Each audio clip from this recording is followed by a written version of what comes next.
Good morning, friends. How are we all doing today? Welcome back to day 4 of Safari Week. We are taking a break from our usual hunts this week from the Deoxys, from the Heracross, and we'll be back to those next week, but going to be kicking in again today with our Safari Zone hunting in Hard Cold Soul Silver. I hope you're all having a great start to your day.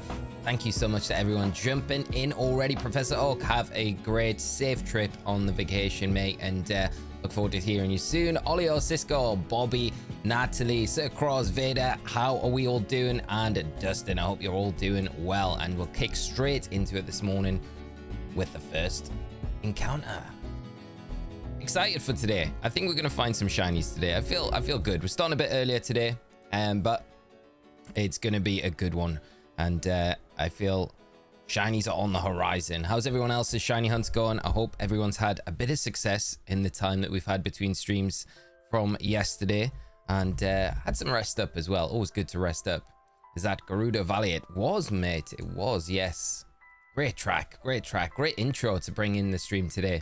Morning, loving the Snorlax art. Thank you so much. Well, we had it on the overlay for our vertical streams, and I just haven't updated our kind of start screen, be right back screen, all those things. So I thought I would take a little bit of time this morning before the stream to kind of update everything to get it more in line with everything else. So thank you so much though, I really appreciate it. Vader, good morning, loving the Snorlax art, I appreciate it, Vader.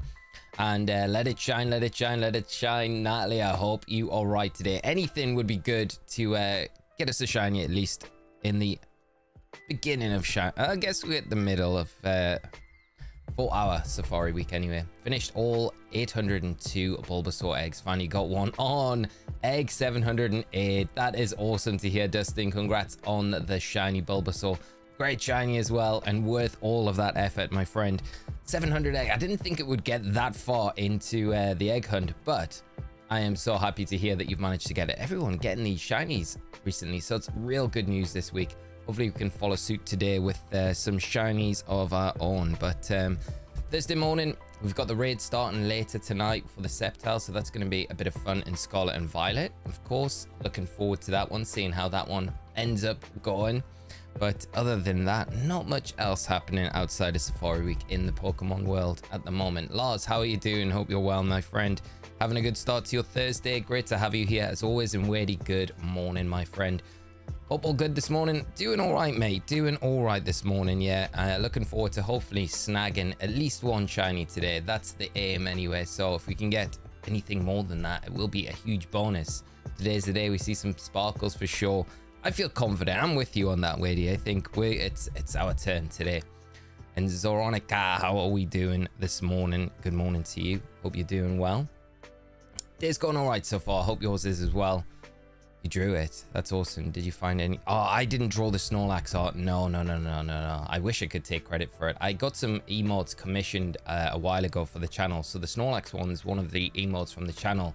I just kind of repurposed it for that artwork because it looks kind of nice. It's welcoming. So that was basically, I wish I drew it. Vader, but not that talented. I did draw the Deoxys art for our Deoxys thumbnails and the Heracross as well. So I can take full credit for those, but not the Snorlax. King Ceres, how are you doing this morning, my friend? I hope you are well. Definitely an early start today, but I thought, why wait? Let's just jump in and start the shiny hunt because the shinies are waiting to be found. If we're sitting not shiny hunting, we'll never find them. But yeah, I do like that Snorlax artwork a lot. It is a very nice one. Bobby, I'm just doing some alpha shiny Lucario and watching your shiny alpha Lucario hunt stream, and it took me 35 resets and it shines. That's amazing to hear, Bobby. Congrats on the shiny Lucario. That's awesome to hear, mate.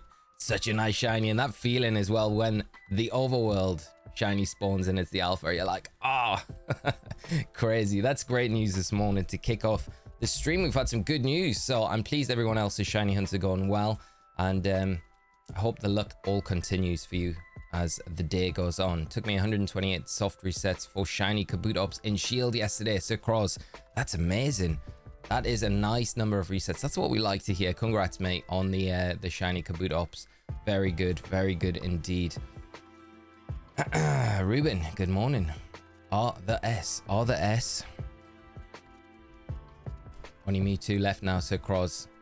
I've got a feeling it's going to be a low one as well, mate. I do. I think you're going to get it today.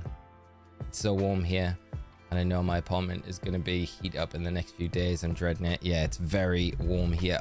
Fortunately, this morning was like super overcast. It rained a bit here this morning, so it's like super fresh, which is like such a nice relief because last night was just intolerable. It was horrible. I couldn't sleep at all, and then we had the fan on, and I had this weird thing where I was like, I obviously slept all right, but I feel like I had like really disruptive sleep. I don't know if you guys get this, where you just feel like you're not, I don't know, sleeping well, restless. But every time the fan like hit my feet, I felt like I was, I don't know, it was not comfortable.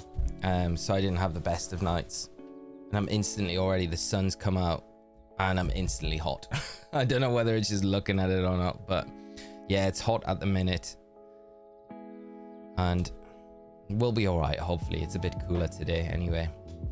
Will you be able to transfer them over to Pokemon Home? I will, yeah, and I think that is going to be the aim with any of the targets that we've got on the overlay. So they're all going to be stuff I can use in competitive. Some Megas as well, obviously the Mega Manectric, Mega Medicham, So I will trade them depending on what it is. Some of them might stay in the games. And I think we nominated a few Pokemon at the start of the week because we're doing as well the shiny only Soul Silver Hardcore Nuzlocke. So we might trade something like Lickitung, Abra, or Rattata if we get one of those over to that playthrough, and maybe add it to the team just to bulk up the squad a bit. We're doing all right though. We're doing the Heracross hunt in that game at the moment, and still hunting for that one, but no joy with Heracross as of yet. All the shinies on screens, the ones you have are the one you're hunting. They're my targets, Ruben. So I wish I had them, but yeah, they're particularly in the areas that we're hunting in the Safari Zone and Hot Gold, Soul Silver. They're the ones I would preferably like us to snag, but we've got so many other targets that, well, we've got so many other encounters, I should say, that we could come across, as you can see, as we're getting all of these different encounters.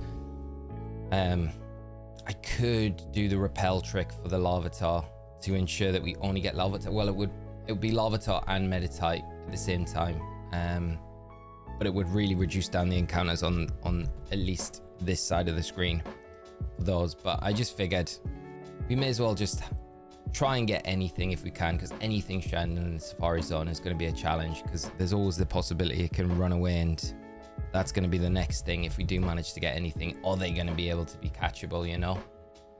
That's always the question. Should I give my Alolan Sandslash max HP, or should I give it special defense in case Sceptile has special moves? Max HP gives you like the kind of a bit of a buffer against both special and physical attacks. Sandslash has decent... it's hard to say, because like if the Sceptile comes out and it's got no special attacks, then it's like it's a moot point. Then you just want to put it all into its defense stat, right? Just to maximize things out there. I think to be safe, it's probably better putting it in HP prior to us knowing, but it might be worth just holding off on training the EVs up until we know what the raid is. Just because then you're not wasting vitamins, you're not wasting EV reducing berries to get rid of unwanted EVs or not necessary EVs and stuff like that, you know? So that would be my advice. If you 100% want to do it before the event goes live, I'd say just max out that HP, gives you the buffer on both defensive spectrums. But if you're not, I would just wait. That would... Do you have lures? No. I mean, not in this game. We got Mud, you got Bait, and that's basically all we've got. I have got an Illuminate Pokemon at the start of my party holding the White Flute, so that does help with the increase encounter chances. But no lures. You can always give it Amnesia for special, just in case. If you've got room for it, that would make a lot of sense. And then you could just go HP, Sucrose, and then if the situation arises where it is going to throw out some special attacks, I feel like Sceptile's going to be a mixed attacker. I think its big threat's going to be from the physical side of things, but I think it will have special attacks as well. It just makes sense. It would be such a waste because it's got such a higher special attacking stat than its physical attacking stat, so it makes sense that it would be a special attacker. But because it's got Swords Dance and no other way to boost any of its attacks, we've seen that pattern with 7-star raids, like through the whole run of 7-star raid Pokemon. They tend to have a way to boost their stats, lower our defense, and disrupt our side of the field, expedite that damage. And I think because of the Swords Dance being the only option on it, I feel like it's going to have a physical kind of line to its offensive attacking options. So yeah. My god, Chingling spawns here too. Chimeco is one of my faves. Shame Chingling's shiny is awful. I know, Vader. I said the same at the start of the week. Like, if it was Chimeco would have been 100% one of my targets. Because Chimeco's shiny is so good. It literally, I'm exactly the same as you. For that reason, I was just like, Chingling. Chingling's shiny's not that great. So I was like, it's a bit of a letdown. So, yeah. It's a shame. It's a shame that Chimeco can't spawn here. I don't think it can anyway. It might be one of the ones that you'd be able to spawn if you put certain objects in and leave them for a set amount of days, but I'm pretty sure it's, off the top of my head, I think Chingling's the only one that can appear. But yes, I was in the same thought as you. It's weird how Chimeco has such an amazing Shiny and Chimeco's just, yeah, left. Crawling up to that 4,000 mark. A shiny Houndoom would be nice. Maybe we get that Zangoose today. We can give a big nod to Riley. Maybe Riley comes in today. If Riley had enough time to do any shiny hunting yesterday, maybe we get some good news about the blue goose today. Have you done Pokemon Battleship? I haven't, no. How is it? Is it good? G2 Arceus, how are we doing today? I hope you're well, my friend. Great to see you in the stream. Thanks for joining. Again, so early as well. All of you guys coming in and joining the stream early today. We are kicking off about an hour or so earlier than we would normally. I want to try and get as many resets in today as possible. Resets and counters. You know what I mean, guys. So, trying to decide what should be my next type only challenge. Ooh, what would be a tough only challenge?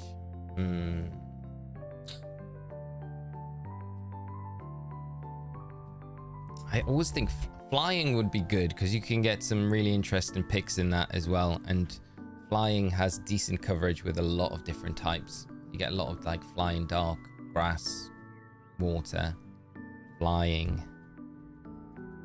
Yeah, flying could be a decent one.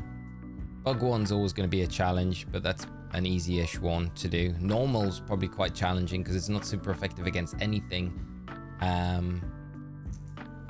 So that one's quite interesting. Dark's always one that I would lean towards myself. Disrupted, how are we doing today? Good to see you, my friend. I hope you are well. Hunting has just begun, my friend. Starting a bit earlier today, but going all right so far, getting through these encounters nice and speedy. So hopefully we have some luck today, mate. And I hope you're having a great start to your Thursday as well. Found a shiny Houndoom in the teal mask and then got interrupted by a Pheasantipity cutscene before I could encounter it. Thankfully, it didn't despawn. That's good news. That's so frustrating though, that panic there for that cutscene when it was playing out. You'd be like praying that the Houndoom just didn't go away. Nice catch though. I love shiny Houndoom. It is a very nice shiny. Good news though that it didn't get away from you.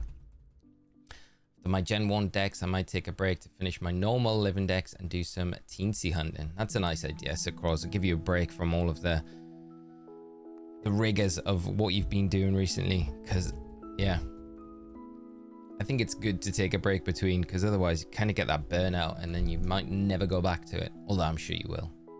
Just here at work. About 5:45 in the morning and just listening to the stream. Gohan, it's great to have you here, my friend. I hope you're having a good start to your day at work and the rest of the day goes nice and speedy and easy for you as well. But it's great to have you here and I hope you enjoy the stream with us today as well. I'm confident that we're going to get a shiny today. Grass, rock or normal, King Ceres, for the challenge run. All good types. Yeah, I think they're all quite challenging ones as well, aren't they? The rock one's interesting for sure. Quite limiting. I've got 10 perfect IV Bulbasaurs. If anyone wants one, link code.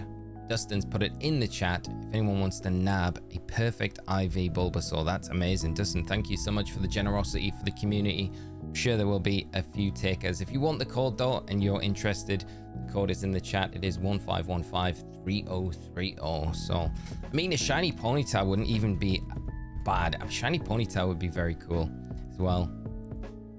I don't think I've ever had a shiny Ponyta in any game I've ever played, except Legends Arceus, where it was kind of a freebie, right? Just because of that like little side quest that you can do. So I'm trying out Arceus for the 7-star raid tomorrow.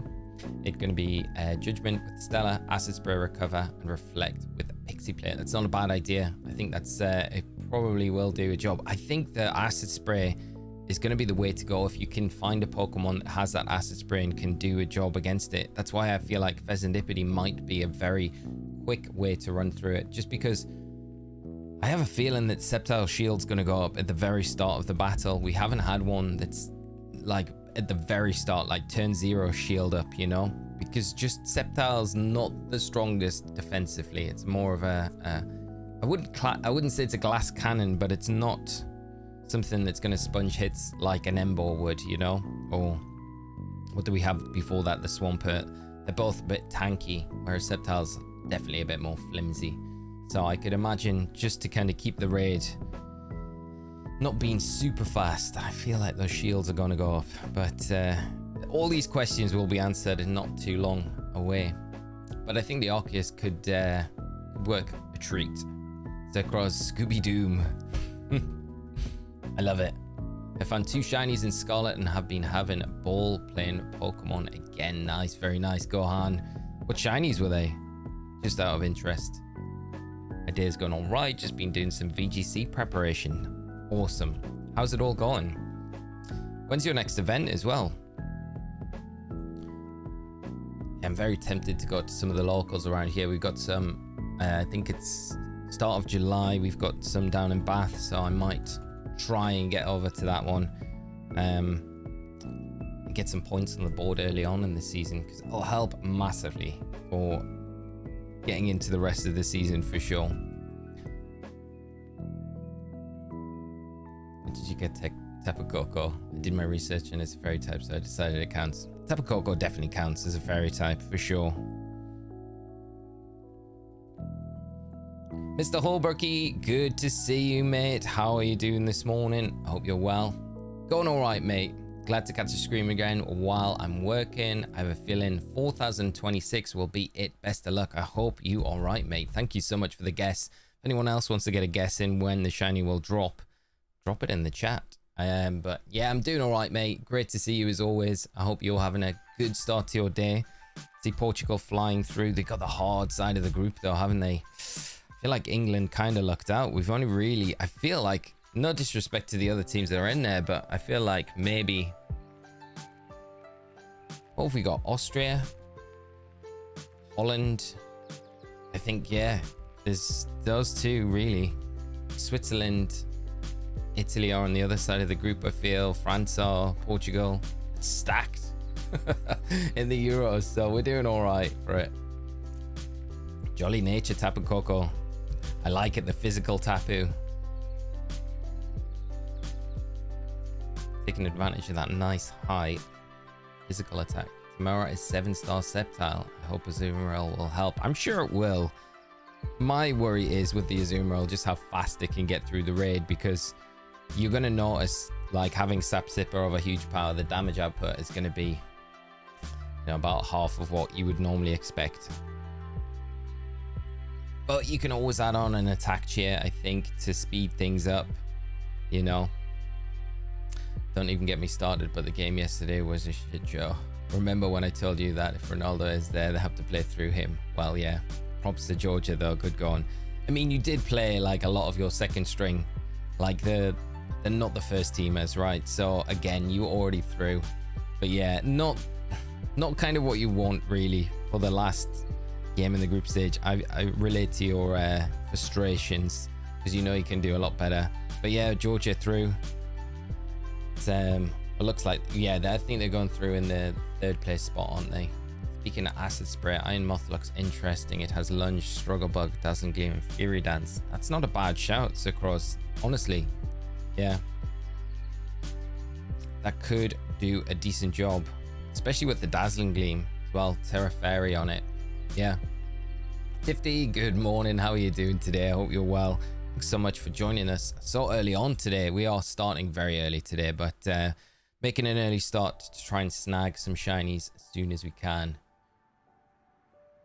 Nothing yet though, but getting closer to that 4,000 encounter marks, and nearly halfway. Nearly in regards to odds. And we got the shiny Chikorita around these sort of numbers, so maybe we have a similar sort of luck with one of these carts.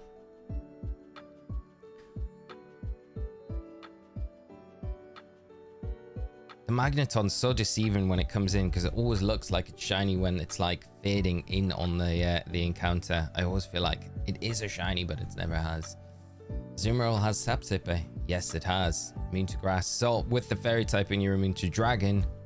Sap Sipper, you're immune to the grass. Just you lose the huge power, and Azumarill's not got the best attack HP in, you know, like attacking stats. So that's one of my concerns, but I think it will have a really good job at just running through and having an easy time against the Sceptile. So we'll see how it goes. Zoomer shouldn't have a buffed attack stat. It's base 50. Yeah, it's base 50. That's what the problem is. Yeah, Tinkerton. I think Tinkerton's another one that will probably do quite well in that situation, where it probably will, you know, resist the dragon. It resists the grass as well. So I think for those reasons, it probably will do pretty well against the Sceptile. Just wondering what other Pokemon would be the ones that would do well in those situations, you know. We'll not know until the raid goes live. That's the big thing, though. But I'm excited for it nonetheless. And then I'm hoping they continue the run of these 7-star Terror Raid events, because we haven't had a run like this for a long time. It was like pretty much this time last year where we had those back-to-back 7-star Terror Raid events. And for them to be continually doing it now is, I guess, a good sign that it feels like they're almost wanting to get through these starter Pokemon, because there's something else on the end that they want to start to do. I don't know if I'm just being too optimistic with that, but that is the feeling I get. Surely they got to do something over the summer. I'm looking at everything except fairy types because everyone has already mentioned them all. Well, that's a good point. Yeah, I think Terra Fairy is probably a good option on some Pokemon as well. I think Kingambit could be decent. There's no fighting coverage on the Sceptile. I think Kingambit could do a really good job because it's got the resistances to the grass, to the dragon. If the Sceptile in particular has like Screech or Breaking Swipe, which I could really see it having, I think then that Defiant ability will kick in and be so strong against it. So you would just go Terra Fairy, I guess, on the Kingambit and then have an easy time against it. I guess it's just the ground and the fighting, but they kind of go away almost when you do Terrestrialize, and I can't see Sceptile having a Steel type attack, you know, so see what happens. Might even try Noctile. It has Nasty Plot, Roost, and Moonblast. Has it got a way to lower the special defense on the Sceptile? I think something with like Clear Body as well, or Unaware may be good, but it's just looking for that. Like Clefable could be an option with Unaware if the Sceptile's going to boost its attack a bunch of times, because Clefable has Nasty Plot. It does have Fake Tears as well, but that wouldn't really affect if you've got Unaware, so there's no real reason to use that. But the Nasty Plot will be good. Clefable might be a decent answer to it. It was something that I looked at in the preview when I was scouring through things, but the Dragon Resist, it's pretty tanky as well, so it'll be able to sponge up attacks pretty well from the Sceptile. It's just whether or not, it just all comes down to what the Sceptile build is, really. Tinkertongue attack stat is base 75. Yeah, it's a bit stronger than the Azumarill. But I think that's why they give Azumarill like huge power to double it, you know? And it makes a lot of difference when you don't have that ability. But the Sap Sipper can be good as well, with the trade-off that you get with Sap Sipper is probably worth it. Because otherwise you're just going to get absolutely mauled by the Sceptile with any grass sort of attack that comes out.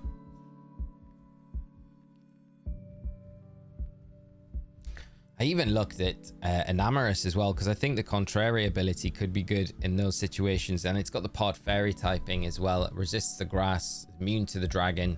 Just Enamorus is one of those really difficult Pokemon to get if you don't have Legends Arceus. Like, you've got no way to get that Pokemon. But yeah, the Contrary could be very, very good. Yeah. Exactly the same time we mention it, Sir Cross, yeah. On the save waveland.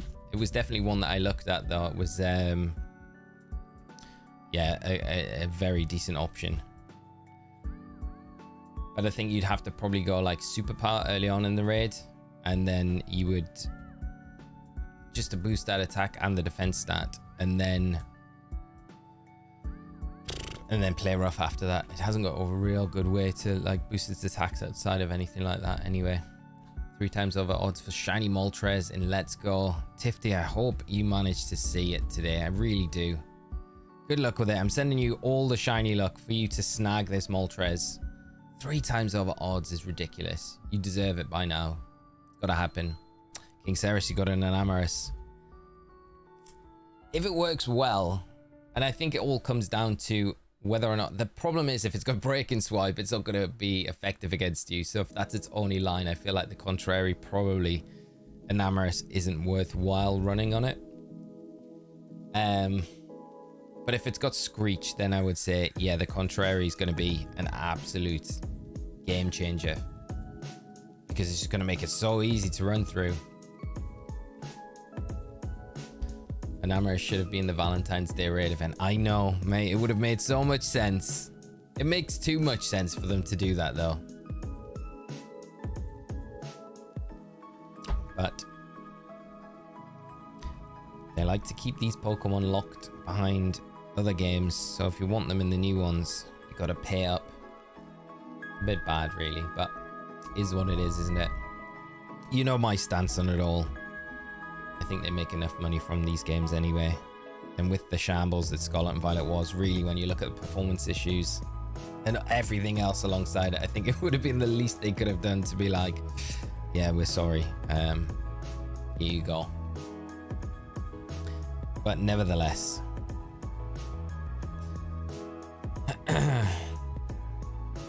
Come on, one of these has to be shiny. I can't believe, because we had Charlie on the stream last night for a little while. I can't believe that Charlie still hasn't got a shiny. I think he's well up towards 12,000 resets now, or on the road to. Thought he would have had something well by now. At least one, but nothing, unfortunately. It just shows you how hard it can be with these higher odds to get any sort of shiny. But I've got a shiny female of every starter on Violet, so I don't need to do the 7-star raids. That's nice. I mean, I think the only thing now for doing the 7-star raids is to get those Pokemon with the mightiest mark, you know? It's quite nice when I look through my boxes and I've got that box which is just dedicated to the mightiest mark Pokemon, and I know they're all in there, and they've all got that special mark that you can, you know, we might not be able to get.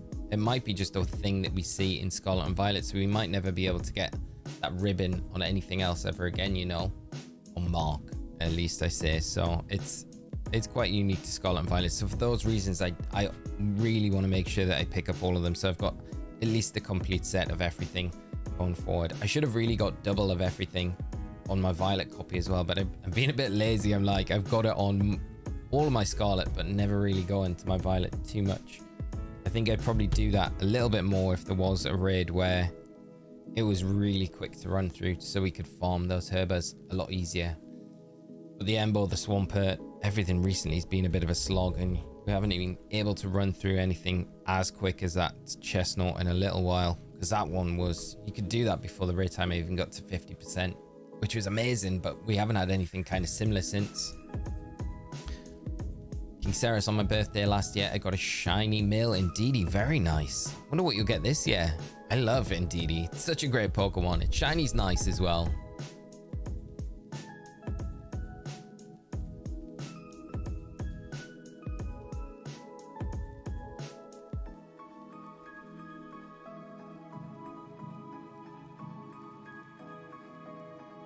Lars, good morning, my friend. How are we doing today? I'll be having a good start to your Thursday. Got 3 Manaphy eggs from a friend, and I'm thinking of using the trading method to shiny hit it. My friend gave up. I don't know if I really want to do it. I know what I would do. I would go for it, because it's a very cool shiny to get. And if you get it now, you can still trade it up through Pokemon Home. It's just a huge task to do. There's a part of me that wants to get Pokemon Ranger and do the Manaphy hunt on stream, but then I think, I've lined up all these like shiny hunts that we've got. I guess if we get through them, it might be something that I do look at. I wanted to do the Jirachi Wishmaker Jirachi from the Colosseum bonus disc, but when I looked into it a bit more in detail, it's because it's a US exclusive. If I got the bonus disc, I wouldn't be able to get the gift on my EU carts. So it would be a bit of a moot point. I'd have to buy US carts, and I feel like I'm not going to do that for Ruby and Sapphire. It's a shame that we can't port it into Pokemon Emerald. That would have been nice. Scarlet and Violet, I found the most lifeless Pokemon game ever. So bad. That's a shame. I really like, overall, I really enjoyed Scarlet and Violet. Like the story, the character building through it all, and a lot of the gameplay I found really enjoyable. I just think there's just little niggles throughout it that just give it a little bit of a bad taste at the end of it, you know. And I feel like the Indigo Disc DLC didn't really finish. It felt very rushed. It was like the last season of Game of Thrones, almost, that ending down in Area Zero where you were just kind of left like, what, this is it? Or at least for me, I was. The epilogue was nice. I just they've left me wanting more, and I guess that's a good thing. But there are things that I think could have been done a lot better, and I probably overlook a lot of things that probably are a bigger deal than I'm not making them out to be, you know, as well. You have to clear the save to get more than one, then 10 hour to clear Ranger again to get more. Such a long setup, Lars. Yeah, it's crazy. Like optimally you need like 4 systems, I think, to trade between, right? Well, no, you don't need 4 systems. You can do it with 2. It's optimal with 4 systems though, but you'd need like all those copies of Diamond Pearl as well to do it with, which is more expense. I'd probably do it with 2 consoles, if I'm honest. That's probably what I would do it with. But and it's annoying as well because the shiny doesn't appear when the egg hatches. You have to hatch the egg and then go into the summary screen to see if it's a shiny or not. It's crazy how it's programmed. It's a weird one. It's definitely a weird one, but it's a very cool shiny hunt to do. It's probably still the most difficult shiny hunt to do in all of the Pokemon games, I'd say, just because of the struggles that you have to go through for it. On my main file of Shield, I've got a shiny Mesprit from Dynamax Adventures. It's my favorite from the Lake Guardians. That's super nice. Really nice catch. It's a very nice shiny as well. The Team Star stuff kind of sucked. Just auto battle and then fighting a car. Yeah, I know what you mean. It's kind of, a bit weird how they did that. I didn't mind the auto battle and like challenges in the Team Star stuff, but they just felt a bit, I don't know, like there wasn't really much to them. They weren't challenging at all. It was just kind of like, okay, this is one of those time constraint events where anyone's going to be able to finish it. There wasn't really any challenge to it or anything like that. Yeah, but I like the Team Star story. I just feel like there could have been a bit more added to it, I guess. Ooh, no shiny. Kelly, good morning. How are we doing today? I hope you're well. Hopefully ZA taking longer to bake will bode well for us. I agree with you. I think, yeah, it probably will be a better project. I know I saw Riddler Q posting this morning saying that it won't be VGC compatible, so it won't have any competitive features in it. Now take that with a grain of salt, because who knows until we have official confirmation. Q's normally right, but has been wrong recently with information that they've been given. So I don't know what to really believe on that. I would lean probably more towards it making sense that it hasn't got VGC capabilities in it. So we'll see how that turns out. But yeah, it is baking. It is taking its time. But if it means a better game, then I think that's the main thing we're all probably concerned about. Jifips, how are we doing today, mate? I hope you're good. Thanks for joining the stream. I've missed some of the other streams. I finally caught that shiny Zygarde from Dynamax Adventures. It was well over 200 dens, but worthwhile. Amazing to hear that you got the Zygarde. We've had a few Zygardes being caught this week, which is absolutely amazing to hear. It's be Zygarde week. But congratulations on the Zygarde, and it's great to have you hopping in on one of the streams. We're starting a bit earlier today. Hopefully we'll grind out one of these shinies in the Safari Zone. It'd be nice if we can get something today, maybe a couple. Zangoose and Seviper would be really cool. Megas and Zia, that would be very nice, wouldn't it? Yeah, I feel like especially like Zangoose needs a little bit of love. Both of them do, to be honest. 50 if ZA comes out late 2025, what do you think we will get in the meantime? I'm worried we don't get anything in the meantime. That would be my big worry. And if there's no VG for ZA, it means Megas aren't coming back competitively, which is, well, for a while, unless they do something new with Megas in Gen 10, which they might be doing, who knows, but I don't know. I'd hope we'd get a remake, and everything's just been delayed a year just to tide us over, you know, but I don't know. There's a part of me that thinks we might not get anything, you know. The only challenge was the frame drops. Yeah, the frame drops. Scarlet and Violet were pretty bad. Gita. Yeah, Gita was a bit of a... not one of the best. It's not like Cynthia or Lance levels, you know. I think, yeah, a bit of a letdown. There was no, like, real story there with Gita as well. Like, that didn't really get... I don't know. Yeah, when you compare Gita to Cynthia, there's not really much comparison there. Should have made her Toxic Staller with Glamora. Yeah, that would have been very cool, wouldn't it? Target 6,000 reset today. I think we're gonna... Yeah, we've got to go around that or over that, Olio. For sure. Gotta be that target.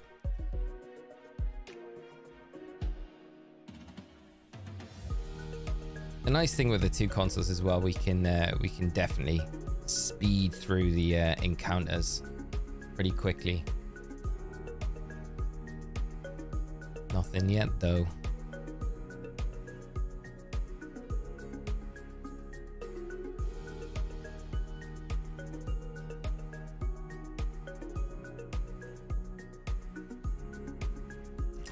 Bringing back Megas but no VG is a crazy move from Pokemon. I know, because the worry with Scarlet, that means as well that we are going to be in Scarlet and Violet for VG unless they bring something new out. And then if it's a remake, are they gonna go over to VG on that? I would say probably not very likely. It feels like, you know, it would be a bit similar to BDSP where there's just not the facilities to support a VG system on there, for competitive at least. I don't know, they may do something different. Who knows what they got in the pipeline, but the kind of the silence that we've got at the minute does leave all these questions up in the air where you're like, well, we can't stay on Scarlet and Violet for 2 more years in the competitive scene. It just seems so untenable. Like, I think at this point now, where we've had such growth last year, I think the worrying thing for Play Pokemon would be is because they have to book venues and spaces for future events well in advance, you know, so they're like projecting attendances. Now, if you're basing your venues for next year off attendances from last year and the year before, where attendances have been at like these sky high rates, you're going to be booking bigger venues. But if you're stuck on Scarlet and Violet for another 2 years, I think people's interest is going to wane massively. So I do worry about attendances, and then that could hurt and have a huge knock-on effect to the Play circuit, where they're putting all this money out but they're not recouping anything through the attendance fees like they would be normally if they kept attendances like they have been. That's a little bit worrying. And normally the kind of the trend with like GS Cup formats in general does drop off towards the end of the cycle of a game, so who knows. Hopefully they've got something up their sleeves. It is Pokemon after all. They're normally pretty good with pulling something out of the hat and just taking us all by surprise. I mean, ZA did that typically in Pokemon days, so you know, there is that aspect where we could potentially hope to get something. Actually, Masuda hunted a shiny Farigiraf, Girafarig, I should say, so I could use Farigiraf in my Scarlet playthrough. Very nice, mate. I would love a 0 speed shiny. That would be a nice one to get. I'll have to do that in game at some point. Anything you consider a crazy move from Pokemon is probably the most likely thing they will do. It's always been like that. Always, yeah. Always, mate. You're so right. You're so right. Curious about what the starters are going to be for ZA.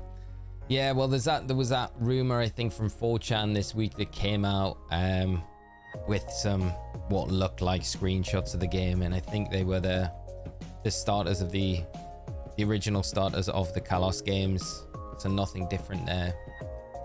Who knows? I don't think it will be the original starters. I think they'll play a little bit into the whole theme of X and Y, where you get 2 starter sets, and the second starter set will be the original trio of the Froakie and those, and they're the ones that will get megas. In my mind, that's what they would maybe do. But again, like Mr. Holbrookie says, it's to expect the unexpected, really. Whatever we don't expect is probably what they're going to do. If it feels too obvious, it probably is too obvious as well. But yeah, King Ceres, let me know what starters you think. What starter set would you like to see, or do you think they will implement in ZA? That's a big question on everyone's lips. It's probably what we'll find out next, I think, from any gameplay trailer footage or anything like that. We'll probably get the starter set Pokemon. It's normally what they kind of introduce first off. Brian, good morning, mate. How are you doing today? I hope you're well and having a great start to your Thursday, and everyone in the household is doing all right, my friends. Getting enough sleep and things like that. So probably Snivy, Piplup, and Torchic. They were the 3 starters with PLA starters in the DLC trailer. Yeah, that would make sense as well. It's a bit weird. I do think, though, if you look at that, I nearly did a video on this as well. If you look at that sequence of starter Pokemon, it's very similar to the order in which they're doing the 7-star Terror Raid events for the starter Pokemon. Very similar.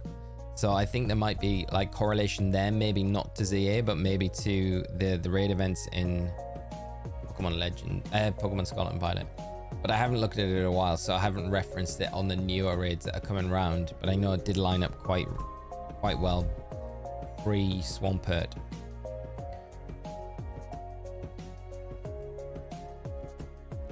Still think they will introduce a 3rd DLC for Scarlet and Violet. I think they might be Ultra Beast. That would be wild, wouldn't it? There is a part of me, and like I was saying, I don't know if I was saying it on stream yesterday when Charlie was on, but me and Costa were like, the thing is with Costa as well, that his line of work, he's quite familiar with like game development and all that sort of thing. So he's a really good person to ask about this sort of thing. But he doesn't seem to think that there would be any reason they couldn't add a 3rd DLC. And that would be kind of cool. You just have to think, why wasn't that announced or mentioned in Pokemon Day? If it was going to be at some point this year, that would be my only kind of question mark about it. I would always think, surely if you're going to have a 3rd DLC, you would announce that. But there's nothing stopping them doing it, you know? So it'd be cool if we got a 3rd DLC for sure. Get to know my 10 least favorite Pokemon. Shoot, go for it, Ceres. James, good morning, mate. About to head to the gym. Hope you have a great session, mate. Today, I haven't been myself this morning. I should have done stuff this morning. I was up at like 6:30 a.m. I had loads of time, so I was like, I should have done something this morning, but I decided I'll leave it till later on to do anything. But I hope you have a good session this morning, mate. And again, thank you for joining the stream. Lord K's Kaj. Mega Delphox would be good. Mega Delphox would be so good, wouldn't it? I'd love to see it. Sprigatito, Fennekin, and Poipole. Poplio. Poipole? Imagine Poipole being a starter. An Ultra Beast starter set. Poplio. Poplio would be nice, yeah. Sleepy played at a show last night. Gonna have a chill morning before work. Mate, hope the show went good. That's awesome though, mate. I'd love to see Trico, Totodile, and Tepig. I would like to see that starter set. I think that would be a very cool one. Trico, yeah, I like Trico a lot. They might announce it casually in a Pokemon Direct, Christmas, early New Year release, and ZA get the full-blown trailer next Pokemon Day and release in 2025. That makes sense to me. It makes total sense that we would get something like that, you know? Yeah. Third DLC, it would solve a lot of the issues that they're having at the minute with having such a gap, you know? And I guess if they do a third DLC and they do introduce the Ultra Beasts, I guess that gives them a window in the TCG to have like another kind of angle to go with the Ultra Beasts coming back in those.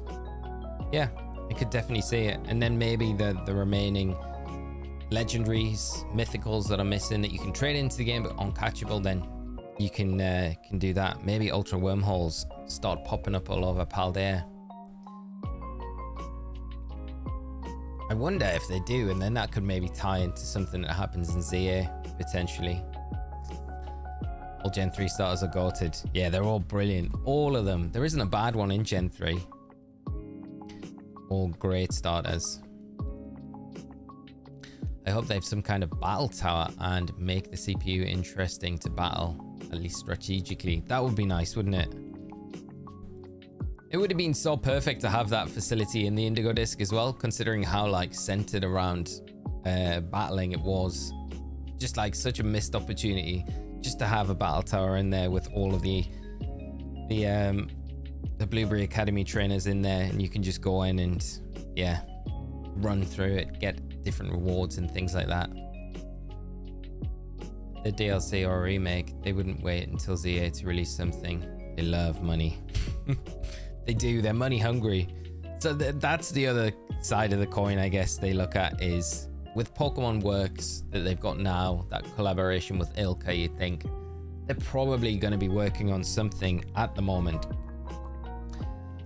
And they may have been working on something way before now as well. So there's all those rumors. I do wonder about those rumors that we had from the likes of Ku and things like that about, you know, the black and white remakes.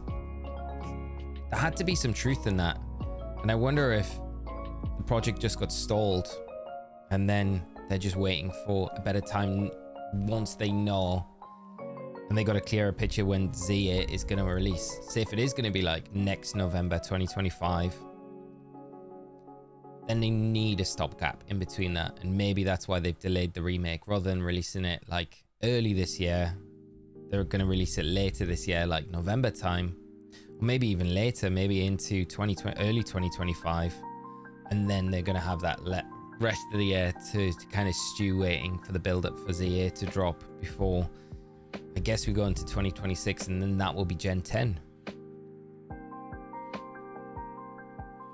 You think it would be something like that? They need to start putting legendaries and or mythicals in raids at some point. Luke, I do agree. And how are you doing this morning, mate? Good to see you.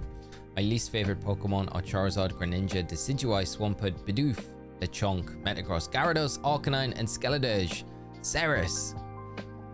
I respect your opinion, but I am very surprised at some of those picks. I am very surprised. Some great, absolutely banger Pokemon in there, especially Bidoof. I get Lechonk, but why Bidoof? Like, yeah. And the I get Charizard. Charizard's saturated, right? Charizard's very cool though. As much as it's saturated, I still love Charizard as Pokemon, but I respect your opinion, mate. Everyone has their likes and dislikes. Just like me with my Cramorant phobia that I have. Imagine having Paradox versions of Ultra Beasts. Don't. That sounds too far-fetched. It might actually be true. I know. Is this the idea, Mr. Holbrook, where we dream up the most exaggerated things that could possibly happen, and that is actually what we're going to see happen? It feels like a good line of thought. What's the most exaggerated thing that you would think we would get in a DLC for Pokemon Scarlet and Violet? Throw them in the chat, because one of you is going to be right. So browser, I think a lot of new players could find it interesting to learn if the CPU makes them think about their next moves a bit more. Yeah, that's very true. And they do have that AI system as well. You know, they used it in the Japan Nationals, where it's almost like using a percentage on which player is going to win the match based off the game state. Amazing piece of technology. I would love it introduced in TPCI's streams. I think it would be so good. There's a lot of people that are a bit hesitant about it, but I was watching it with Marcus in Bologna, and I loved it. I thought it was very, very cool, and it changed the win percentage of both players depending on what moves they used, what if they switched Pokemon out. So it was really intuitive, and it was pretty much bang on every time which player was going to win. And it analyzed each turn and then give a new prediction with what the player was going to win. I don't know if any of you saw it, but think that technology's there. You could implement that into an AI system, like CPU system, for a battle tower as well to battle against. It would make it amazing. Rich, good morning, mate. I hope you're well. Today is a good day, mate. It's a lot cooler today, which is nice. Hope you're doing all right as well, my friend. And up on that northeast coast, having a great start to your day. Get to know my 10 favorite Pokemon. Ceres, you've given us your least favorite. We need to hear your favorite for sure. Purple Charizard and Gen 2 games are very nice. I think Pokemon games should have more shiny colors. Zapki, I agree with you. I always would love the option in a game where there's two ways I look at it. Like, do we get to the point where you can customize your shiny Pokemon? Or do they introduce an even rarer shiny variant of every Pokemon? So you have the shiny variant, which would be like that 1 in 4096 odds. And then we have an even rarer shiny, which is a different coloration again, but it's even higher odds. Like the odds are maybe like that, I don't know, 1 in 8092, you know, like the old odds. But then you got the variation, and depending on what you prefer is the one that you would go after. I think that would be very cool. I don't know if that would be a layer too much, but I would like to see some like change up with it, because they know how like much shinies are loved in the community. So I think it's something they could really play on and go forward with. But yeah, different colorations would be very cool. Customization would be the one thing that I would like to see, but we'll see what they go with next. Slowpoke got 2 whole new Evo lines, and Gengar literally has as many forms as Charizard, but no one calls them overrated. True. I think the TCG is why Charizard gets as much bashing as everything else, because it's just that it's always the chase card, right? It's always the big chase card. It's everything that any set Charizard's in, it always has that premium with it. And I think that goes along with the kind of consensus of the feeling about Charizard, you know. Mindful Glasgow, how are we doing today? I hope you're well and having a great Thursday. Thanks so much for hopping in and joining the shiny hunt with us this morning. King Sarah's my favorite Pokemon are Primarina, Meowscarada, Delphox, Sneasler, Mowile, Alcremie, Indeedee, Odino, Sudowoodo, and Sylveon. Well, some great choices there, mate. Great choices. I cannot argue. They're all some very nice Pokemon. I mean, you started off in style with the Primarina there. Smeagol and Girafarig should be able to change shinies. Yes! We had this the other day, didn't we? Where the paint on the Smeagol should be different depending on different areas of the game that you find it. Girafarig, that would be cool as well. The blue changed to different colors. Be nice. Thinking even rarer shiny to look for would end a lot of people's active lives. Yeah, it probably would, wouldn't it? Yeah, you're right. It would end people venturing outside at all. Especially if the odds were just like oh, Grafaiai, that's the one. Across, yeah, that makes sense. The painty Pokemon. Smeagol definitely should though.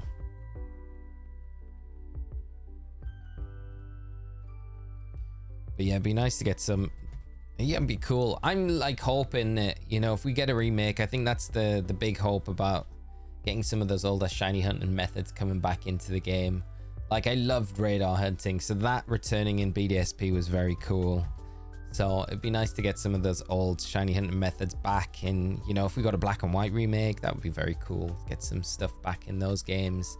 Just different ways to shiny hunt. I like the ways to shiny hunt in Scarlet and Violet. The picnic methods a different, totally different way to hunt. And mass outbreaks are very cool as well. That's a nice feature, and I think they really drew upon the mass outbreaks as a thing from Pokemon Legends Arceus and then just made them better in Scarlet and Violet.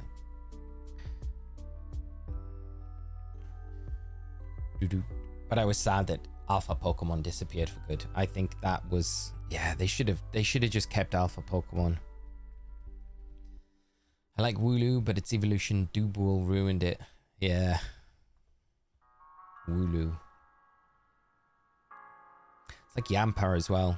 I like Yamper, but Bolton, the evolution, it's not bad, but it's, yeah, I don't know.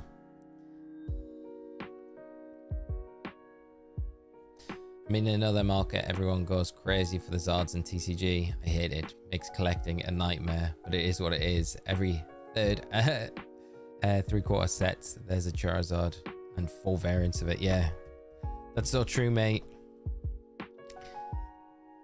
And I'm one of the mugs that always tries to pick up the Charizards. I haven't done it for the Scarlet and Violet sets, to be honest. I haven't picked up any of the Charizards from this Scarlet and Violet block. I'm not massively fond of the artwork. Of the Charizards, the Terra Charizard. It's not something that jumped out of me. It was like, I know a lot of people like it, but I wasn't. Yeah, I don't know. There was just something I was just like, I'm not really that too concerned about picking that one up. But the older ones, I think my favorite, it's got to be that Hidden Fates, the shiny Charizard from Hidden Fates. One of my favorite Zard cards. Very cool. I like the one from Burning Shadows as well, the Rainbow Rare, but I mean, getting that card is just ridiculous. Pull rates for that are just mind blown, and the quality of those cards as well. Print run quality in Burning Shadows was abysmal. Pull cards out of those packs and they're all like bashed up so badly. Gen 5 is my favorite gen. Gen 5 is such a great gen, isn't it? It would be nice to think from a competitive point of view that they do a Gen 5 remake like Black and White, and then we have a weird transition season in competitive where we just play like a repeat of the 2011 rule set again, but maybe with translation involved there. It would be kind of cool. But I don't know if they would ever do that. You know, I can't see it. Love mass outbreaks. It's fun to get one with a unique mark. Yeah, they're great. They're great feature in Scarlet and Violet. I do think that like a lot of people, despite the issues that Scarlet and Violet had, I think there'll be a very treasured generation of Pokemon games. Gen 9's very, very good, I think, overall. Just had its teeth and issues, I think, throughout its time. How do you think VGC players feel about TCG cards not competitive in general? I don't know, mate. I don't know. It's not something I'd like discuss a lot with like VG friends, really, cards and stuff like that. There's a few VG players I know collect, but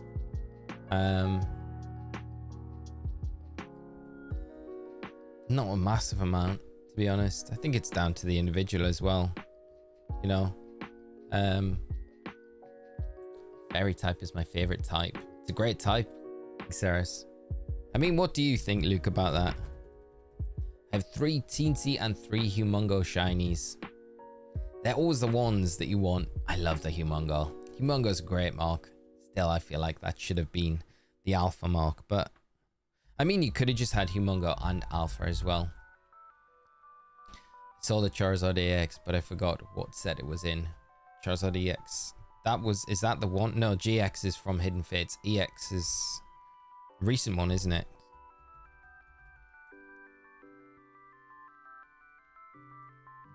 All good up here today. Sunny, but a manageable 21 degrees. Nice, mate. Did you say you're heading to Glasgow tomorrow? Tomorrow I will be.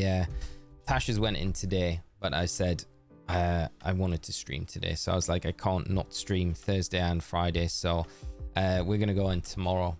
The bands start tomorrow as well. There will be some bands playing today, but I don't know. I've got stuff on later as well, so I was like, I kind of just want a bit of a chill day, do the stream, do the stuff that I need to do later on, and then later tonight is going to be the raid. So I was like, yeah, I don't want to go down and knacker myself out before the weekend starts. So I'll be going down tomorrow, mate. Yeah, should be good. Looking forward to it. My only issues are the tech issues and graphic issues in terms of Dex variety for playing through Scarlet and Violet is great. Yeah, I agree. It's so annoying though. My Glastonbury ticket, they've got a typo on my name. So my name isn't Lee, it's Ler, and I'm like, what have you guys done? Like, I've had a ticket for like the last how many years? So I'm called Lur. I'm like, I'm just hoping it doesn't cause any issues when I actually pick up my wristband. I'm sure it won't, because I'm like, but I don't know how that typo happened, and I haven't got the energy to call them up to be like, can you just fix this? I'm just like, yeah, we'll just go with it. We'll go down with it. We'll see what happens. Lur. That is my new name. Thought VG players would like the cards and collect them, but maybe not go as far as playing competitively. I think a lot of like VG players as well do like the competitive aspect of the card game. Like I really like TCG. I think it's super interesting. I think I would enjoy it, but there's just, I feel like for me it's like one or the other, where I have to commit to one thing or another. I can't play TCG competitively, I feel like, because if I do, I want to sink like all my time into it. Why are we using a safari ball? Misclicking. So I don't like doing things in halves, really. Are we actually catching this Ponyta? Well, there's another one. Okay. Well, at least we know if we come across a shiny Ponyta, we've probably got a good chance to catch it. Add it to the Pokedex as well. Okay, Manectric on 4,320. We're very close to that right now. Dustin, thank you so much for the guess as well. I have Shelder, Fido, Frostlass, and Teensy Shinies, and Stonjourner, Araquan, and Blastoise says Humongo. They're great, Humongo Shinies. They are amazing.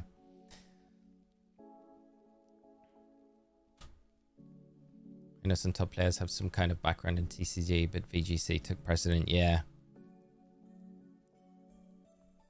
I gotta say, like, VG's a lot more exciting to watch as a stream game, but I do like TCG a lot. I think TCG is a very cool game, and you can tell it's like a good game because of the numbers that you get at like events. They're just like so big, so many TCG players. It's the expense as well, the constant expense of TCG that kind of would put me off as well, I think, because VG have it pretty easy. Like, we pay a registration fee, but so do TCG, but we buy a cart of a game, and that's pretty much it. Maybe we've got DLCs, but you've like every quarter you're having a new TCG set that you're not just buying a booster box and then be done with it. You're having to pick up singles that you need. Some of them can be very expensive, some of them can be cheap, but there's a lot more expense in TCG as well than there is in VG. Get the raid in, it'll be a great atmosphere. Got a couple of mates that are going, nice mate. I hope they have a great time when they're down here. The weather's pretty good today. I think the weather's nice this morning because it's like very fresh out there today, so it's not like it was yesterday. If it was like yesterday all weekend, it would be pretty rough because it's yeah, it would be it wouldn't, there's like no, yesterday it was so like, I don't know, close. It was like humid yesterday, so there was no escaping the heat. But today feels good, so if it's nice, freshens up for the weekend, that'll be good. Change your ID to say Lur. It's the only option. And my new name is Lur. Honestly, getting back into VGC has just made me realize how much commitment it takes to play competitively these days. It really does, yeah. I took it for granted. You know, when I used to play like seriously back before I was casting or anything, just took for granted how much time I put into VG. And you do, to be at the top of the game, to be, you know, getting those world's invites, pushing for like those paid invites in particular, the amount of time that you need to put into it is ridiculous. It's like relentless, really, you know. It does take a lot, but it's worth it because when you get those results, it's like nothing else, you know. You can't ever beat the feeling of like, you know, having a good result on stream or getting a really strong finish. Wish the totem Pokemon had a special mark like the alphas. I know, Brian, they definitely should have. They should have like the totem mark, shouldn't they? Young Lee, how are we doing today? Good morning. I hope you're well, my friend. Getting in there early today. We are, my friend. Yeah, we are trying to snag a shiny nice and early. Get through these encounters as well. So creeping towards 5,000. Well, creeping, I say. We're like 700 away. But we'll be up there in no time at all. I hope you're having a great start to your Thursday, though. And as always, great to have you joining the stream with us. Hopefully coming in at a great time when we'll encounter something. Zyro, how are you doing as well, mate? I've been able to stop by in a while, but just wanted to say hi and wish you luck on Safari Week Hunt. Thank you so much, mate. I appreciate it. It's great to see you as well. Hope you're keeping all right and life's treating you well. And however long you can stick around for today, it would be, it's going to be great to have you here. Nothing. Let's face it, TCG is the real money maker for Pokemon. 100%. It's crazy when you think about it. Like, TCG is basically printing paper for other paper that is actually worth something. Like, it's crazy. It's like, yeah, it's almost like the legal way of printing money. Such an easy win. Yeah, TCG is a massive banker for them, but then they need the games to, like, I guess, have because the games really kind of power everything else, right? Everything in the games is what you see in the anime, what you see in TCG. So the games are the baseline, but the real money spinner is the cards. The amount of money they must make, especially over COVID, like they must have made absolute bank over COVID with just TCG.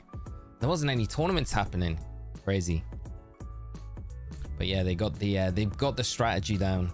Maybe that's what we need to do. I mean, create a TCG to rival Pokemon. Then we'll all be rich.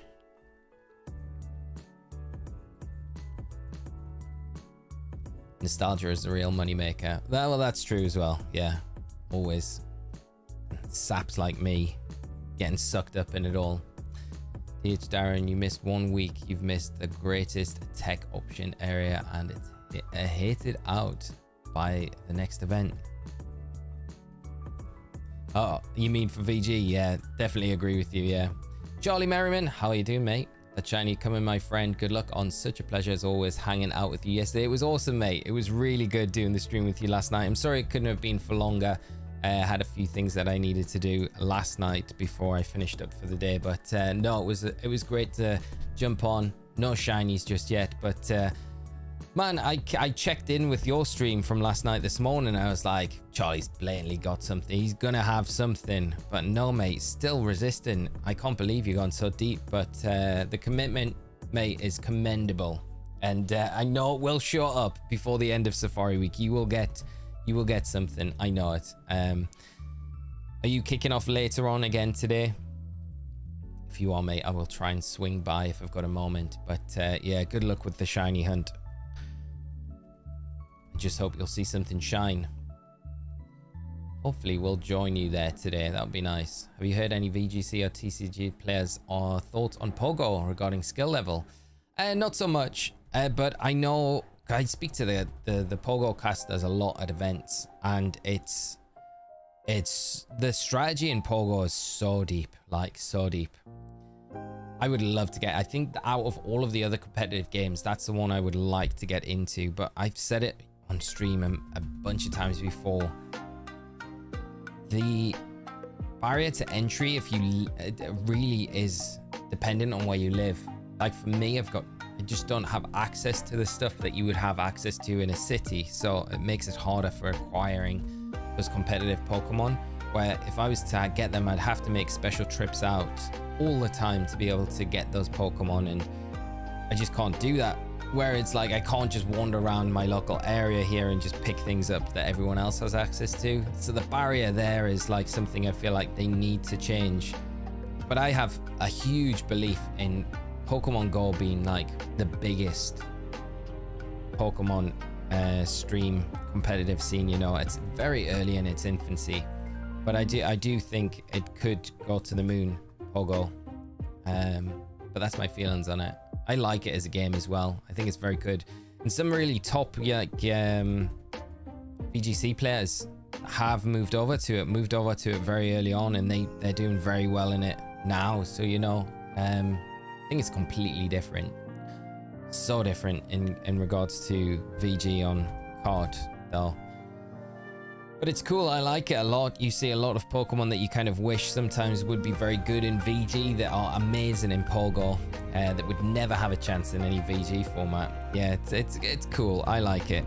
I think the general consensus is that Pokemon Go is a you know, it's its own thing, and it's got its own tactical side of it.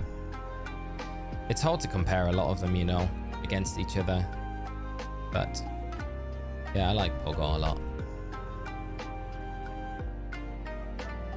Cute idea Magic hasn't done. One Piece tried, but it's still not as big. I think one that has potential to be as big or as close as Locana. Yeah, that seems to be picking up a lot of momentum recently, doesn't it?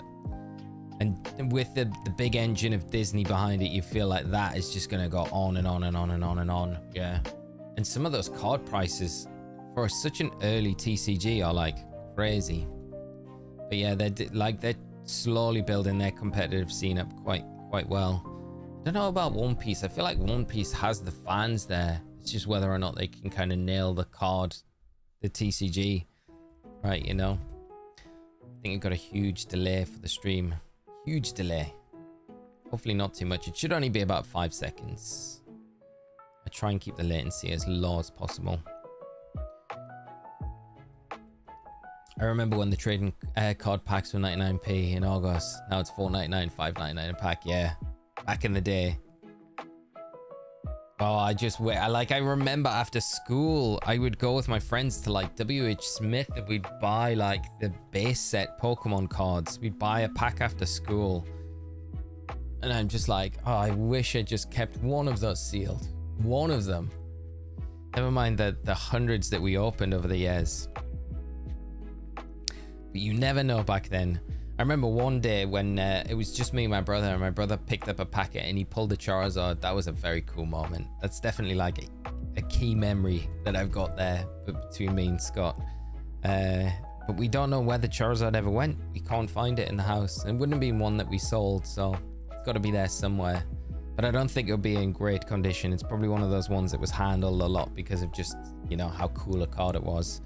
But it would just be nice for that nostalgic memory that I've got of mine to have that and still get it graded and then have it on display, because it's like a moment that I shared with Scott, you know, so it's got that sentimental value to it more than the actual card or anything like that. But yeah, who knows where that is. It's probably been used as like a bookmark or something like that to keep it flat. I could imagine it's in a book somewhere. My parents probably take the books to a second-hand store, and then someone magically one day will open this book to read it and out will drop a Charizard card. I don't think it would have been a first edition, but there's a chance it could have been a Shadowless. We had a lot of Shadowless base set in our collection somehow, so where we must have purchased things from must have had the Shadowless edition set, so Jaws confuses me. Honestly, Mace is so underrated. Every time I think I've mastered it, I find there are deeper and deeper levels. So came in thinking, how hard can it be? Just tap a shield. Yeah, I know, mate. I was exactly the same when I first like saw it. I was like, this looks well easy, but nah, there's so much more to it. It's so deep, strategically, like it's crazy. And the things that you need to memorize in Pogo as well. I take a little bit for granted the stuff in VG, because basically your knowledge of the game, it helps you massively in VG, like not getting surprised by stuff. I mean, open team sheets kind of alleviates that as well, but you still got to have a knowledge of moves, what they do, what teams are trying to kind of set up to do as well, which you can kind of determine quite easily from a team sheet, even if it's like more obscure kind of niche picks on Pokemon. You kind of, with the knowledge, if you've got it from years, you kind of know. Like I could look at a team sheet and be like, that's what they're trying to do, even though it's not a common strategy. I know what kind of angle this team's going to go for. But in Pogo, I just feel like it's a minefield. Like I'm just lost. I have no idea about all these different moves that Pokemon know and stuff like that. I feel like that's like the first level, and then getting into the strategy after that, and then getting the Pokemon with their specific IVs and all of it on top of each other, mate. It's so deep, but I do love it. Yeah, maybe one day I'll get into it. I think because it's on mobile as well, I feel like that's like one of the big draws to it. Like everyone has a mobile, so you know, everyone could play competitive Pogo, or a lot more people could. It doesn't require you buying a Switch or buying the latest Pokemon game to get involved in it. Sean, good morning, mate. How are you doing? I hope you're well. And Phantom Skull Dragon, I hope you're well. Both of you having a great Thursday. It's great to see you both, and hope you enjoy the stream, hanging out with us all today as we make our way through Safari Week. Try and snag a shiny as we go. Off work today. Oh, mate, not feeling too well. I hope you're all right, mate, and have a speedy recovery. But you take the time to rest up. Woolworths. Oh my gosh, what a store. I used to buy all my CDs from Woolworths. Like I remember going down and was the Blink self-titled album when it came out. I remember going down early because it was like half term. I walked down waiting for Woolworths to open and going in straight away, and they had it on the shelf. Remember getting it, and then I had like a little CD like Walkman thing that I had. Remember popping it in straight out the shop and then walking home listening to it, being like, can't do that anymore. It's so easy. It's just there on Spotify at midnight on the release. And as a kid, my gran worked in New Jersey in corner shop, and they stocked Pokemon cards. Used to get so many free packs. Zyro, that is epic. That's what we like to hear. Oh mate, it was good having that. That's brilliant. Free packs of Pokemon cards.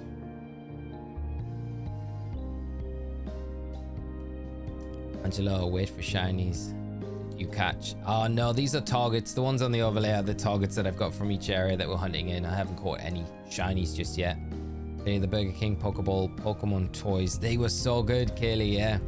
Gold growing up as the gold Pokemon cards. I've got the Pikachu one. I always wanted the Charizard though. Of course I wanted the Charizard, but yeah. I do have the Pikachu one, but they were amazing, yeah. So good. I like actually gold plated as well. The actual gold. Crazy as you get it a gift from like Burger King.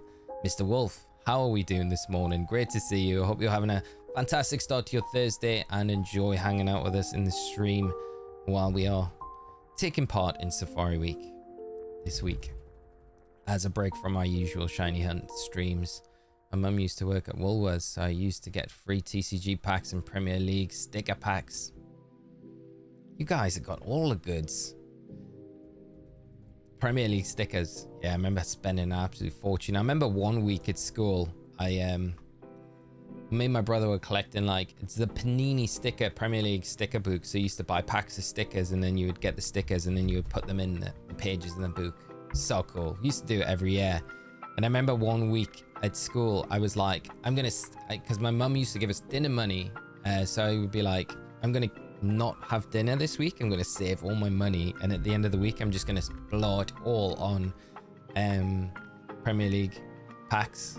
And I remember, oh man, it was such a brutal week because I would, on a break time, I would go up to our like cafeteria hatch, and the lunch ladies would make like biscuits, but they'd sell them for like 10 pence at school. So I'd go up and I'd get like one biscuit, and that would do me for the whole day. And then we got to the end of the week and I had this like absolute wad of stickers, and I think we only needed like one sticker after that to finish the book. Good week, good grind to do it, but I don't know if I'd do it ever again. Doing magnificent. Thanks for asking. How are you doing on this wonderful? I'm doing good, mate.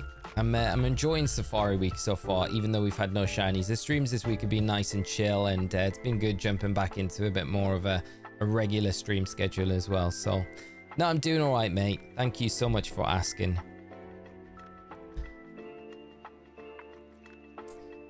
My nana, she had an ice cream van, so in the summers I used to go up and work for her sometimes, and she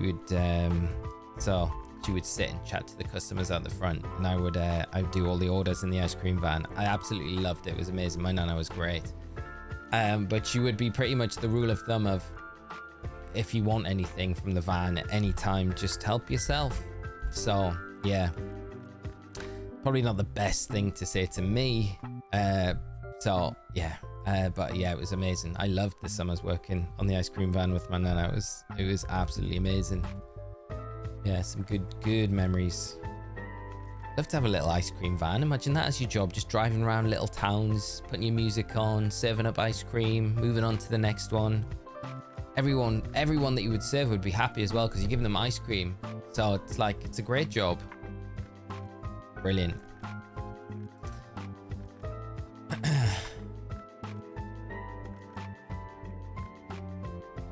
Does anyone remember those Pokeballs with the toy and the sweets from Woolworths?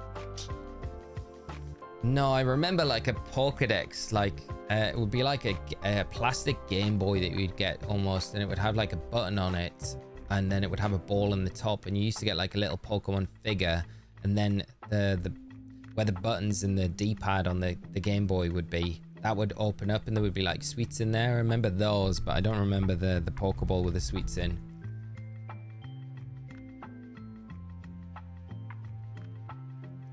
Hope you hit more shiny Pokemon this week. Also so excited for the experiment to catch the new Terra Raid this coming weekend for Scarlet and Violet. Man, we'll wait for the build. Bunnywise, thank you so much for dropping in the stream. I hope you're having a great start to your day. I'm very excited for the Sceptile Raid later. It's going to be a lot of fun seeing how it interacts, what strategy they kind of run with on it. But yeah, I'm looking forward to it. We will have the build out as soon as possible. I want to try and do it fast tonight because I'm normally about 2 hours after the raid drops. By the time I've done like a bit of testing, see what works, and then record the video and then edit and then get the thumbnail done. Be nice to be able to like when it drops, if I can do it an hour later. That's always like my main goal, but I don't want to rush it too much. But if I can get it out quickly, it'd be nice. I will try tonight. Might be one that we can do it with if it's an easy raid to run through. And our predictions of the raid have been spot on.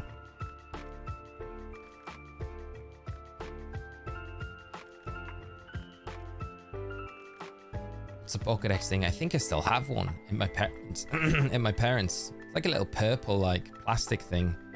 Yeah, you used to get like little Pikachu figures with it, and then you would press the button on the like the Game Boy thing, and the ball at the end would shoot out. It'd be on a string, and then you would like, it would be almost like trying to replicate you throwing a Pokeball at a Pokemon, but then you would just be knocking down. It was a pretty, I mean, once you'd done it once with like the Pikachus that you got in there, it was like the novelty definitely wore off. Definitely one of those things that they make an advert for and like make them look absolutely amazing, like, oh my god, I need that, and then you actually get the toy and it's like, this is nothing like the advert.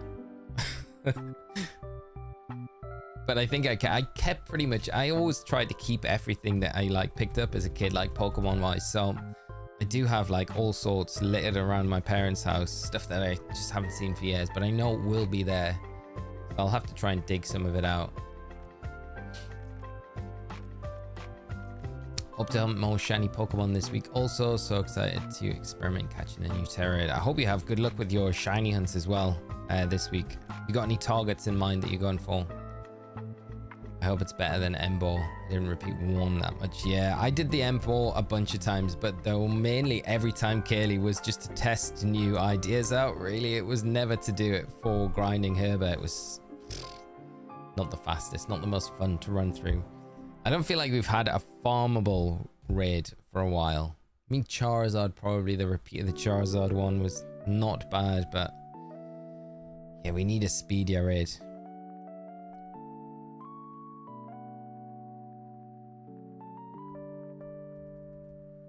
Olio, actually this 2 games is which game? Actually, these are both Heart Gold, so 2 copies of Heart Gold I've got. So, but the different areas of the Safari Zone, each of them. So the one on this side is it the Meadow Plains? And I think this side is the Mountain Plains. They have respectively different Pokemon encounters in each of the areas. You can change all the areas up in the Safari Zone as well, and then put different blocks in those areas. Misclick again. So yeah, that's one of the reasons I really like Hot Gold Soul Silver Safari Zone. We've definitely not. Oh, we haven't snagged the Rattata. Okay, that's good. And it run away. Maybe that's a sign. If we get a shiny Rattata, would not be good. Let's get these synced up again. Swampert is farmable. I mean, they're all farmable. It's just when you compare it back to, like, I always refer back to the Chestnut that was like one of the fastest 7-star raids that we've had. And I think like, if we only got the Herba Mystica drops with that raid, it would have been like one of the best ones to use to farm for Herba Mystica. But like the ones recently have just been all a bit slow in farming, because you're looking at the raid timer definitely being about a quarter left with Swampert, with Embo, maybe a little bit more with the Embo, but the Chestnut you could run through. The raid timer wouldn't even be at 50%, and you could just run through it and then move on to the next one. So that's kind of what I'm looking for. Maybe the Sceptile is one. I think Infernape could be another one that's quite a quick one, depending on how it interacts, you know. Hunting shiny without spending any on my Herba is just to make it more hardcore kind of thing. Nice. Good luck, Bunny-wise, with that shiny hunting. I hope you have a lot of luck with it. Not having to use those herbers as well was nice, being able to do it that way. Riley, how are you doing, mate? Good to see you. Hope you had a good night last night. Did you do any hunting? Have you got any good news to share with us? Or did you just have a break from it all, mate? Did I miss anything last night's stream? Nothing, mate. Nothing at all. Just a lot of this. And some good chat as well. But I hope you're doing all right, mate. Great to see you as always. What do you think is the hardest to find in the shiny world without Herber? What in Scarlet and Violet? I wonder if it's a water Pokemon. I wonder, like, water Pokemon seem to be a lot more difficult than most others. Or something small.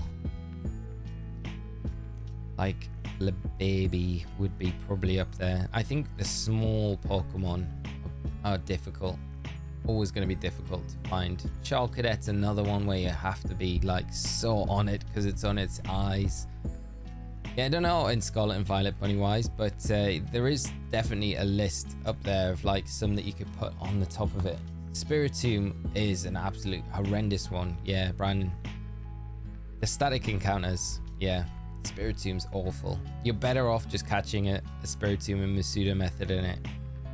That static encounter. Oh, Sinistry Antique. Yeah, that's kind of there. It's a lot easier now with the update though. I don't think it's as difficult to find now they've updated it, so the outbreaks and stuff like that, you'll get like the antique form, or you'll get the unauthentic, whatever it's called, non-antique form in the raid, so it makes it a bit easier to shiny hunt now.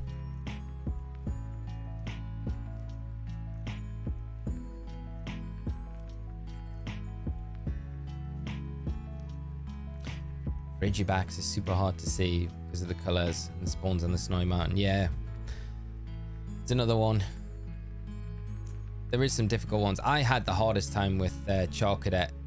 It took me a while to get multiple sandwiches. It just wouldn't spawn in shiny, and that's with like level 3 sandwich. So I don't know what it would have been like for the hunt without any sparkling power.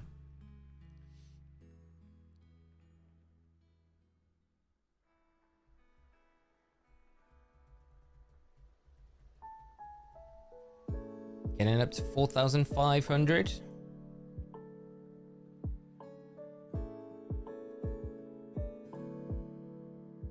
Definitely over that halfway point.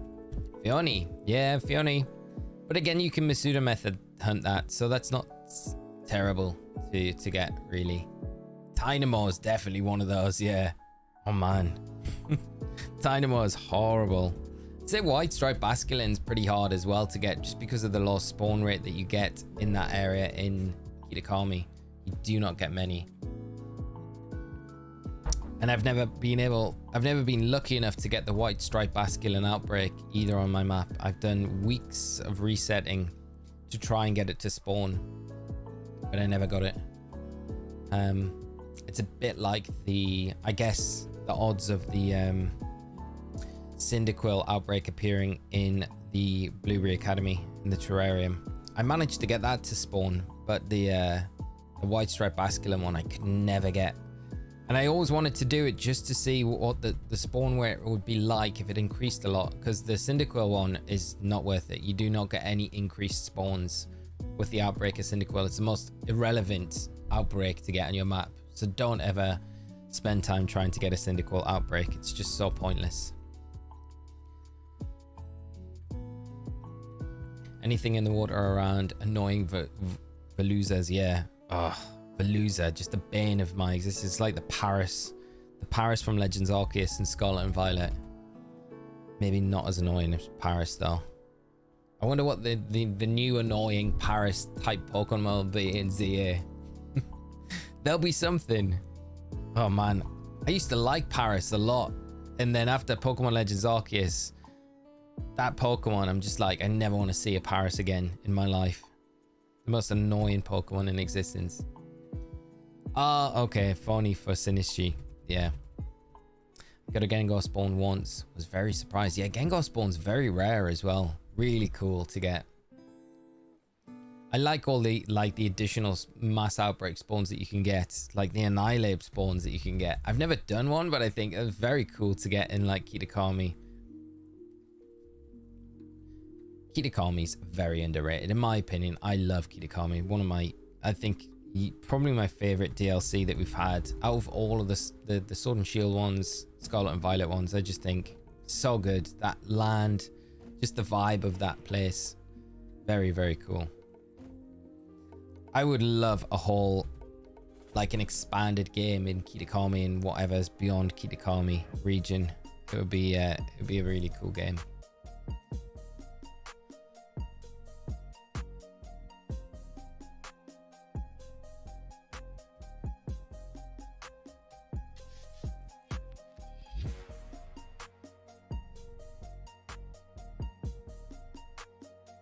Love the flashy Jinbei from Kitakami, yeah.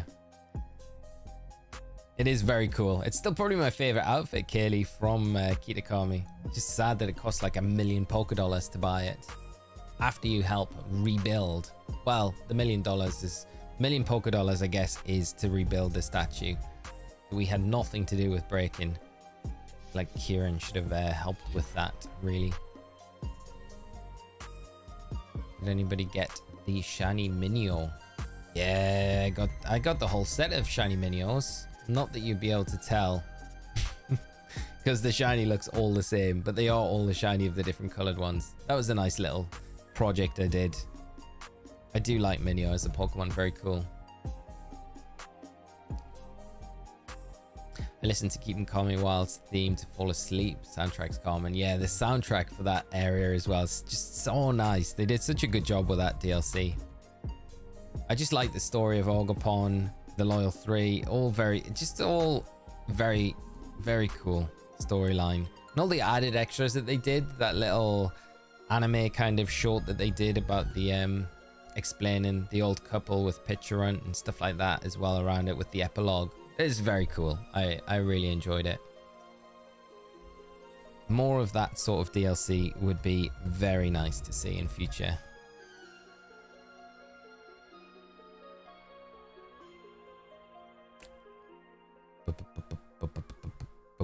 I wonder if we'll get the shiny before 5,000. 5,000 maybe. Pokemon Ranger Jackson, how are we doing, my friend? I hope you're having a great Thursday. Great to see you in the stream again. And thanks for joining today. Like I always say, when anyone comes in new, I hope it's the right time for joining the stream just before a shiny might pop up. What's everyone? I've got my targets. What was everyone in chat kind of hoping to see shine? Like, do you want one of the targets to pop up, or are you kind of hoping one of the other random Pokemon like Houndoom that we've got access to, or the Zangoose? One of those pop up as your shiny. Farigiraf, Smeagol, Rattata, Manectric, Magneton even. There's a bunch of them. I'd love to know what everyone's thinking would be the best shiny to get in this area.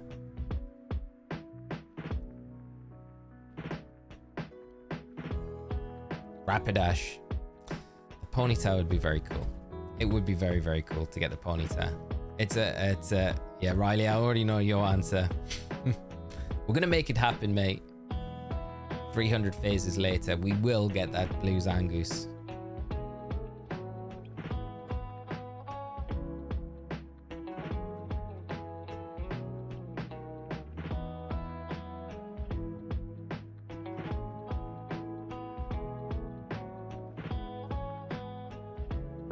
Ponyta blue, that'd be mine. Yeah, the Ponyta is blue.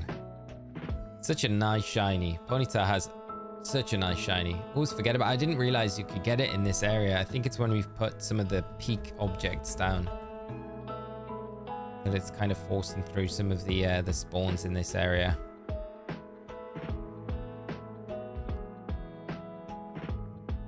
Shinx would be alright as well.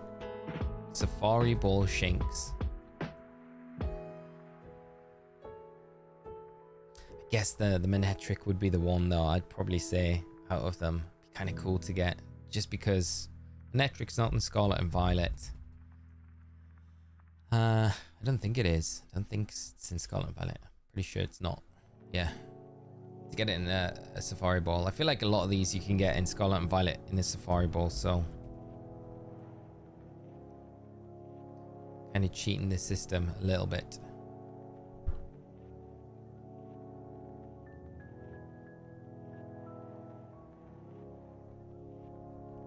But I'm a little bit surprised we haven't had a shiny already. Done a lot of resets. Not giving me much hope for this Heracross hunt that we're doing as well in Soul Silver. It feels like how lucky we've been with the other hunts, to be honest. Like with the Mareep in around just over 2,000 resets. I'd love to see Zangoose. Also, good day. Steinthor, how are we doing, my friend? I hope you all well and having a great start to the day. Good to see you as always. Zangoose. Zangoose would be very nice. The blue goose in a Safari Ball.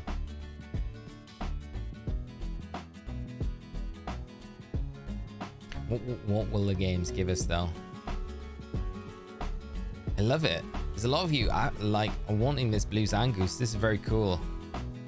It's really deceiving as well when the Zangoose is like coming in on the screen. It's like almost, I wonder if it's just like because of the fade that you've got with the red. It almost feels like it's a little bit blue, but it never is. Same with the Magneton as well, because that's like a more goldy brown sort of color.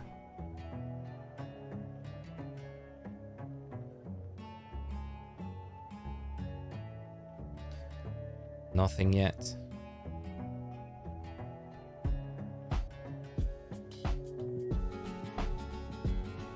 Love blue, black, pink shinies. Yeah, I'm a lot like that. Really, the black shinies are always like my favorite. I feel like that's why Manetric's kind of like one of my faves here. Blue is just the best shiny color, I feel. What's this?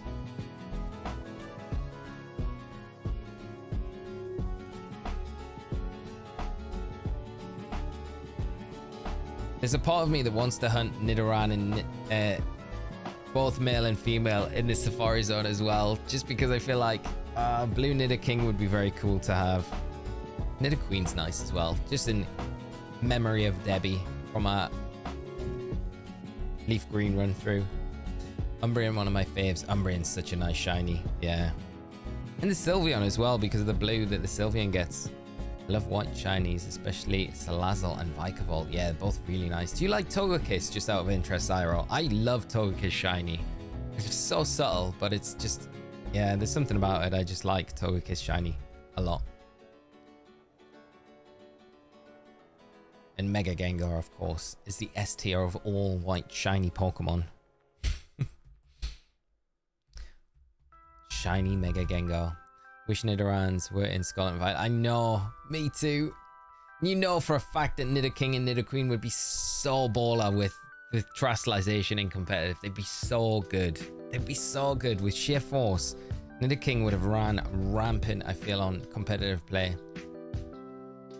It's really frustrating that they're not in those games. But yeah, hopefully they get the time in Gen 10 to come back. But I just feel like Terastallization would have been like the most perfect mechanic for them. Just with like how good a move pool both of them have. You would have been able to really take advantage of a lot of different typings with it. I like yellow shinies like Azumarill, my favorite of all time. Yeah, I can't disagree with you. Groudon and Deoxys. Deoxys is very nice as well. I always feel like Groudon's more of like a lime green in the newer games, but I know what you mean. It is that kind of yellow. This Togekiss more of a creamy color. Yeah, it's more, I guess, more creamy, I guess, Rich. Yeah. I love that. It's like a creamy shiny. I really like Electivire's shiny. Not a massive change, but it looks so good. Yeah, I do like that yellow change to all the Elekid, Electabuzz, and Electivire lines. They're really nice shinies, yeah. They're very subtle again, but I think subtle enough to make them look different enough to be like, yeah, you definitely know they're shiny and they look cool.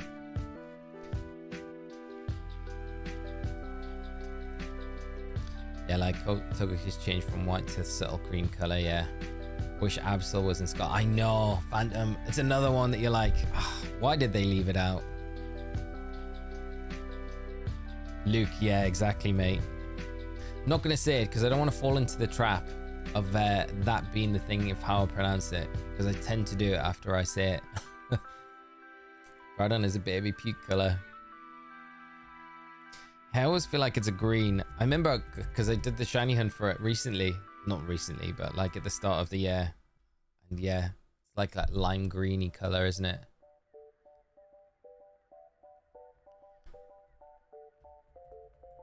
Oh, creamy shiny is so cool too. Kind of like silver cream cake. Yeah, that's true. Yeah. I like Milcery shiny. It's very like way more white with those the darker eyes. Trevenant and Overquill are some of my favorite shinies too. Yeah, Trevenant. Yeah, Overquill's nice. I feel like Overquill gets overlooked a lot. Overlooked Overquill. But Trevenant. That was one of my favorite shiny hunts in the Teal Mask as well. Getting a shiny Trevenant was very cool.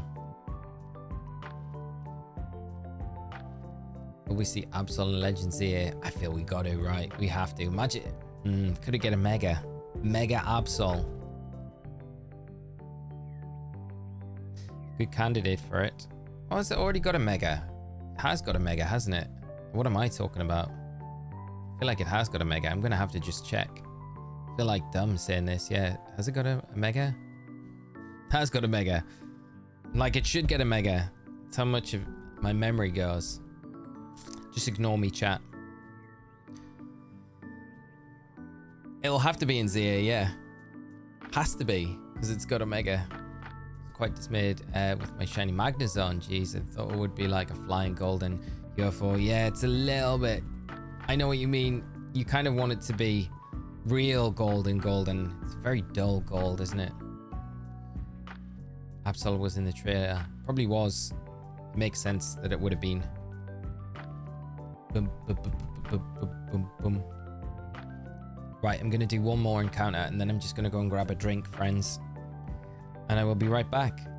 No shiny there, but I will be very, very quick. I have like, well, my be right back screen is actually not too bad because we've got the Mew hunt that I've been doing at the minute to kind of keep things interesting. I will literally be 2 minutes and I will be right back, friends.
Right, we are back. We're back with the shiny hunting. Thanks for holding on, friends. Right, where are we going? Right, Pokemon Ranger Jackson in with, do you think Zia will redeem Gen 6? Redeem Gen 6? It was never a big fan of the Gen. Yeah, I think there's a lot, like I was saying with Charlie last night, I think there's a lot of like story untold in those Gen 6 games. So it'd be nice if they kind of like filled in the gaps. They probably would have like aimed to do in a 3rd edition of those. So, you know, we never got the Z game, X, Y, and Z. You feel like all of those like holes would have been filled in the Z game, but we never quite got it. So I'm hoping with the Legends game, yeah, there's a big hope of mine that we do kind of get those stories kind of fleshed out a bit more and a bit more lore to the area and stuff like that. Origin or Ghost Girl? Ooh, well, that's the big question as well, because that one is a big question. Like, what is that all about? Hopefully that does come to some sort of fruition in the games as well, and they make a return. There's lots of little, like, Easter eggs, isn't there, in those games where you feel, bring those back. It will just be that, like, little touch that'll just, like, put a shine on everything, you know?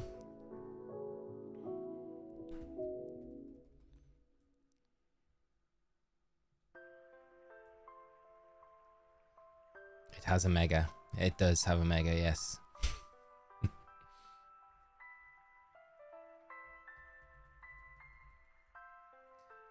Right. Let's get up to that 5,000. Let's blitz through this. Let's see if we can get that premonition of getting a shiny before 5,000. That'd be nice. I'm kind of tempted to stop everything if we get like a shiny Larvitar and then trade it up to Scarlet and Violet on stream. And then train it up and just have it in that game. But I guess we should probably stick to the shiny hunting. See if we can get anything else. Or jump into a Gen 3 game and do some Safari hunting in those.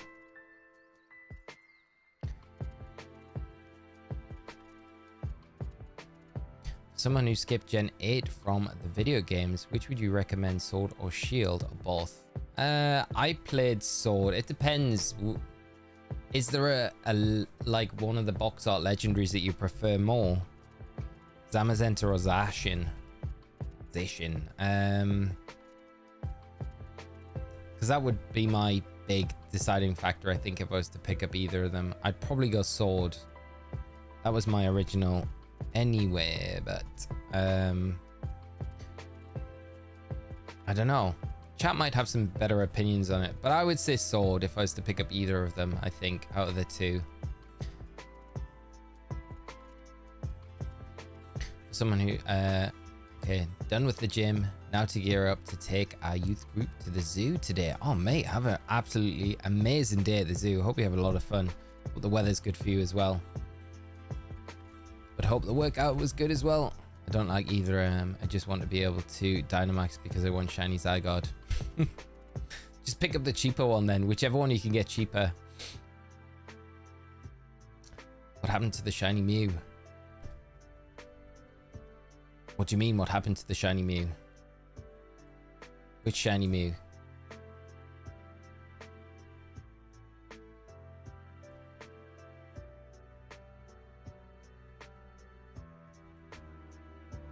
James, only a high of 87 at the time we are planning to leave, so it shouldn't be too bad. Nice, nice. That's pretty nice. And a lot of parents going, so that helps. That will be a huge help, mate.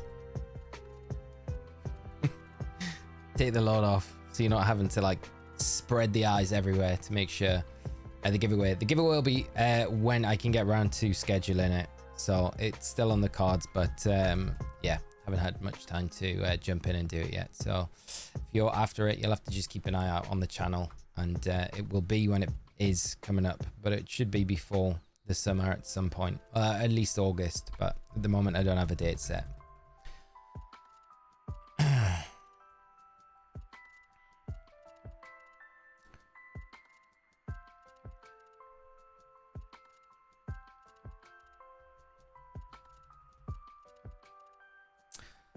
Right, come on, shiny, show up, give us some shiny vibes today.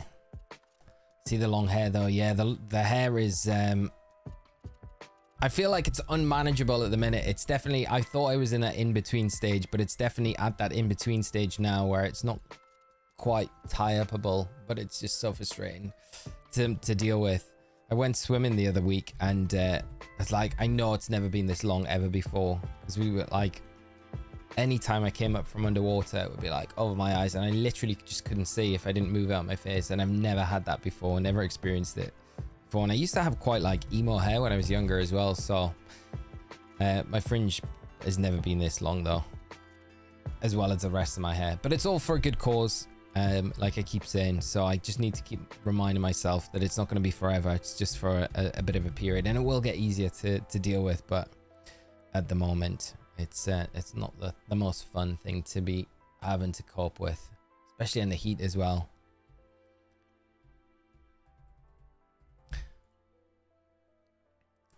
Yeah, 20 kids at the zoo does not sound like a fun thing to have to do. Keep an eye on everyone. You need like air tags on like all 20 of them just to be able to track them in case anyone strays off. You know one of them's going to be like, see something and just wander in a direction. You're going to be like, ah.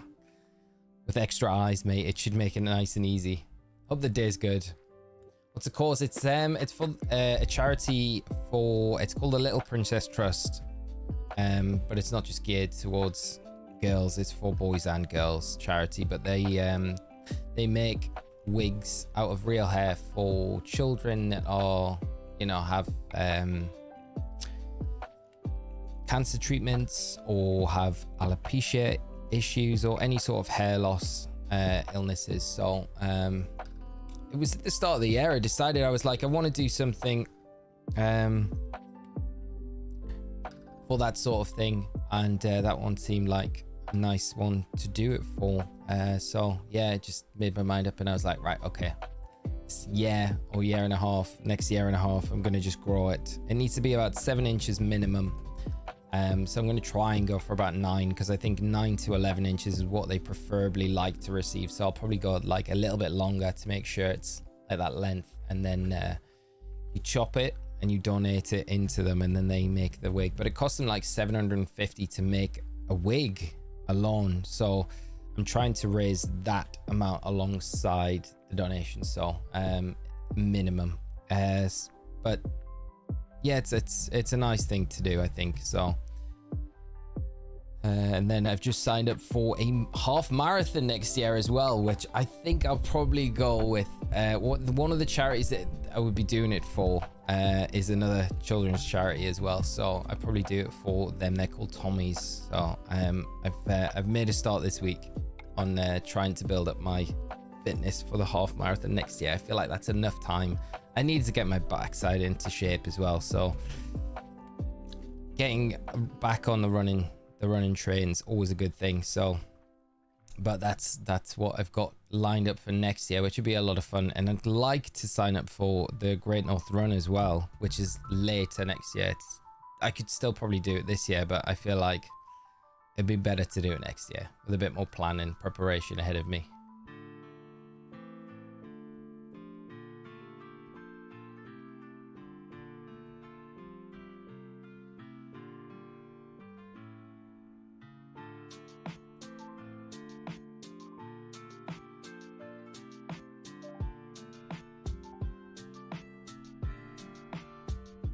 Just out of curiosity, those that have been here when I put the Be Right Back screen on, is it good to have like a little, I thought when I have to go Be Right Back or the starting screen for the stream, just to have some other footage playing makes it a bit more like, okay, there's something to watch here when I'm waiting. So I've got like a reel of like lots of different footage I can just slot into that thing.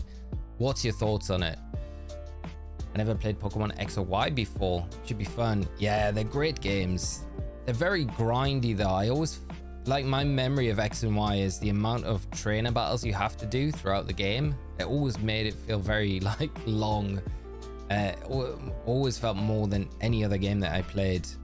The replayability of it never was like super appealing to me, but I enjoyed the story of X and Y and of course the megas and stuff like that. Thanks, Kaylee. Appreciate that. So I'll keep that then.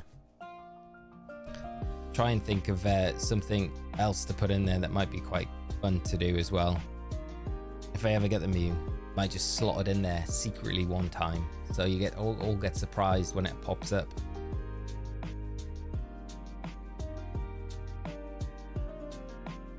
Legends ZA will be your first experience of Gen 6. That's nice. I think it'll probably be a very good experience. A lot of people weren't that fond of X and Y when it dropped. It wasn't most of favorite generations. I liked it a lot. I had a lot of fun in X and Y, but again, there were aspects of the game that were like a bit grindy, but had a lot of good things going for it. Just some huge holes in the story.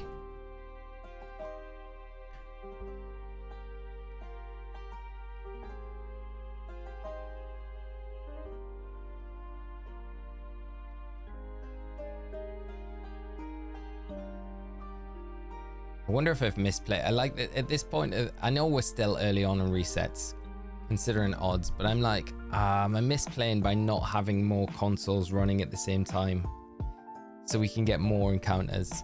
I don't know. I'm gonna be sad if we get to the end of Safari Week and we haven't got a shiny. At least one. I was kind of hoping we get a few, but I feel like that's like maybe a bit too confident. Just want to see you trying to catch shiny Mew. I do want to bring it onto stream, but I kind of resistant doing it now until I do that Deoxys hunt.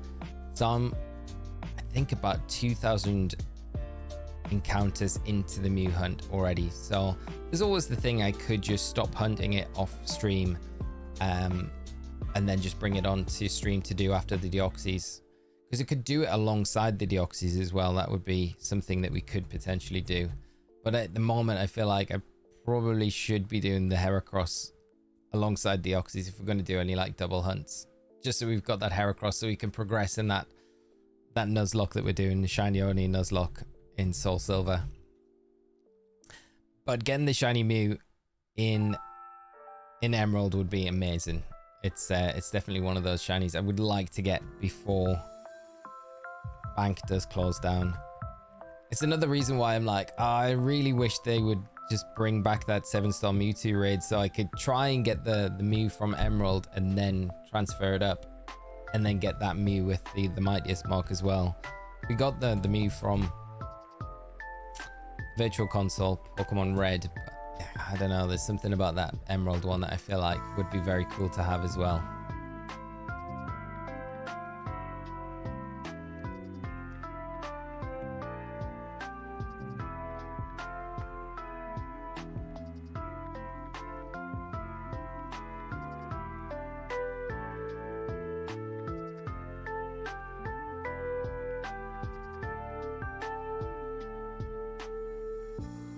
And I feel like there's maybe, is there a good chance that they're going to bring back that 7-star Mewtwo raid this summer?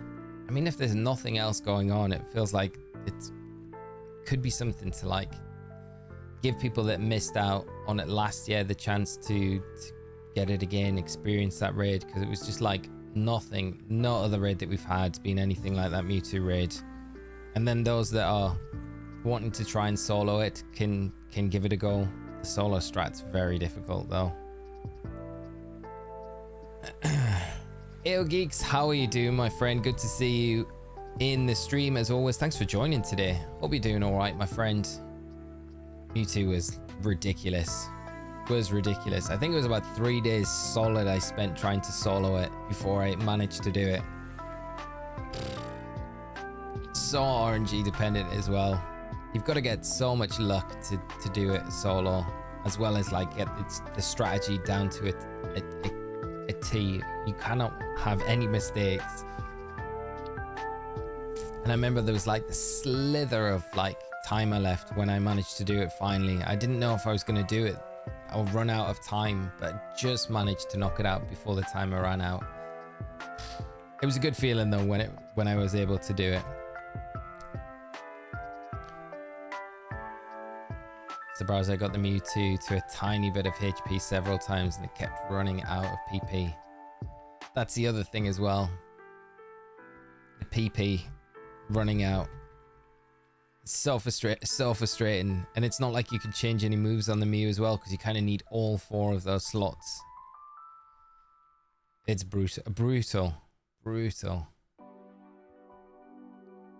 But I did like the aspect of that raid where beating the Mewtwo with the Mew give you the Mightiest Mark on the Mew as well. I think that was a real nice touch. And the fact that you could use any Mew as well, it didn't have to be the mystery gift one, was very cool. The Omni boost that you got at the start of it. I tried to solo it, but run out of time as well. Yeah, there was so many times where I was like, oh, I can beat it now. I'm like down to that last portion of the raid and I was like, I'm gonna beat it, and then the timer would just sink and then just disappear and Mewtwo would just throw us out the raid. Like, oh, come on. Sceptile raid tonight, yeah, Phantom. Looking forward to it. What are you thinking to take in?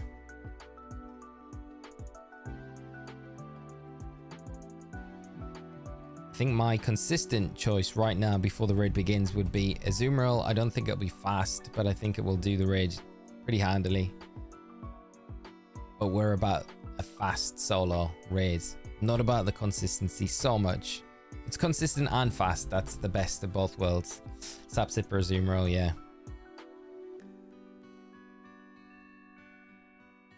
The thing is with the Azumarill, it's pretty safe to say that it's probably going to do a decent job against it because it's got access to Charm.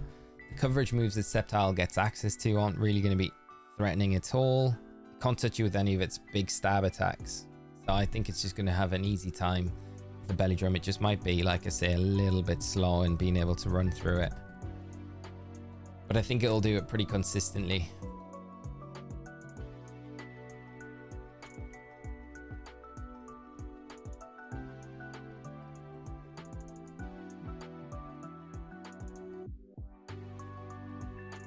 But I'm with Luke. I think Luke said it earlier. Just want to get through these starter 7-star raid Pokemon and then them to start doing some different event legendaries. Because they did that Palkia and Dialga one a while ago now. And you think, oh, you're going to start and do the Pokemon that you can transfer into Pokemon Scarlet and Violet, but you can't catch in Scarlet and Violet. So you're going to do those Pokemon through raid events.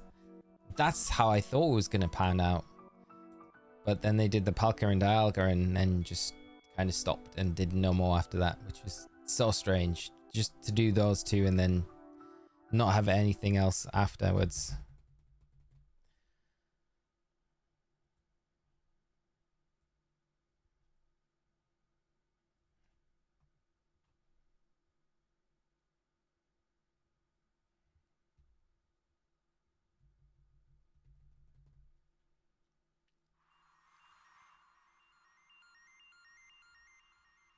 Kaylee waiting on a call to tell me my surgery time, hopefully sooner than later, since no food or drink after midnight. Oh, gotta go nil by mouth for it. That is the worst. I hope you get the call soon, Kaylee, just to give you an idea of how long you've got.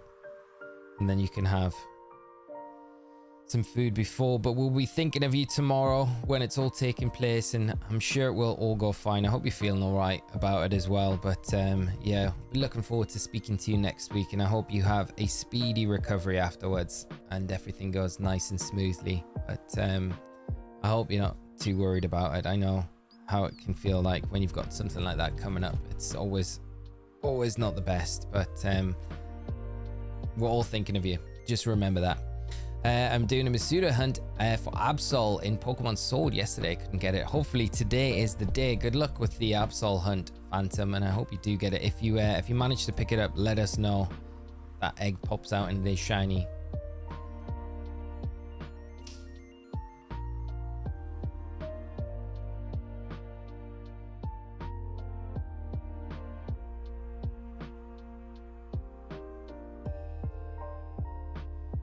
More Rattata.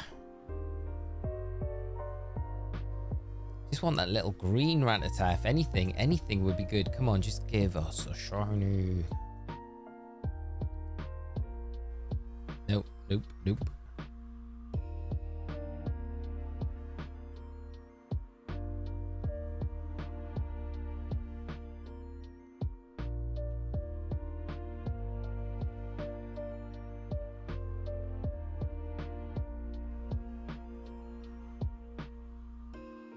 Phantom and 100 checks for Regice, nothing yet. Still early days, but hopefully you get it early on. The next 100 maybe. That would be nice. Is that in Sword and Shield as well, Phantom?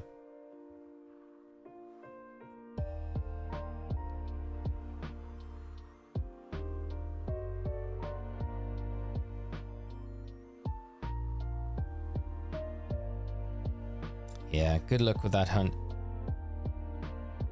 I never did any of the shiny hunting for the Regis in any of those, in any Sword and Shield. Kind of nice to jump back into, especially because I've got that new save now where I was trying to run through to get an Ice Rider Calyrex, but I'm like, you need to become the champion of the region before you can actually get the Calyrex, before you can catch the Calyrex, which I didn't realize at the time.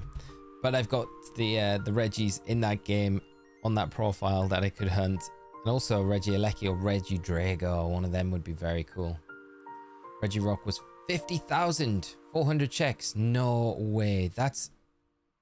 You deserve, like, every other Reggie, I feel now, you deserve to get in sub 100 for that. That's ridiculous. 50,000 checks.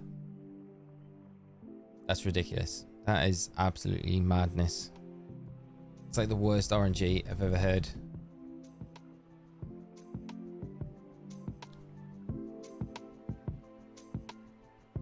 So sorry. I've done like, and huge props for like persisting with that hunt. I think I would have probably give up at about 20,000. I'd have been like, yeah. Reggie Steele was 62. No. Too much, mate. Must have like the worst trainer ID, SID combination.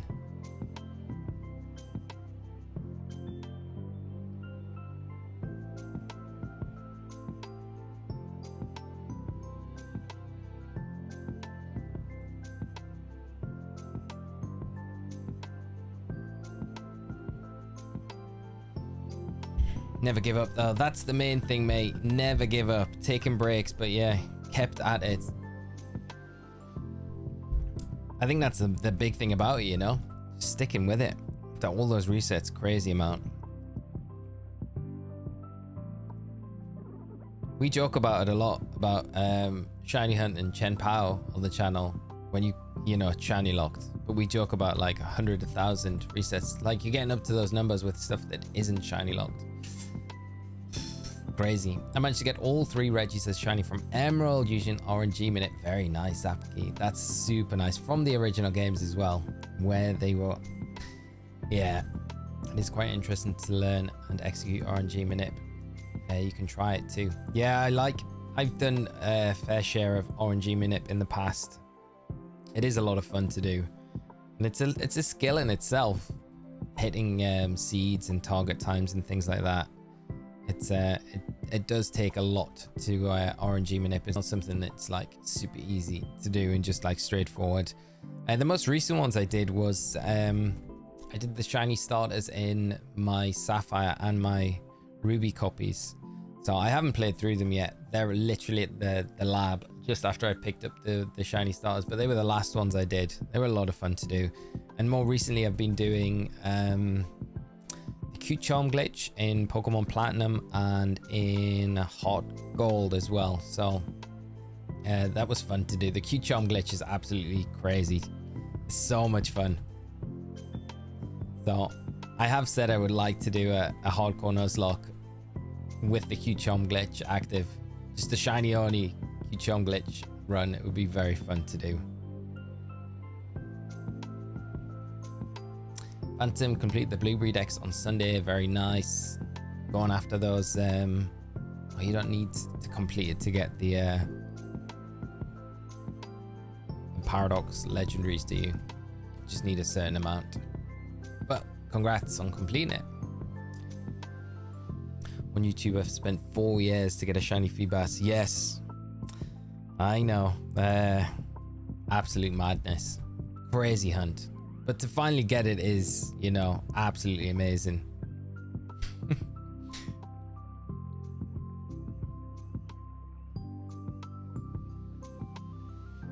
you use Cube Charm glitch in the Safari week, would be cheating. Yeah, it probably would be, wouldn't it? It'd be very fun though. Imagine the amount of shinies we'd be able to get.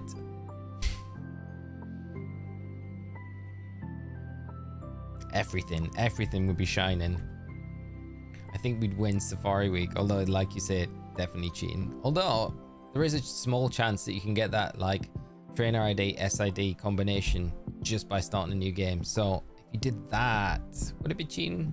If you never RNG manipped it and just randomly landed on it.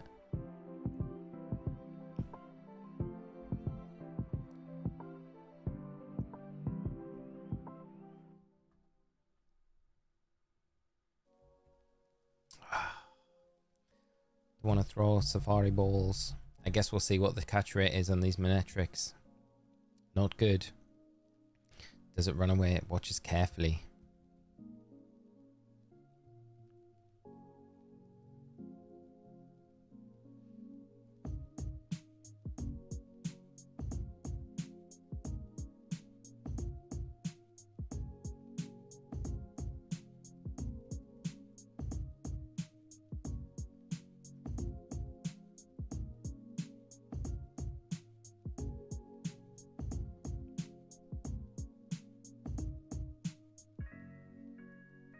I think I'm going to change a patch of grass that we're running in a strip. I'm going to go up. I'm going to use this patch and I'm going to go down here. This one. See if that changes our luck. Any of these different spots. I doubt it makes any difference. But in my head, it's going to make a little bit of difference. Running around a different lane in these areas.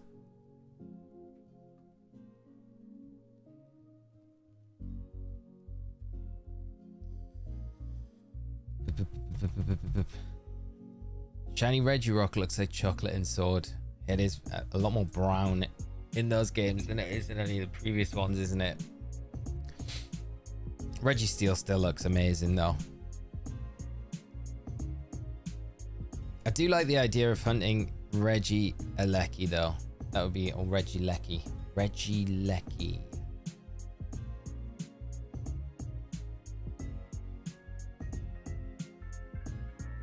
That'd be a nice hunt to do. And then go for Regidrago after that. A whole new playthrough just to get the Drago.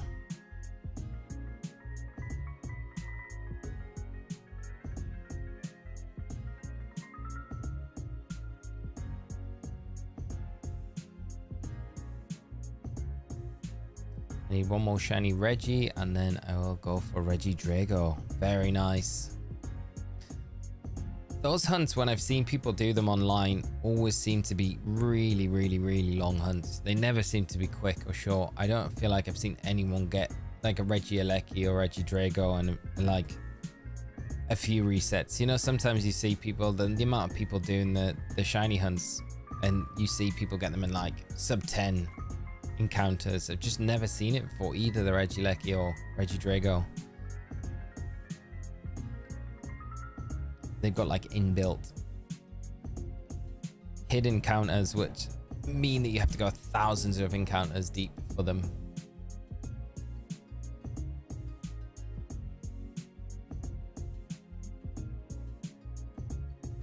Regice is the best shiny out of all the Regis. Oh, I think I like, personally for me, Registeel is the best one, but it's just my personal preference.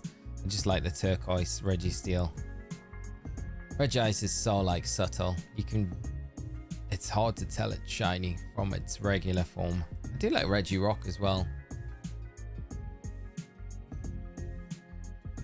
But even Regieleki doesn't really have much difference, does it, between its shiny and its normal form?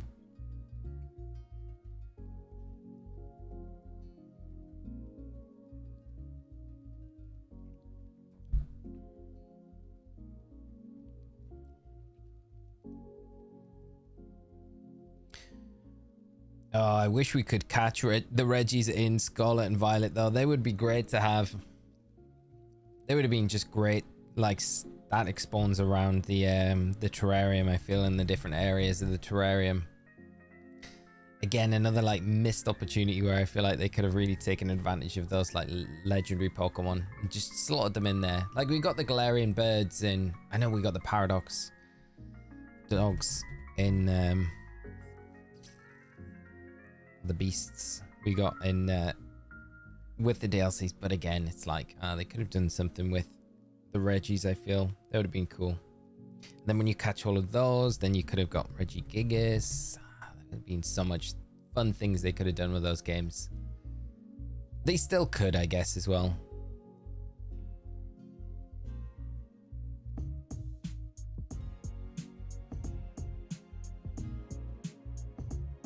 Mightiest Mark Regis, Cisco. That would be very cool, wouldn't it? Mightiest Mark Regigigas.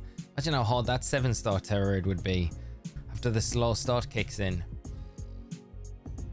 That thing would be ridiculous.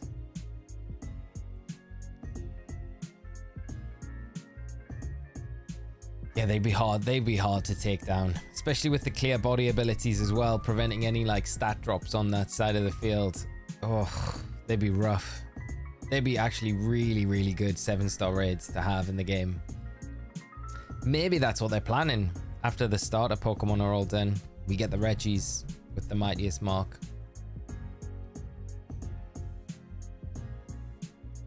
I'd love to see that though. Yeah, I don't know how you'd beat the Reggie. The Reggies would be so hard to defeat.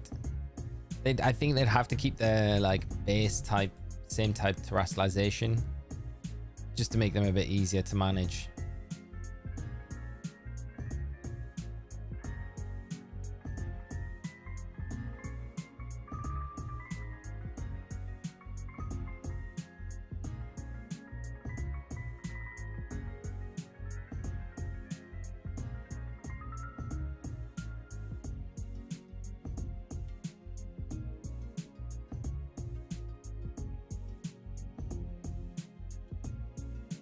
Million people beat the Regigigas, we could get a shiny. Imagine that would be a kind of a cool event, like they did for the Zeraora and Sword and Shield.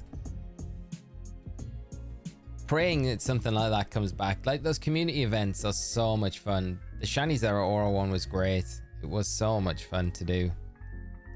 Was it 1 million Zeraoras raids needed to be beat? I think in 1 week. I think, and yeah, it was smashed. They smashed that, and depending on how many Zeraora were beat, depending on the mystery gift that they would give out like a couple of weeks after that.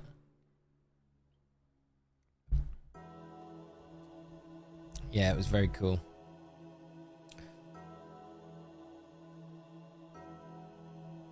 They would boost on all of their stab moves. They kept their base terror. Yeah, they would.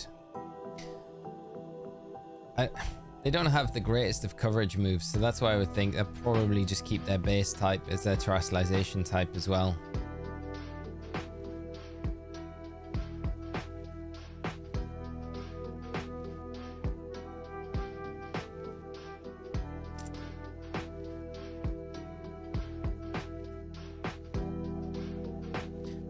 I'll be trying to get shiny Regigigas when get all the Regis in Pokemon Sword. Nice.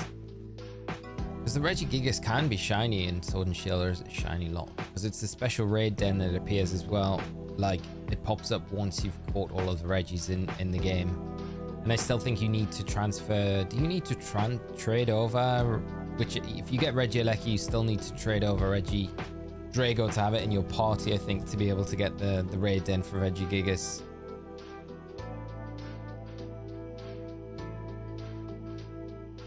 But good luck with the Regigigas hunt when you get around to it. Got shiny Regigigas in Gen 5.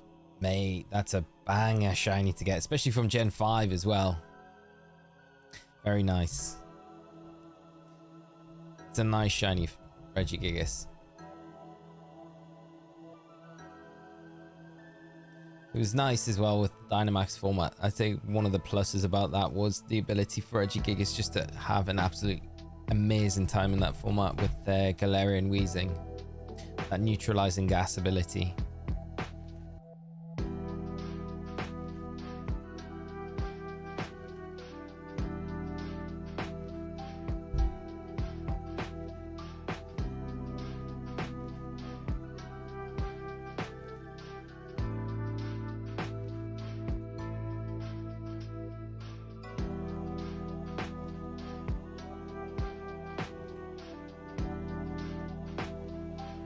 Getting closer to that 5,000 mark. My predictions are running short. I don't know if we're going to get anything before that 5,000. We've not got many resets or encounters to go before then. And then who knows when the shiny will pop up. Come on, pre 5,000. That's what we need.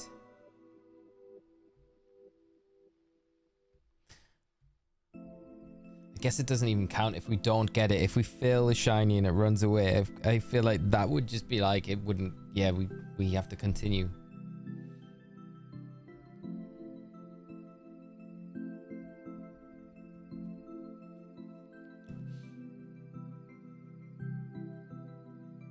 Don't forget to thumbs up the stream. Thank you so much, mate. We've got 41 likes in the stream so far. If you can drop a like, it would be massively helpful. Help share it around with anyone else interested in watching me grind through Safari Week on stream today.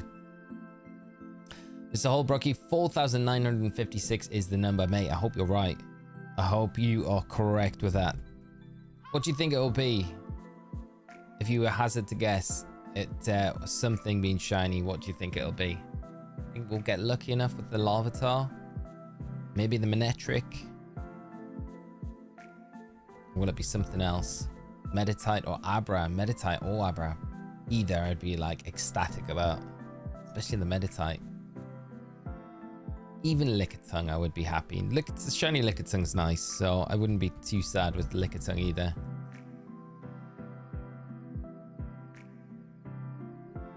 Yeah, you need all 5 Regis to unlock Regigigas. Yeah. It's another one of those, if you want this special Pokemon, you need both copies of the game to get it.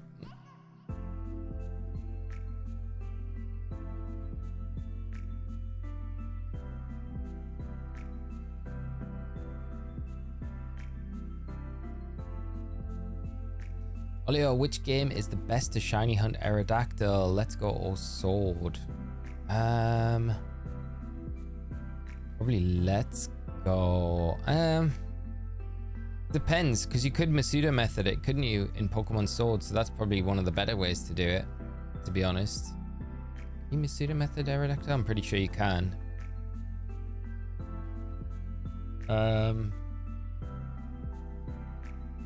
I've never hunted in either of those games, so I'm not really too sure. I love Larvitar, etc. The shiny is just so underwhelming, so I hope for a different one. Although it is good to have it, to be clear. Yeah, that's it. I know what you mean. The shiny could be a lot better than it is.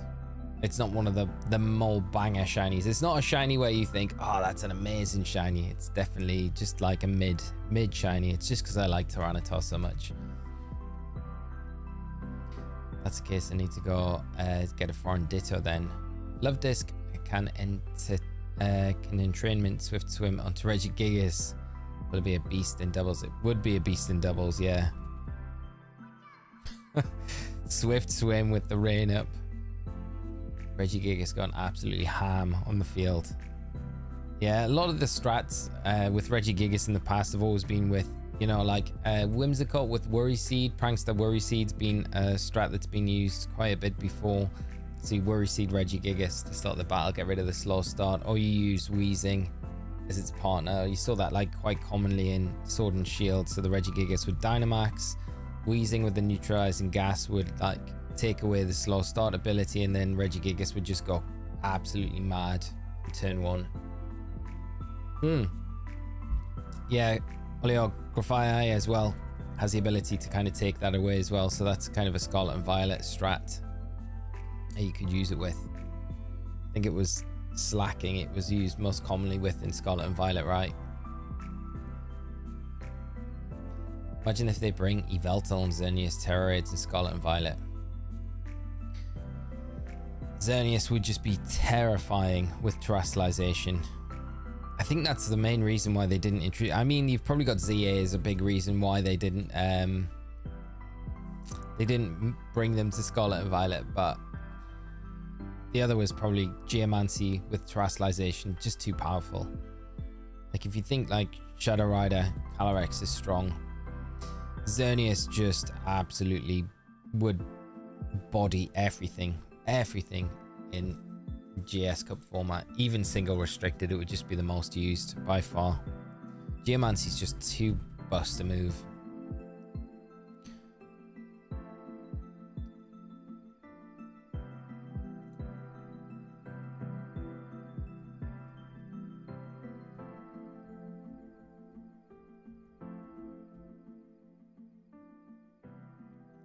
Still curious what VGC is going to look like for the next year with no new game. I am exactly the same, AO Geeks. Because we were talking about it yesterday on stream.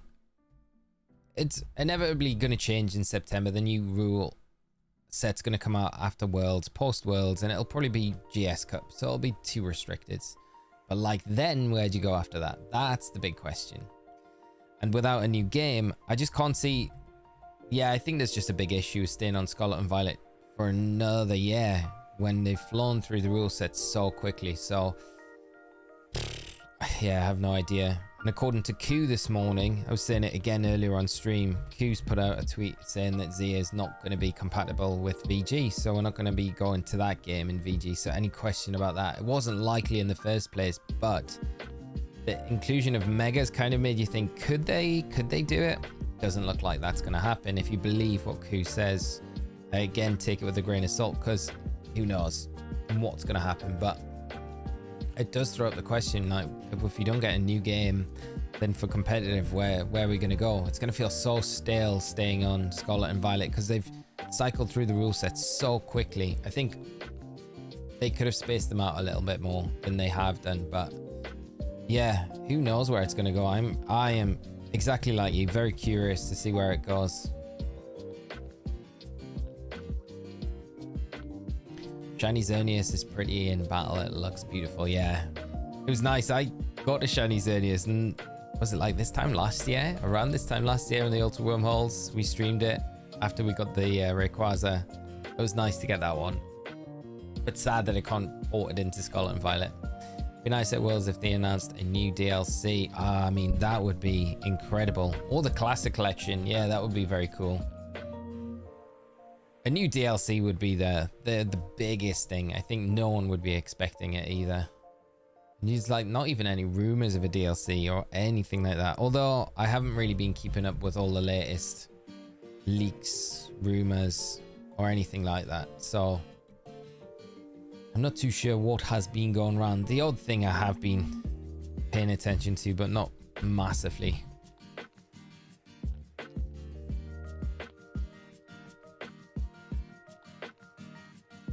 The Classic Collection being announced at Worlds would be absolutely wild. I always feel though that Worlds, the closing ceremony announcement always has some sort of competitive connotation to it, whether it's related to competitive play somehow. So for like the casual audience, I don't feel like the announcements are that exciting unless they might give a bit of information about like whatever they're talking about, whether it be ZA. I mean, what else are they going to announce at the closing ceremony? It has to be ZA. There's nothing else that we know about that's coming out. I think the only two things that we could logically say could be at the closing ceremony at Worlds would be either the Classic Collection, like coming to the Switch, being ported on to the NSO, or a ZA trailer of some sort. And I think for it to be a ZA trailer, I think we need to have one before that closing ceremony, so they can delve a little deeper into what they've already shown in that first preliminary trailer and go with a bit more of a competitive edge with ZA. But then again, if the rumors are true and it's not going to be ported over to VGC anyway, what's the relevance of ZA got to the competitive circuit? So I don't really get the competitive spin to do anything related to ZA at all at Worlds. So it wouldn't surprise me if we aren't moving on to ZA in VGC. I would not be surprised at the closing ceremony if we got nothing ZA related at all. You know, because you look back at all of the closing ceremony announcements, they've all been like new mega Pokemon. They've been like last year, the terrarium stuff, it was all competitive moves that we saw new moves that they featured. Yeah, so it's I don't know. I'm not massively hopeful for that closing ceremony announcement. If not going to be anything new till they at least give us an option to get older games on the Switch. Yes, I agree with you, Kaylee. I think that's the big thing. We just need those older games ported over. Any of them would be fine. Wonder if the Shiny sound and Legends CA will be the same as PLA or if it'll be a different sound. I hope it's the same one. I hope they kind of keep that nice flow between different Legends games. I just hope it's just kept there, even if they're gonna not have it in the main series titles. Just keep it in the Legends series. I think it'd be nice to have. I think they can consider releasing those past games with events in it, like Mew Deoxys compatible with home. Yeah, that would be the dream, I think, if they did that. I was so convinced that they were going to do it this last Nintendo Direct. I was like, it's the perfect opportunity. It feels like the perfect opportunity every time though we get a Pokemon Presents or a Nintendo Direct. It just feels like the right time for them to do it, especially because we've got this like stopgap here with like not much happening, but they keep holding off doing it, and we know it wouldn't be that big a deal for them to port things over.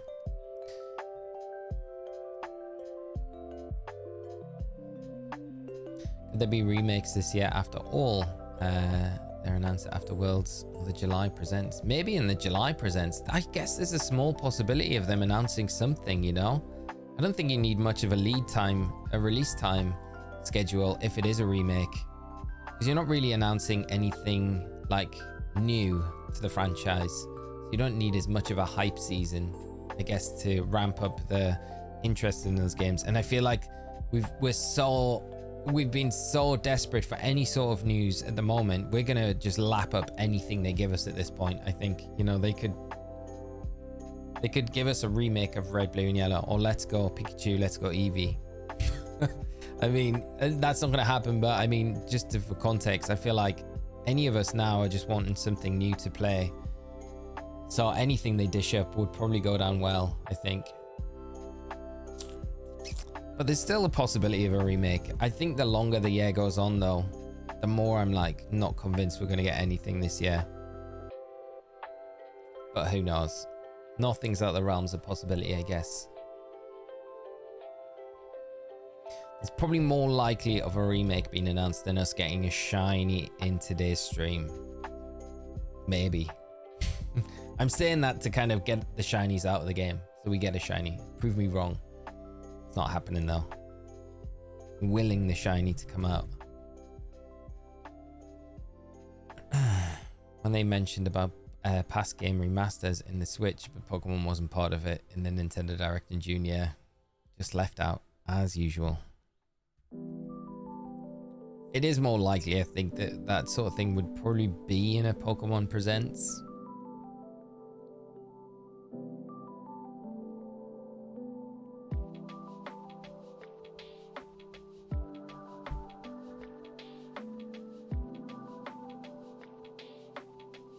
$50 more till 5,000 encounters. Countdown is on. Can we get the shiny, or at least a shiny, before that 5,000 number?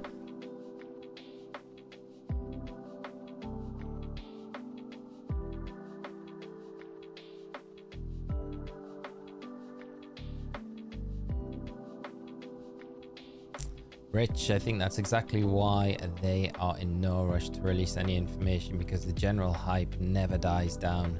They could keep us hanging for a year and we'd still be buzzing. Yeah, I feel like you're probably right, mate. I think that's the thing. And the longer time goes on without anything, the more we'll accept anything. And just, yeah, they'll be like, well, they're all saving money because they're not spending it on Pokemon stuff. So they're going to have more money. And we can release anything when we want, and they're going to give us all of that money that they've got.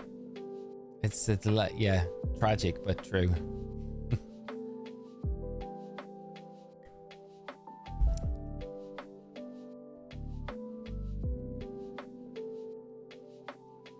It's kind of sad though at the same time, because it's Johto's anniversary this year, like the 25th anniversary of Johto, and you think, oh, you could have done something like really special for like the Johto games. They're so loved within the community, you know, and I think it's just a shame that they've done nothing, or it feels like they've done nothing for Johto this year to kind of commemorate that anniversary, that big anniversary that it's got, you know. And I just there's just lost opportunities.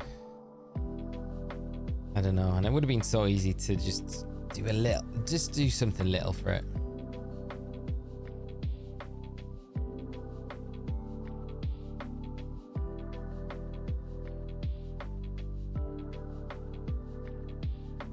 Come on, Blue Houndoom appear.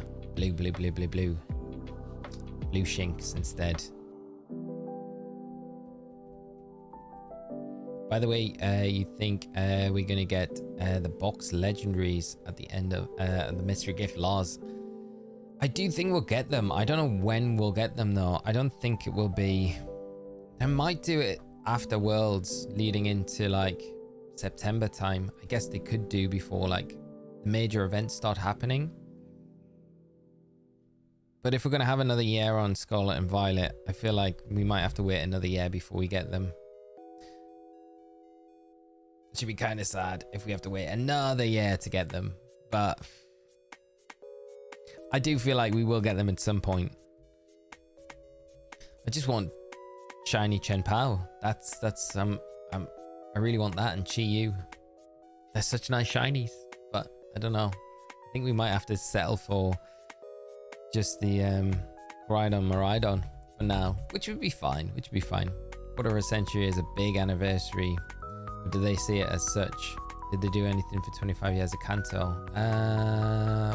Well, it would be the 25 years for Kanto would have been just their 25th anniversary, I guess. So they did. Did they do much for that? I think they only had the celebration set. I don't know if they did anything in game. No, didn't they do an event in game for the 25th anniversary? Let's say they did. I can't really remember.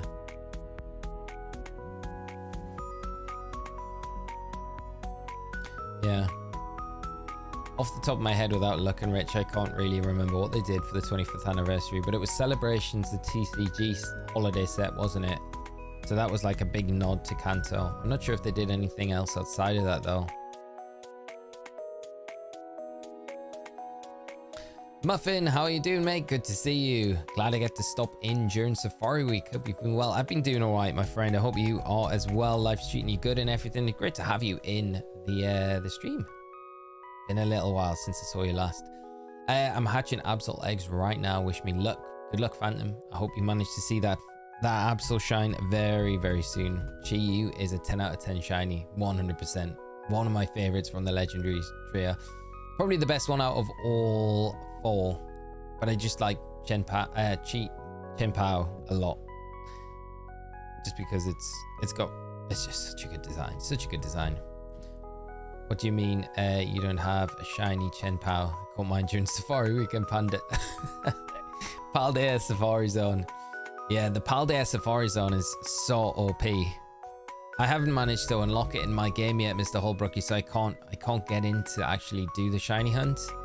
But yeah, I mean, I think you're one of like a very small handful of trainers that's been able to unlock that Paldea Safari Zone. One day I hope I can put the hours in to unlock it.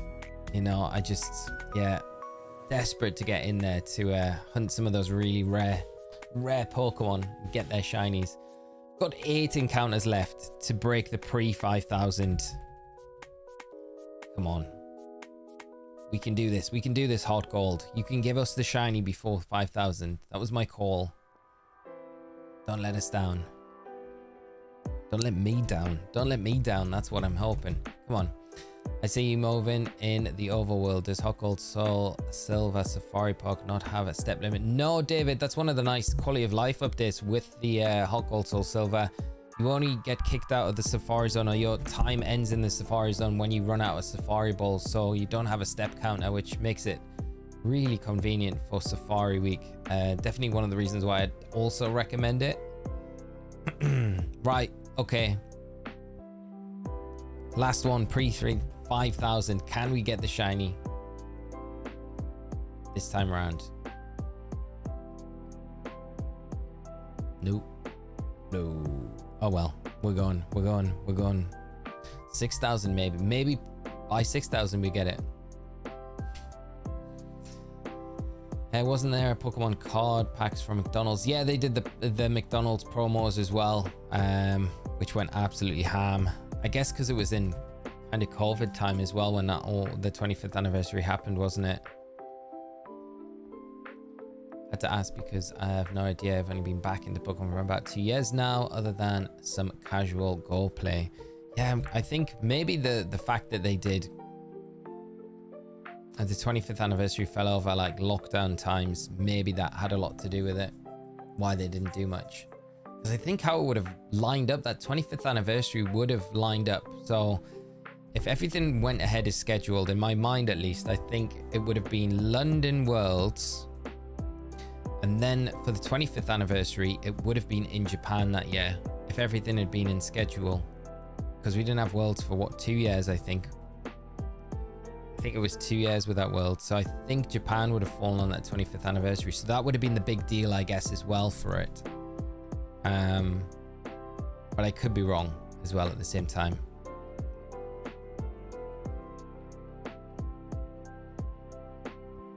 It's hard to unlock. I feel yeah, it took me ages. Yeah, I just haven't had the time to like unlock it yet. I really haven't. I just I might do over the summer, mate. I might have a bit of time to try and get in there and then snag, and then the hunt will begin. Haven't been around, and don't apologize, mate. It's great to see you whenever you've got time to drop in, but don't ever apologize, mate. I know how life is sometimes.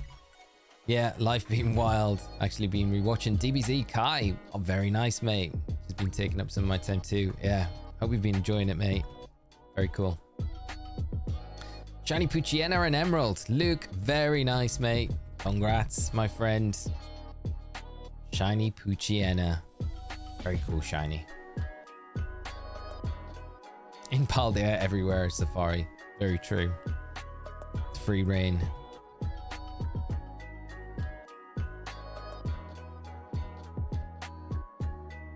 I do like the idea though of using the terrarium as your Safari zone. And no odd manipulators, no sparkling level sandwiches or anything like that. And then just going into the overworld, wandering around trying to find a shiny.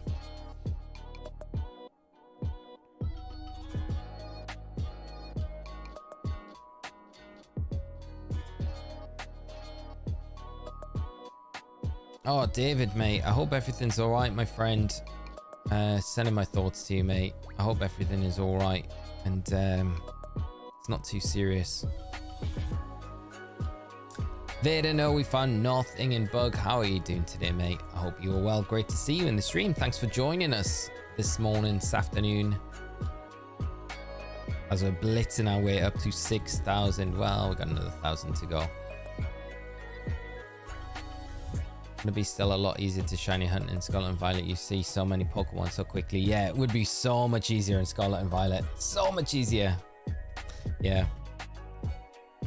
But we like the punishment of having to stay in these older games with the bigger odds to try and get something shiny.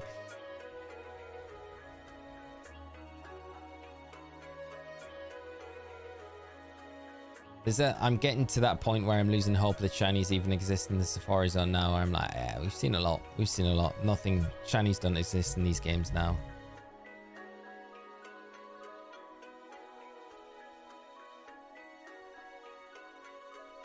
Okay, I caught like 3 shinies before beating Scarlet and Violet for the first time. That's nice, mate.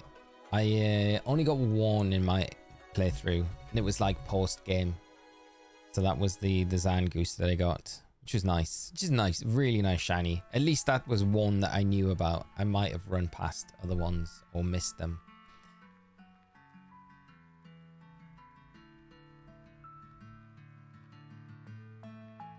But yeah, Scarlet and Violet. I remember when the games dropped and the amount of people that would be posting online, they'd be like getting like just a random shiny at the start of the game and be like, oh, I'd love to get a shiny to play through with.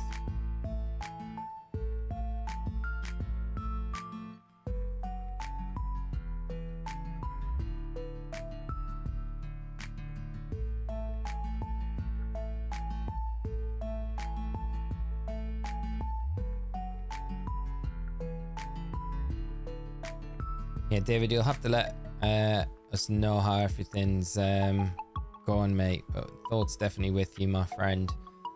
Cat is the love of my life and I'm in shambles, just trying to distract while I wait. Oh, mate, I hope everything's all right. I really do, mate.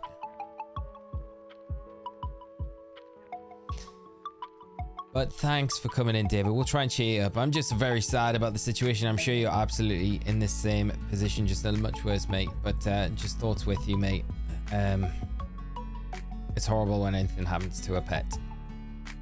But you're in the best place, like right now, where things can get fixed and stuff like that. So just like I'll be keeping my fingers crossed, praying, mate, and we'll try and get a shiny to cheer you up, mate. In the meantime, it might help, might not help, but I hope it might do. But you can help us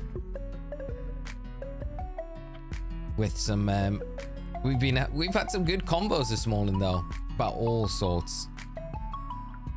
I'll tell you a funny story about cats, because Lou loves cats, and she's got 2 cats, and they're both adorable. Actually, I've never met them before until I went and visited when I went to the England game and I was staying with her in Barish.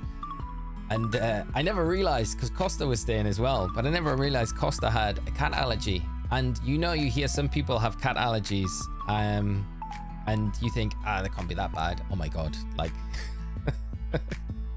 like I turned up on the Thursday and like we got there with Costa, and honestly, his eye was like, it was like barely open, like one of his eyes, and the other one was so red. I felt so bad for him. The thing is though, like Costa like loves cats as well, so it's like, it's a real hard thing to deal with.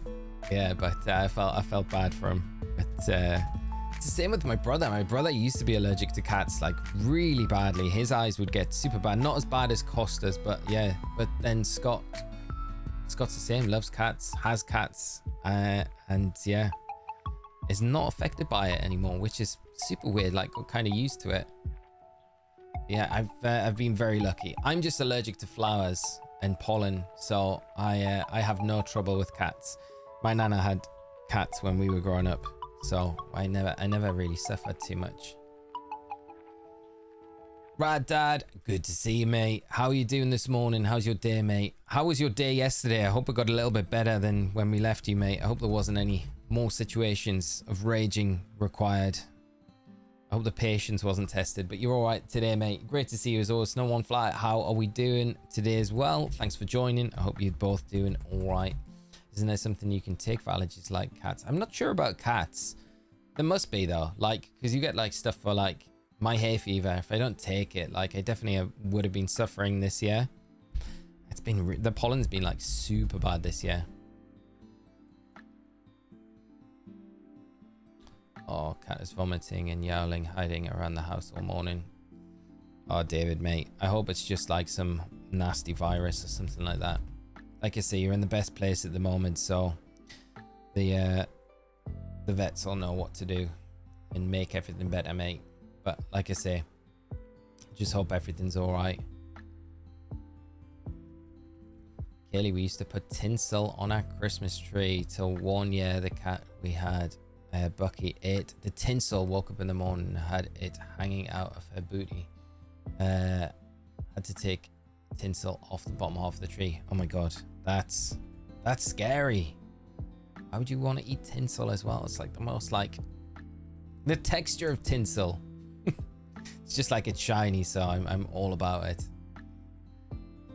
Please nothing like bad happened. My boss had to put me on a final warning, so now if I sneeze in the wrong direction, I'm fired. Oh, dude, don't say that. Don't sneeze. No sneezing today, mate.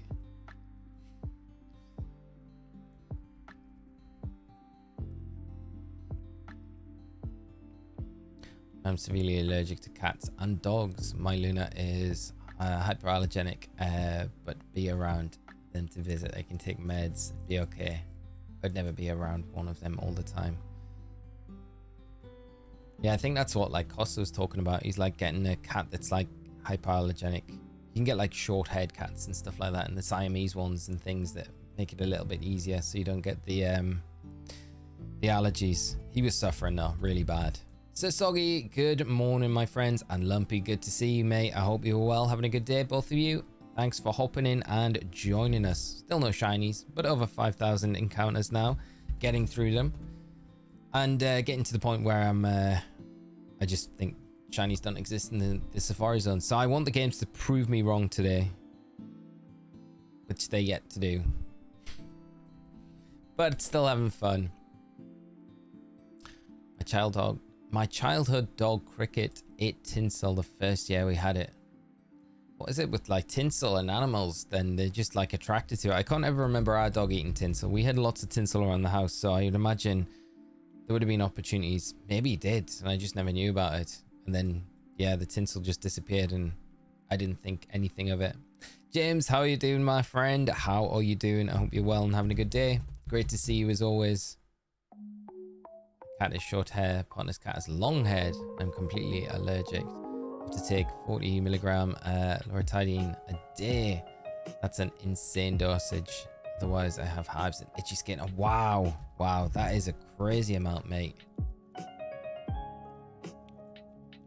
Luke, if I can get a full odd shiny in less than an hour, you can too. Mate, I appreciate it. Thank you so much for the spur on. I definitely need it, I think, at this point.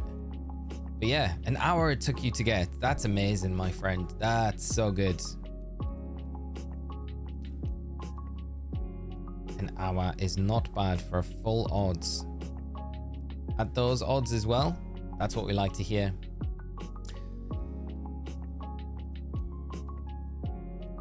You say I don't have such issues. I have 3 pet snakes. I've never met anyone allergic to snakes. That's very true, yeah. No one's allergic to a snake. What kind of snakes do you have, mate? My beagle dig as well. I guess it looks tasty to them. Yeah, there must be something about it. It might be the texture and like the shininess of it that you just think, yeah, that looks good. I'm gonna eat that. That must taste good. Cat fell off a balcony yesterday. I was looking for him in the house for like 20 minutes. Suddenly hear meows, then found them outside. They are fine though. That's good. I'm pleased they're all right. We had such a scare with our dog when we were kids. We hadn't had a Springer very long. A Springer Spaniel. I'm just going to refer to him as Bilbo because we called our dog Bilbo. It sounds like really weird, but anyway, we hadn't had him very long, so he's still a puppy. And we were out walking, and he was off the lead, and he ran like he always used to do. And the next thing we knew, we were walking like along an old railway line. The tracks had been taken years ago, so it was literally just the remnants of the railway line, but they still had the bridges either side, but no middle to the bridges, so they were just pillars. Then we looked up and he was like on one of the edges of the pillars, and oh my god, it must have been like 20 foot in the air easily, so high. And he was like on the edge, and we were like shouting for him to come down, and he slipped off the edge and like head first landed like on the ground. It was like the scariest thing ever, but luckily it had been raining and he landed in this huge big puddle, which must have like eased the blow. And I do not know how he survived that. I like, even speaking to my mum now, she was like, I thought that was it. I thought he'd killed himself, like, because it was such a big drop, and I don't know how he didn't injure himself any worse than he had. He was just shaking up. My mum like carried him home like a baby, and I caught home. It was such a scary thing, but yeah, thankfully he was all right. But that was horrible. But yeah, pets do the most crazy stuff.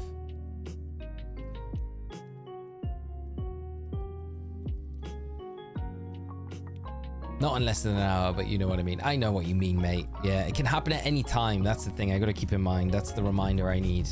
Wish I knew I was so allergic before she got her kitten. Love her so much, but I'll suffer. Yeah, that's the thing. Like, it's like a love-hate thing. It's like, it's going to make you so, like, ill, but, like, at the same time, I know what you mean. It's just like, I just want to, yeah, be affectionate and next to them.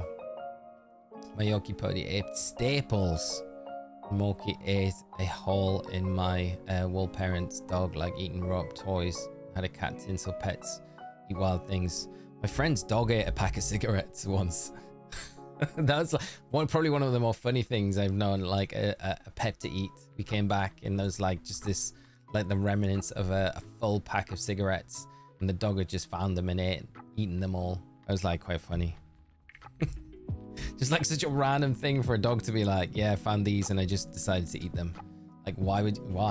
They couldn't, that must have tasted like the worst as well. Like, absolutely horrible. Yeah. Olbrookie King Snake, hence my name. Cinnalon, milkshake, and Amazon tree. Oh, wow. Very nice, mate. Very cool. Do they take much feeding? I like have no idea how like snakes would be. And Riley, how are you doing, mate? Good to see you. Hunt still ongoing, mate. No shinies just yet, but we're probably edging closer to them, maybe. My confidence is waning and then returning. It's like a seesaw. It's up and down at the minute. I'm deciding whether or not the shinies actually exist in this safari zone or not. It might be one of those rare safari zones where shinies just never appear.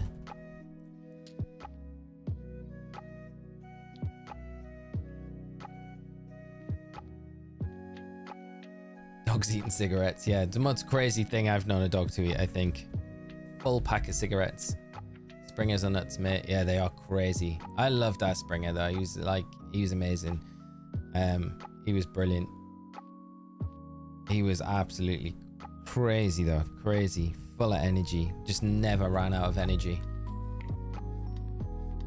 I've had them at my parents for like 25 years. I've actually got my first pup dog tag on a chain that I wear around my neck. That's nice, mate. That's super nice.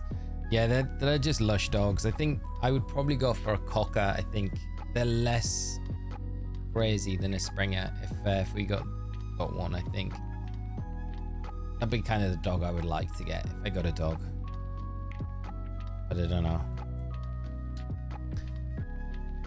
Get the nicotine rush from eating cigarettes. I know, right? That's it. From going from like never having nicotine before to eating an entire pack of 20 cigarettes. The dog must have been like on an absolute spin for the rest of the day.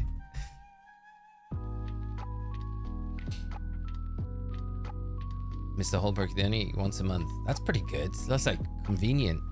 It's like you can. So could you go away like on a break and not really need to, if they've been fed, you can like go on a vacation as long as they've got water. I guess they'd be all right. Pretty low maintenance, but I bet there's other aspects that make them high maintenance as well.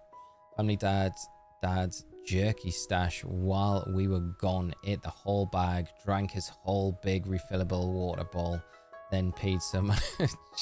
At the door, the dog said it was worth it. Dog had a party when you guys were out. Once a week. Okay, that's like, yeah, okay. It's like once a month. That's crazy.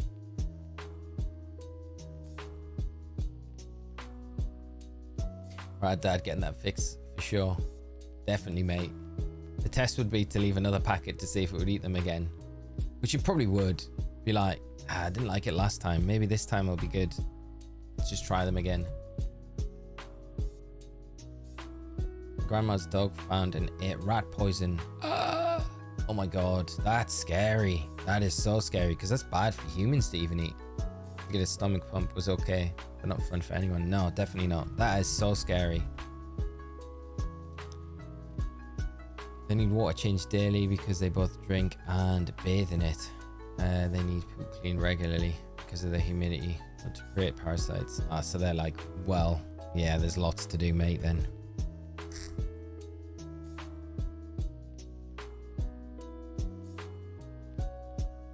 But I'm able to go on holidays. I've got major tournaments, as you know, fairly safe, so long as they're not in the room for more than a week. That's cool.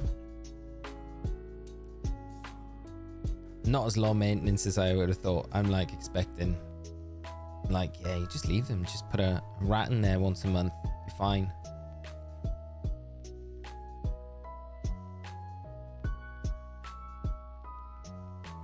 Right. Let's see. Something shine soon.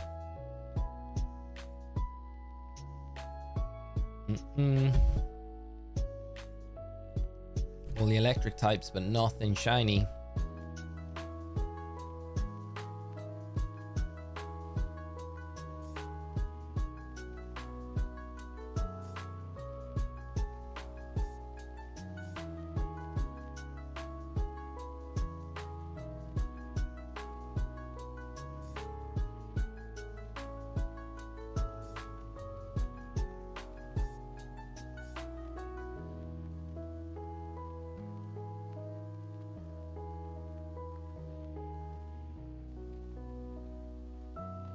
Some good points you make, Mr. Holbrookie. The pluses of having snakes. No hair. No noise. No having to take them for walks. Roughly €30 a month. 10 per snake to feed them. Not bad. It's not bad at all, really, is it? It's pretty good.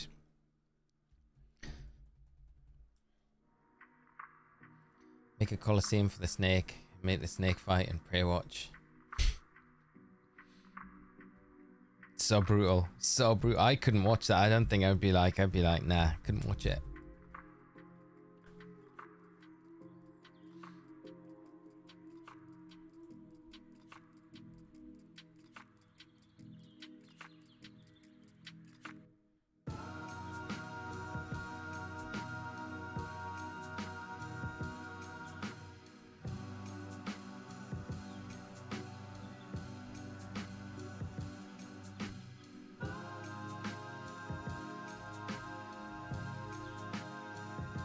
Chat, we've got to get a shiny today. We have to get a shiny today. It has to happen. Right, Dad, me and snakes just don't jive. I've had a rattlesnake still move after it was decapitated and scared me as a child. I didn't know that whole chicken with the head cut off thing was real. Nope. Demon snake with no head still moving. That is pretty scary. I know with like rattlesnakes, if they do, when they, because if they catch them and like you have to take the head off and you have to bury the head, don't you? Because the venom is still in the head even after they're dead, and you can get the venom in you, which is obviously deadly if it does get into your system. That's just from watching like those Bear Grylls and other shows like that where they've caught them and then cooked and eaten a snake. Sorry, Mr. Holbrook, you close your ears, mate. Probably don't want to hear about people eating snakes. Music's nice, Denzel. Yeah, thanks, mate. It's great to have you in the stream as well. I hope you're having a fantastic day and whatever you're up to, yeah, doing all right, mate. I don't. So snakes, major phobia here. I gotta say, I'm not massively like. Not scared of snakes. Like I don't have a phobia of them, but I'm not like massively keen on them. Especially venomous ones. I feel like they're the ones that I would be a bit more sketchy around, because I feel like they would just bite me for no reason, and then I would be like, yeah, be done. Then big like pythons or anacondas as well, I feel like they're pretty dangerous because they would just, I feel like I would not, like one of the worst ways I feel like to go would be getting eaten by a massive python. That would just be horrible. Getting constricted and not being able to do anything about it. Anaconda as a kid watching that movie with Jennifer Lopez was enough to make sure I was like, yeah, we stay away from snakes. Indiana Jones as well definitely doesn't help with that.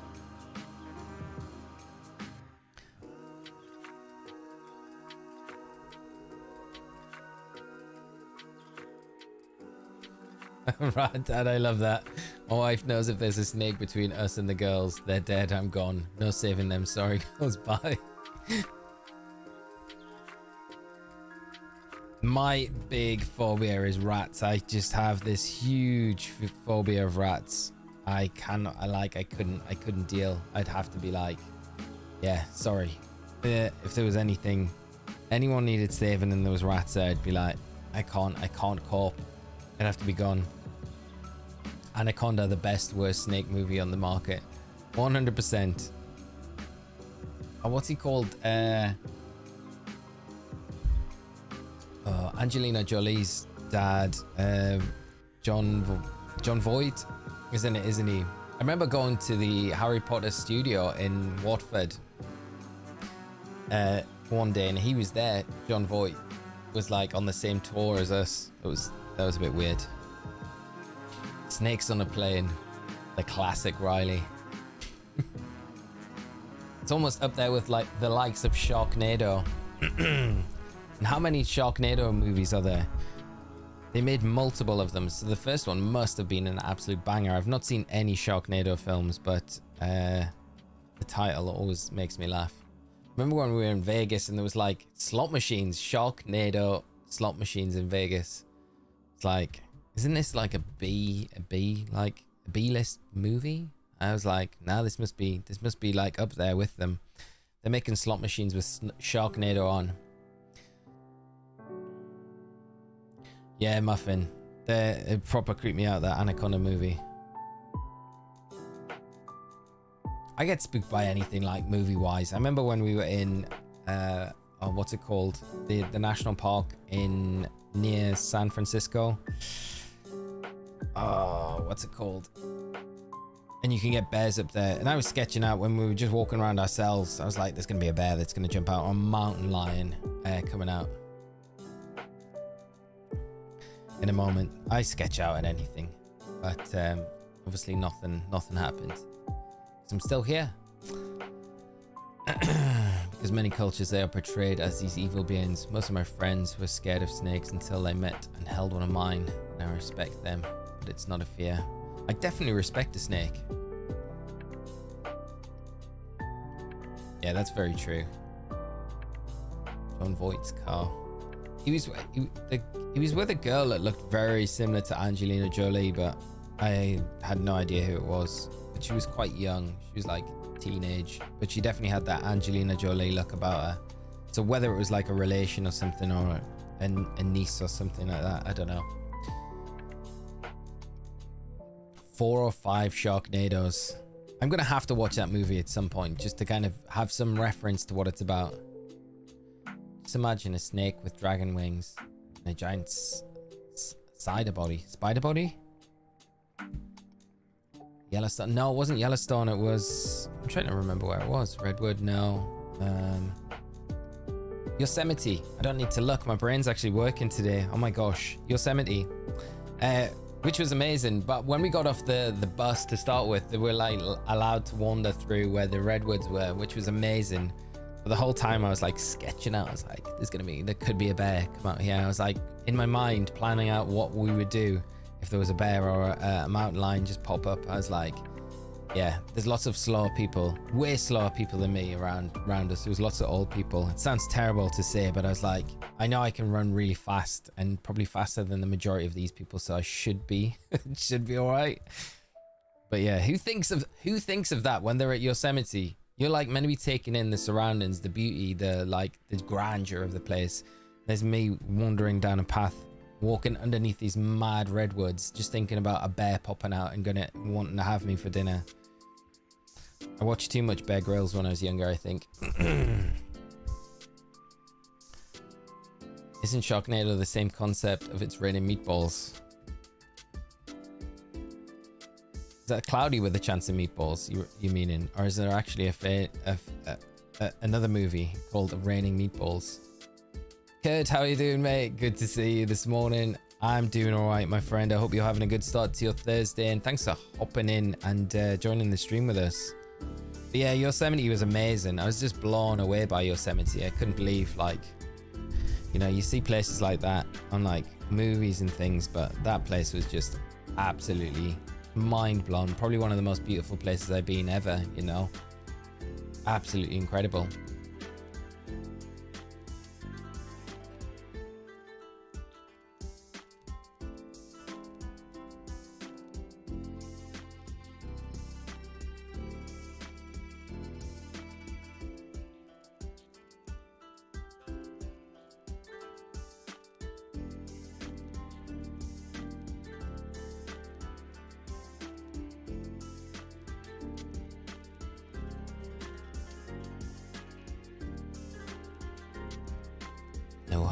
Houndoom would be probably another one of the targets. I feel like I should put it on the overlay as a target, Houndoom, now that we've got access to it.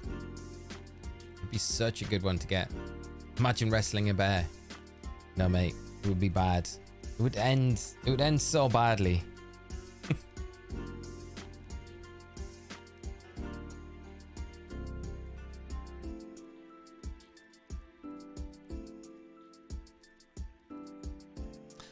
Okay, Mr. Holbrook, your last guess of the day, 5,356. Third time lucky, mate. I hope you all right. 5356. Getting close to that.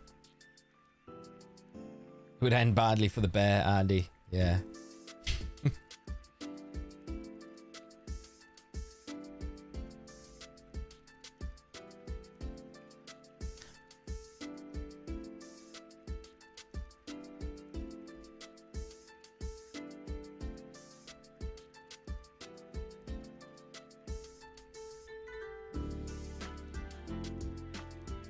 Bug never wrestle a bear. Adelhard, how are we doing today? I hope you're well. It's 6 a.m. and I can't sleep. Good luck with the hunt, Mr. Osiris. Thank you so much, my friend. I'm sorry to hear you can't sleep. Hopefully there's... What time do you need to get up? I was up just after that myself this morning. Not too long after 6 a.m. I couldn't sleep this morning. So I just got up, which is alright. I was pretty productive this morning. Sometimes it's good just to get up. It's annoying though, because I was like, oh, I don't want to get up early this morning because I know I'm going to be like up super late tonight. So Soggy, Your Soul Silver, Hard Gold Soul Silver has been selfish with shinies too. I don't know why it is. Like, why are they acting like this, Sasogi? They just need to be like a bit more generous with the shiny giving.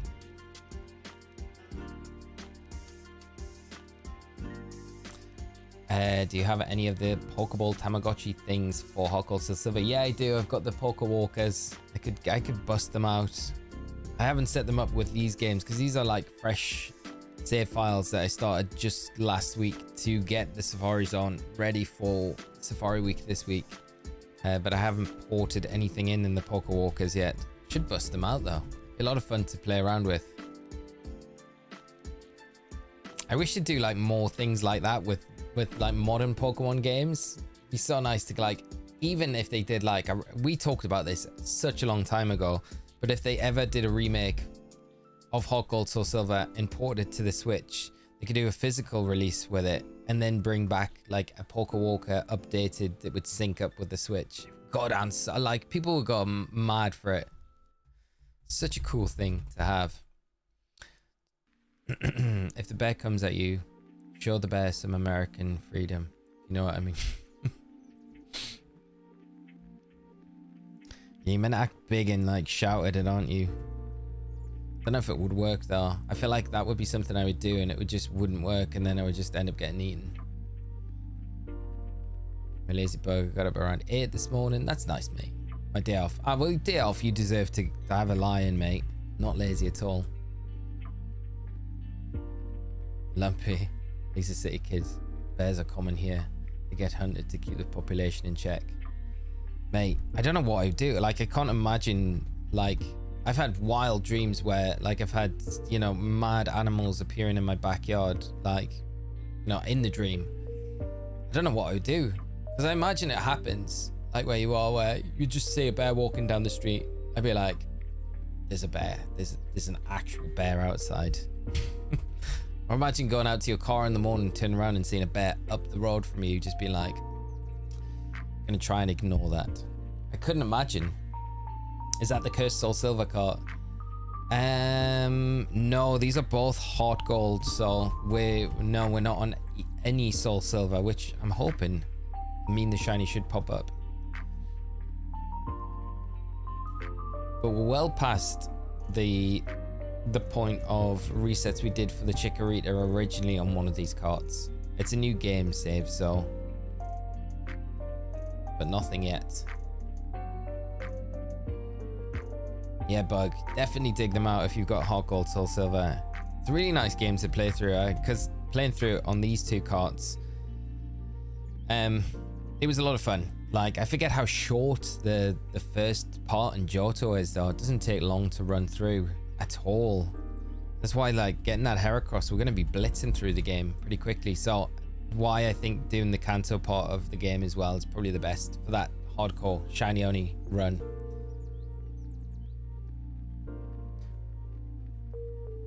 I think it depends on the type of bear. My neighbor was fishing last week alone at twilight on the shore and the lake in the forest. Black bear walked up on him, got about 10 paces from him. What did he do? Like, what do you do in that situation? Except panic like I would. I'd probably end up falling into the lake where it's fishing, and then the bear would follow me in, and then that would be the end of it. That would be never seen again. David, true story. I've had 3 consecutive camping trips with bear encounters. First time was on. Oh my god, that must have been like absolutely petrifying, mate.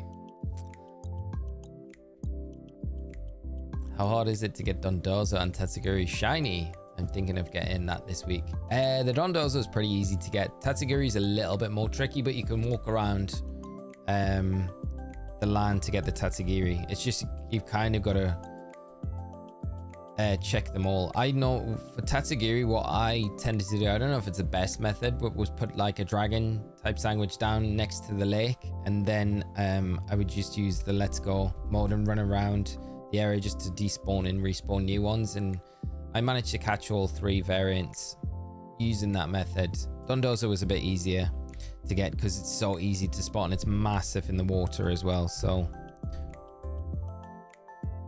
Everyone needs to stop wanting the shiny to pop. They're avoiding this because we know they want them. It's like reverse psychology. It's exactly that, isn't it? It's when we forget about them for a moment, they show up and just remind us.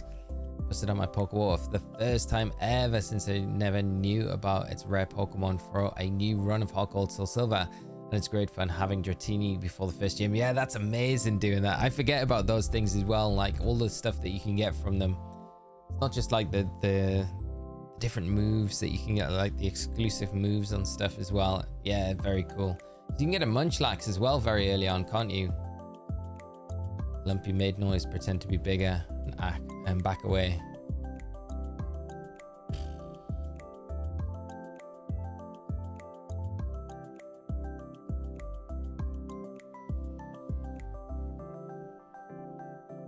I've got a bear whose den has been out behind my house for probably 6 to 7 years now. Wow.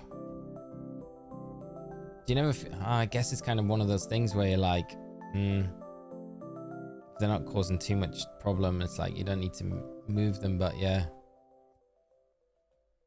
with grizzlies and brown, play dead. With black bears, you try and get out of there and make yourself as big and aggressive. Apparently, play dead. I don't know if I could do that, you know. I feel like if I played dead, it would just come over to me and want to just munch on me. I feel like I'd need to be like, do that same tactic with both, and it would probably go very wrong. Been in a tent while a bear ate our worms and potato chips. I carried on. We watched it.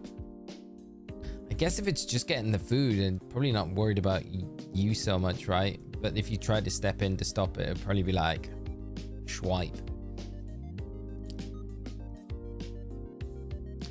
They have 3 shiny color forms. Thought all would be white. No, they all have a different one. And one of them is really confusing because it looks like the normal form of one of the others. I don't know which form is which, but yeah, they're not that easy. Shadow Glimmer and Live Sage, how you doing? I hope you're well and having a great day. Brown lay down. And Redbeard, how are you doing, mate? Good morning. Good luck with the hunt today. Here's hoping we both see something shine today. I hope so, mate. Good luck with your hunt as well. If you do, let us know in the chat. We'll be able to celebrate at least one shiny today, because we've had nothing so far as we zip and zoom towards 6,000 encounters. Just no glad no bears in the UK that we know of. Just those rogue big cats. Yeah, big cats, mate. Used to get loads of sightings when we were kids, like up where we used to live, or supposed sightings. But I remember like a farmer's like sheep got mangled like one night. It was like super weird. It must have been something big. Like no way a full-grown sheep got mangled by a fox. So I don't know what it was, but that was super weird. Brown lie down, black fight back, quad for bears.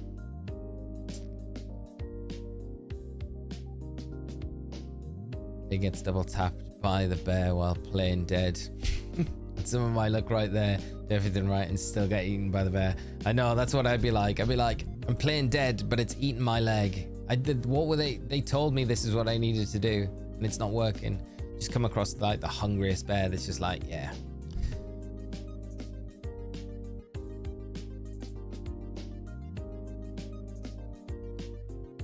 Shiny coming soon. Let us conjure it. Thank you, my friend. Hope you're right.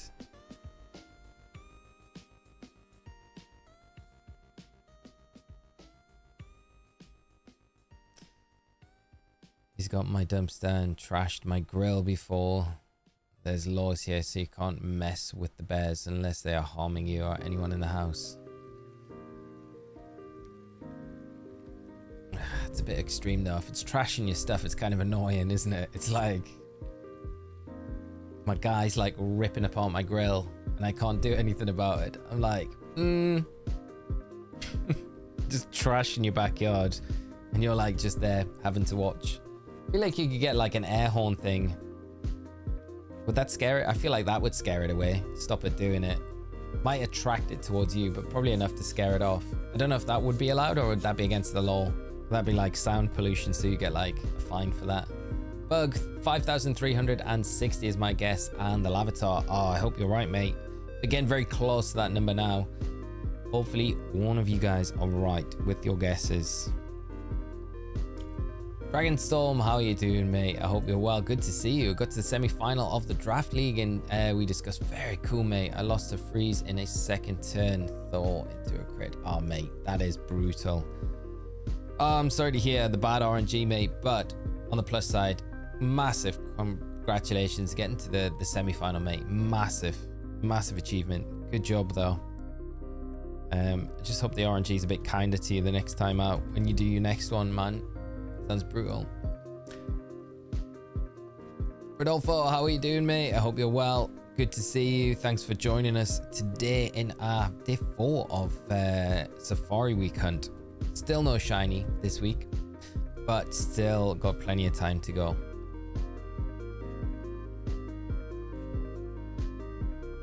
What would be worse, Lumpy, a mountain lion or a bear? Like, what would be the worst one? Do you think like the easier one to scare off would be the bear? Or do you reckon probably both about the same? Riley, bear mace is a good thing. Kept on hand for animals or people. Oh, people, yeah.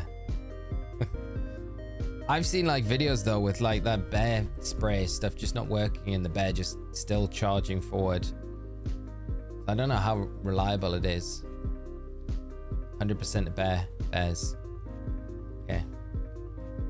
Come on, how are you doing? I hope you're well. Great to see you, and thanks for dropping into the stream today. And Shinies, thank you so much for the 3 months. I hope I have enough characters to type this mess out. Thank you so much for the 3 months support as well. I really appreciate it, and I hope you're having a great day yourself. And enjoy the stream with us this afternoon while we are grinding it out in the hard gold Safari Zone. If a black bear is hungry, it will eat leaves, berries, or bugs. Not gamble on chasing a big human or maybe get food. Too much effort. That sounds good. Mountain lion for sure worse in my opinion. More ruthless. Oh, bear. Okay. Mountain lion will rip you up. So the mountain lion you just want to avoid at all costs. I guess there's no like strategy against the mountain lion either. If it's coming for you, it's coming for you. You're just going to need something to help defend yourself against it. Whereas the bear could have the possibility of being scared off, right? Doing good. 2 days till my wedding. Oh, amazing. 2 days till the wedding. Probably shouldn't be on YouTube. Well, gotta take some time just to chill out though, so don't feel bad about it. Big day coming up. That's very exciting. That's very true, mate. That's very true. Not gonna say no, but you need some time for yourself to chill out. I'm sure it's all go at the minute, but oh mate, I'm excited for you. Hope everything goes well in a couple of days time. That's going to be very exciting. Look forward to hearing about it when you're back. Are you guys planning on after the wedding like honeymooning straight away? Or are you gonna plan that for later down the line? But no, very exciting. Lumpy, big cats will hunt big game to eat. Bears are too lazy to go out their way. I like that about bears. At least they've got that going for them where there's that get out. It's almost like a get out of jail card with a bear. They're probably too lazy to come after you. Like too much. It's like, nah, that's way too much hassle. Forget it.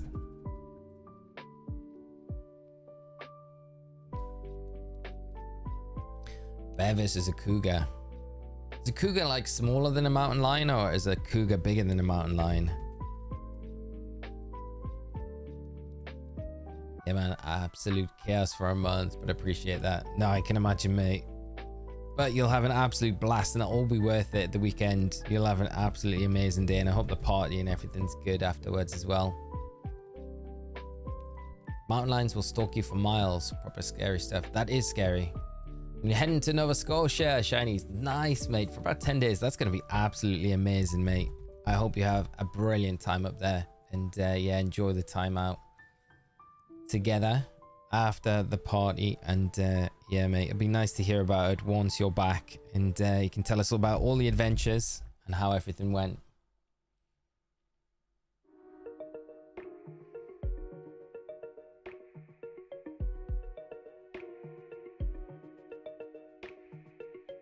The perfect evolution line in encounters, neither shiny.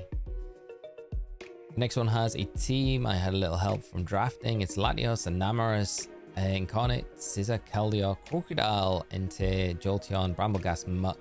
The Kanto one, Regirock, and Dunsparce. That's a fire team. That's a great team. That's going to be a lot of fun, mate. a lot of fun. Bear vs. Cougar sounds like a cheesy horror movie. It does, doesn't it? Like the Sharknado territory. Well, bears run faster than humans, so you need shelter. Yeah. And you can't go up a tree either with a bear, because a bear would be easily able to climb a tree. Oh, they're the same animal. Oh, okay. So they're exactly the same thing, just called different things. Yeah, big cats are scary.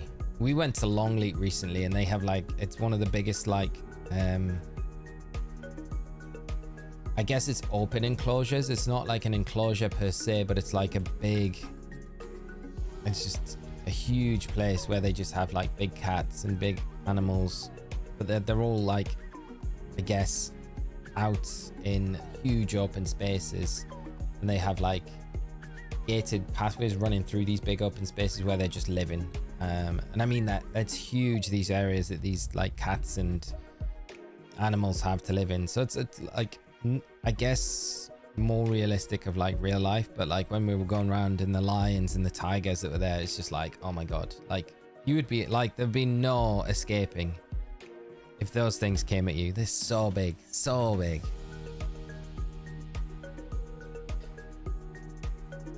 Cougars are just a regional name for a mountain lion. You've taught me something new, chat. I appreciate it. Sorry I sound so ignorant. It's just because we don't have anything like that in the UK. We don't have anything. Like the scariest thing we probably have is like a fox or a badger. Like we literally have no animals that are gonna like attack you and do any harm to you, really. You know, we have nothing. I mean, a deer is probably more dangerous than either a badger or a fox, because a fox or a badger see you, they're just gonna run off. They're just not interested at all. Or a wild boar maybe, but they're not as popular. You don't get them in like every area around the UK, so I guess those would probably be the most dangerous thing you're going to get in the UK. But then again, like you'd have to be pretty unlucky to get attacked by a wild boar. Like they'd have to have young, and you'd have to be like going into their territory, so otherwise I think you'd be all right. So there's just nothing, you know. As kids we didn't really have to worry about anything, like wherever we were playing, you know.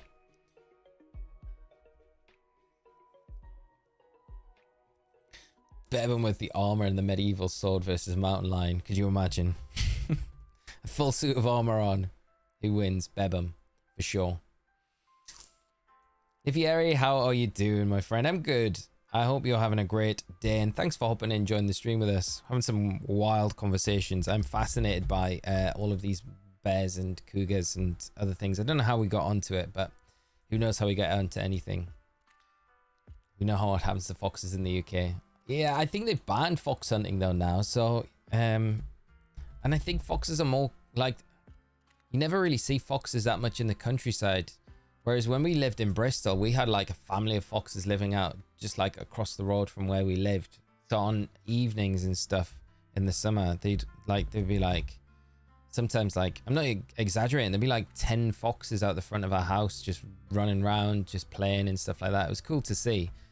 But like, foxes are like way more common, I think, in cities now than they are in the country, which sounds crazy, but yeah, they never really bother you or do anything, you know. I think you'd probably have to be a bit wary if you had like a very small child, but otherwise they're super scared of humans. Mr. Holbrook, the whole UK has no snakes epidemic to the islands. The snakes they have are imported. Not mistaken. So the UK has like 3 native snakes to it. You got like a grass snake, you've got an adder, and then you have, it's like a slow worm, which isn't really a snake, but it looks like a snake. It's like a white snake, but it's not classed as a snake because it has like the tiniest little arms, so it's more classified as a lizard. But the grass snake and the slow worm have no venom, whereas the adder does have venom. So you can get like, I think it's one of those where it can give you, it can kill you if you're like allergic to like bee stings and stuff like that. That would be really bad for you. But otherwise, I think it wouldn't be enough to like kill an adult, but they're still poisonous. But they're the only 3. And I guess the other things you would have to worry about is like, yeah, ones that people have owned and then let out into the wild. But no, like I've never, is the only snake I've seen down where I live now is like a slow worm, but they're tiny. They're like this big. And they're white, but you rarely ever see them. But when I was growing up as a kid, I've never seen a grass snake, so I feel like they could never exist. But they're really rare, supposedly. But they're not dangerous at all. And then an adder. We used to see adders quite a bit as kids, but they are poisonous. We'll get the shiny while Dad's gone. It's normally the way, isn't it?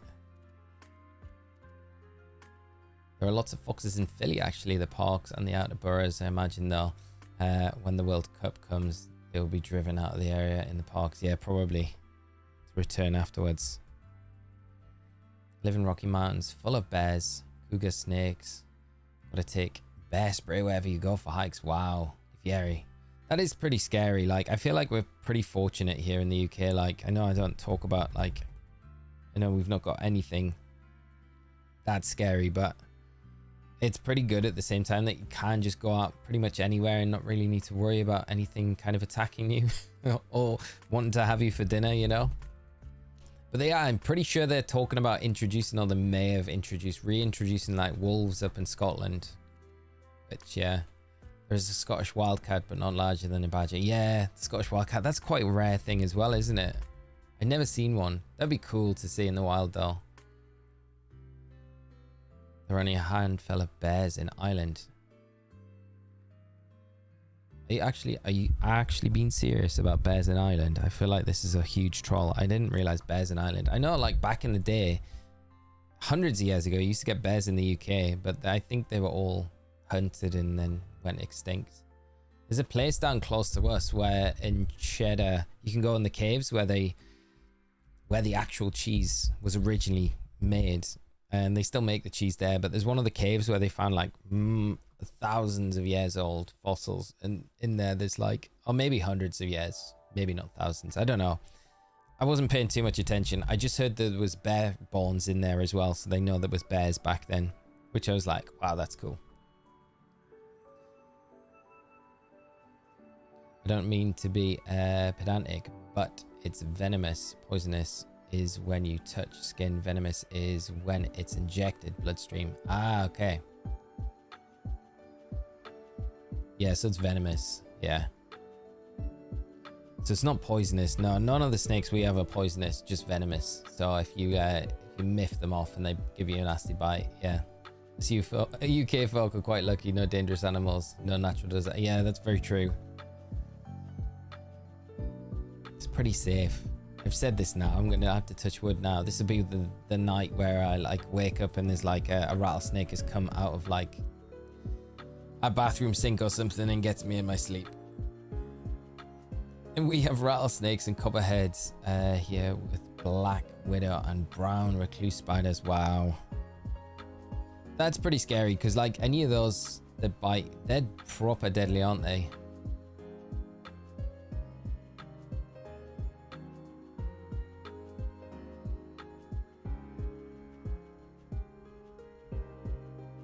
Last week we had a black bear sighting in my city. It's pretty rare. It's crazy. Crazy. It's like cool but scary at the same time. It's like, yeah, I don't want to hear about bears anywhere we're living. They were trying to reintroduce. Yeah, I heard that they were, because I know they were trying to introduce they have introduced the eagle owl as well. So that is introduced, I think. They're like huge birds of prey. And then wolves as well. We'll have like wolf packs. Yeah, the UK is like the opposite end of Australia. Yeah, it's crazy. Like Australia has all the venomous, all the big scaries, and the UK has none. There's not really any insects either that would get you, like, do any harm to you either. Like, there's not. What would be the most deadly insect? It's a hornet, maybe, but you never really see hornets too much. More like wasps. Yeah, it's pretty timid in the UK.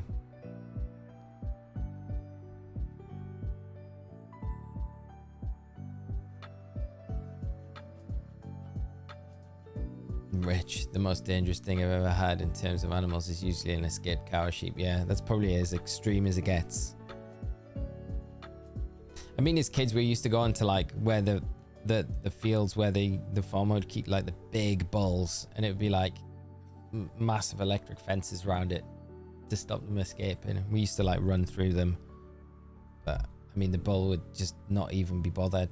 It would just look at you maybe and then just carry on with what it was doing. A bit like the bear not being bothered about, yeah, too much effort, that sort of thing.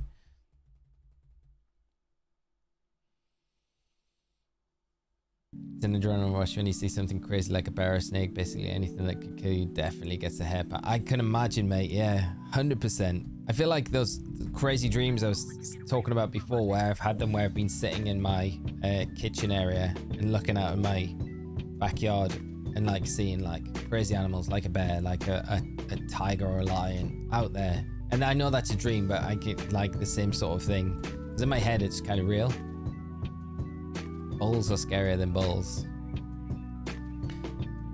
These bulls that they had like when we were kids, they're like massive. I have no idea what breed of bull they were, but these were like hench. They were like, if you ever like picture a bull on like what a bull would look like on steroids, I feel like that's what these bulls look like. They were massive, like so muscly, massive unit things. If they were chasing us, we would have been done. It was kind of dumb, really.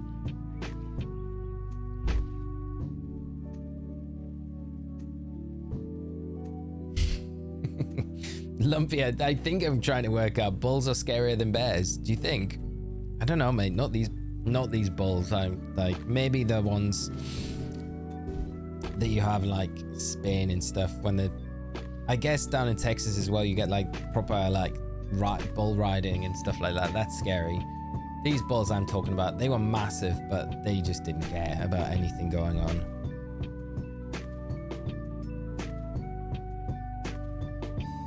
No, I often go for mountain bike rides, and my coaches have had so many snake encounters. Wow.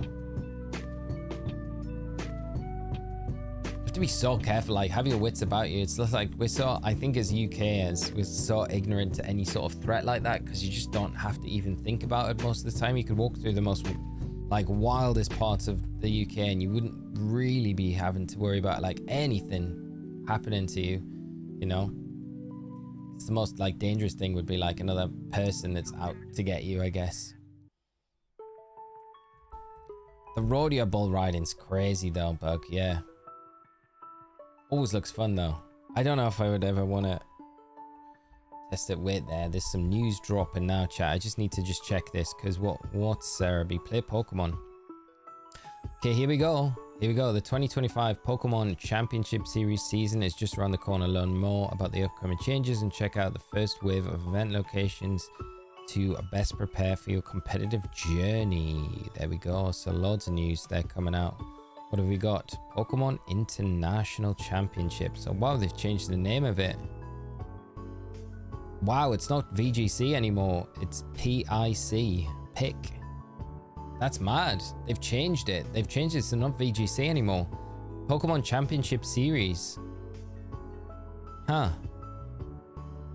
Pokemon World Championship qualifying. So the bar, TCG, VG. Wow. What's this? Pokemon VGC and Pokemon Go Championship invitations. I don't understand. The bar. Masters is 75 points. That can't be right.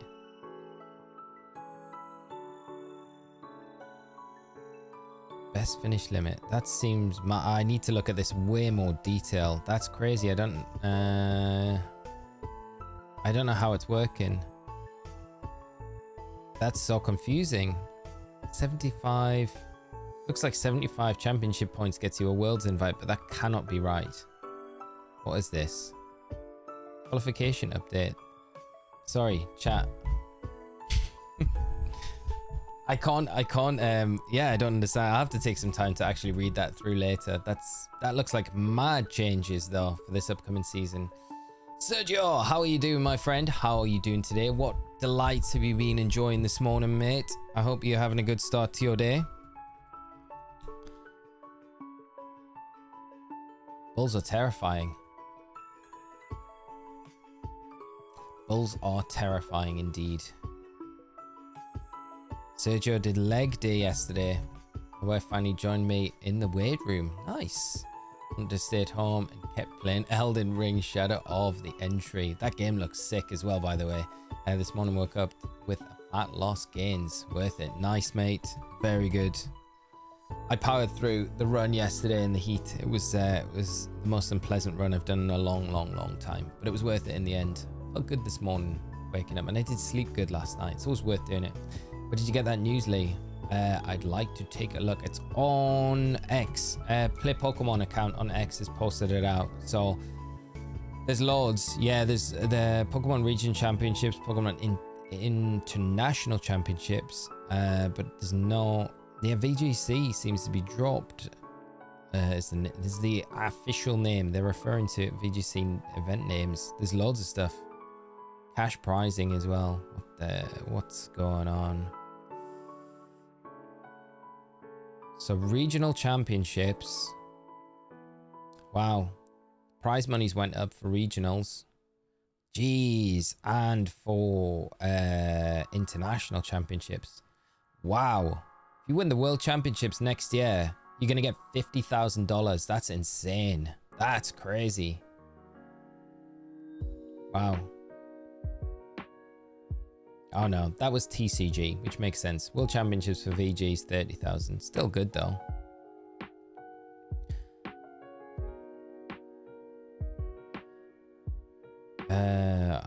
There's just so much. At home competitions, more online tournaments are coming in 2025. Give players the opportunity to participate from home. Oh, and it's got all the regional venues and stuff. So the first one for Europe is going to be, where is it? Where's Europe's first one? Dortmund in September. Wow, that's cool. So Dortmund is the first one in Europe, end of September. Then you've got Lille. Then where after that? Stuttgart. So EUIC will be. EUIC is in London again next year. They got all the international dates out. Wow. North America International next June. Amazing. That's huge props to Play Pokemon for getting all of that info out before the season starts. That's a huge update on previous years. So that's massive. That is massive. I'll have to take some time to read through it, but there is just too much there to digest at the moment. Right, let's zoom on to 6,000 encounters because that's the goal today. Very minimum. Did you get that Cerebi? Yeah, Cerebi should have the updates as well. What was the temperature for your run? 28 degrees, Sergio. It was awful. It was awful, mate. Truly, it was just it was just a slog. It was so hard going because I think in that sort of heat it just makes it 10 times harder than it would be normally. And I think as well, because I didn't eat lunch yesterday, my energy levels weren't that great. And I tried to have like a banana and coffee before I left. So it was before I went for a run, but it didn't really do the job I needed.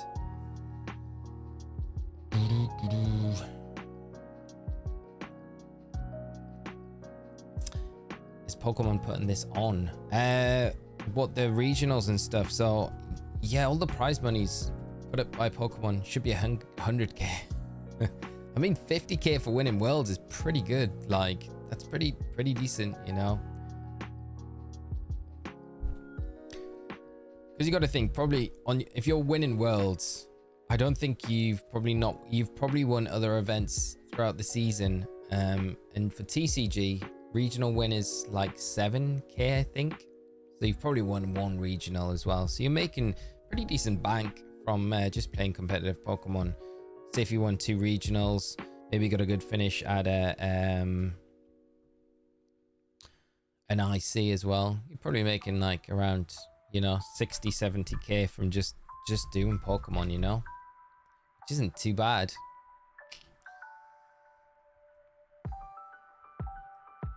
Changing from points threshold to a leaderboard is interesting. So that's what it is. It's the top amount of players in that region get the world invite. Okay, that makes more sense.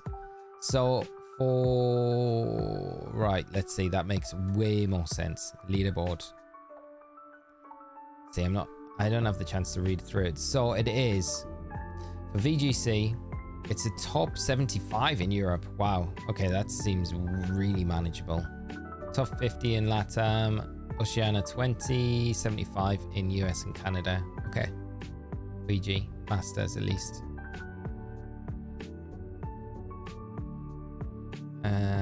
Okay, that's kind of cool. That's actually really cool. I like that. 75 players from Europe. That's a good amount. And that gives you a really good amount for, I think, the overall World Championships next year. So there we are. Off topic of what you're thinking about Tinkaton for tomorrow's Sceptile raid. I think it could do all right. I think it's definitely worth considering it, and maybe even testing it in the raid. Does Tinkaton get anything like Screech or any defense lowering options?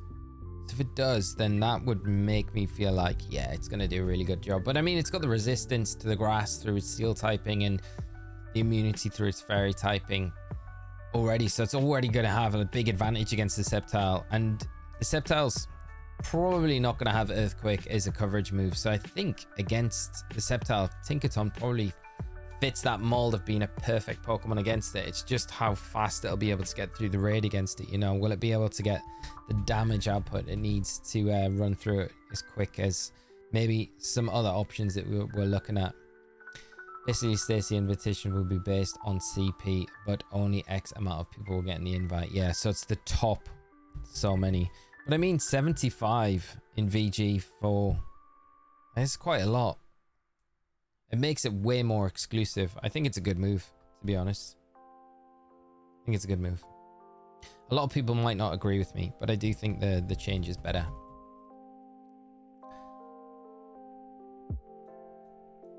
TCG Masters 125 max, so top 125 players, yeah, in the US, yeah.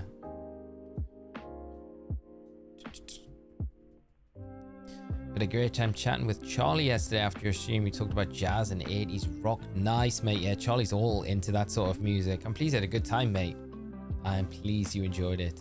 Sad to see Charlie not get the shiny, though. I'm surprised after so many resets, but yeah, hopefully today when he gets back to it. Skitter Smack. Yeah, I think you're looking for like lowering the defensive stats on the Sceptile, really, like the special attack, more the physical defense more than anything.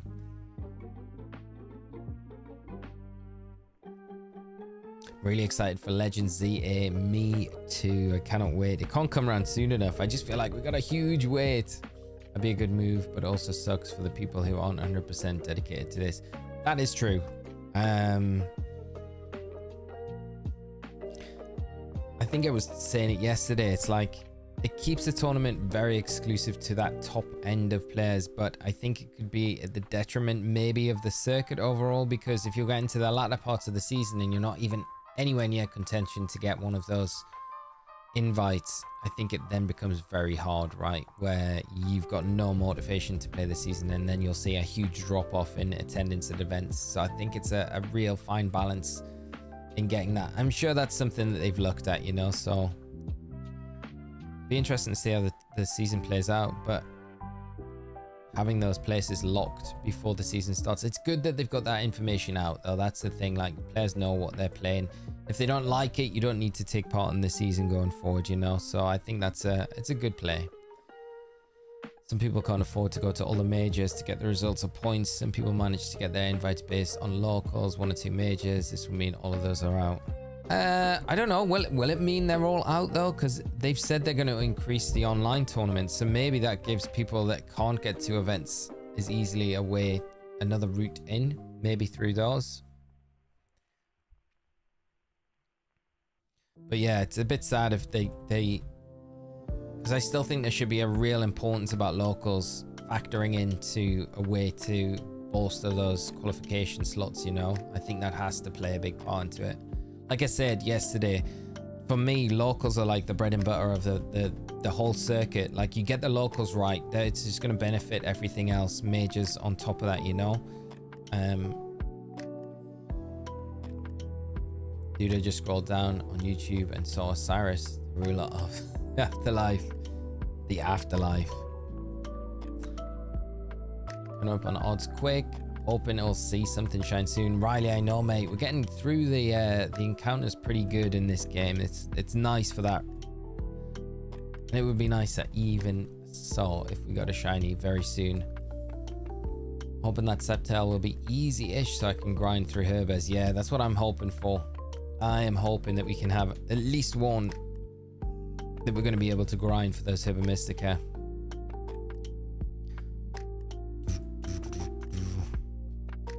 Tinkaton has only access to moves that lower special defense instead of defense. Yeah, it's typical. I thought that might be the case. Doesn't mean that Tinkaton's not going to be that good though. Tinkaton might be still a viable option just with its resistance and its immunities.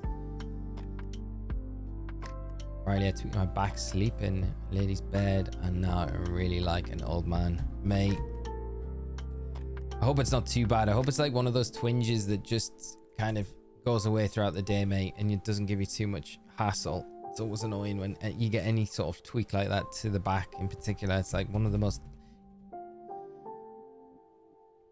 worst places to get any sort of injury, you know.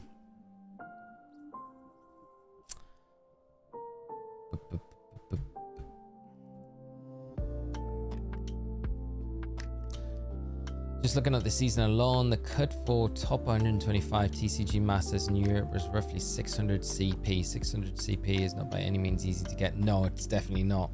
When you're working it out like that, yeah.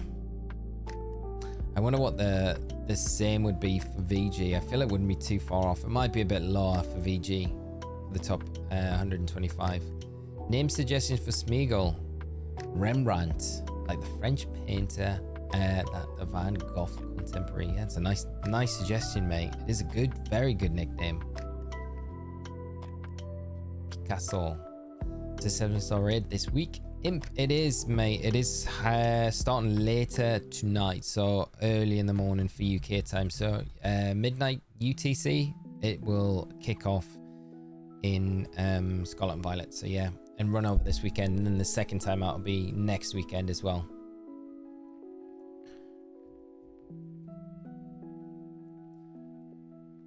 It's right in my upper back, makes moving neck rough. That's the worst, mate, when it affects anything else, and generally any of those back things always kind of affect like other parts as well. Gonna take a rest day from the gym, get a good night's sleep. Yeah, worth doing, mate.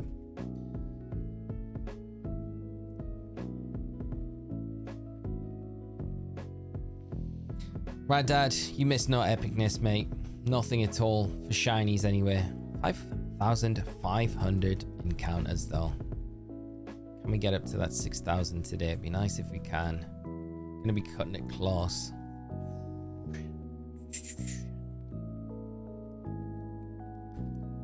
Just hoping that we can get a shiny. I'm surprised we haven't had one just yet. Bob Ross, yeah. Just Bob. Nada.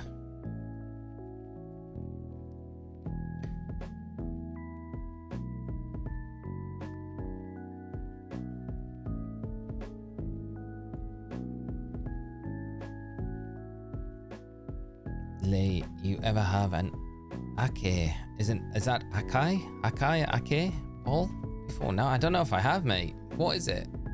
I may have done. I might not be recognizing the name. I don't think I have, but I may have done. Worst place to live? West Virginia, US. Why's that? Never been before, so I can't judge. There's got to be worse places.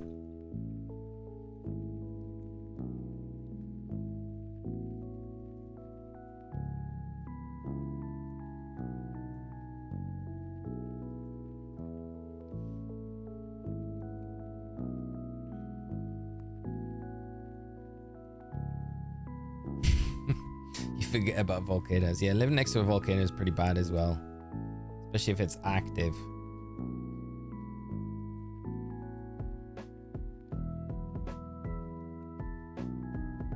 The M, does anyone, I always as a kid was always like with Zangoose with that like M on its chest, like the It's always like Margin Zangoose, like Margin Vegeta, but the M not on the forehead.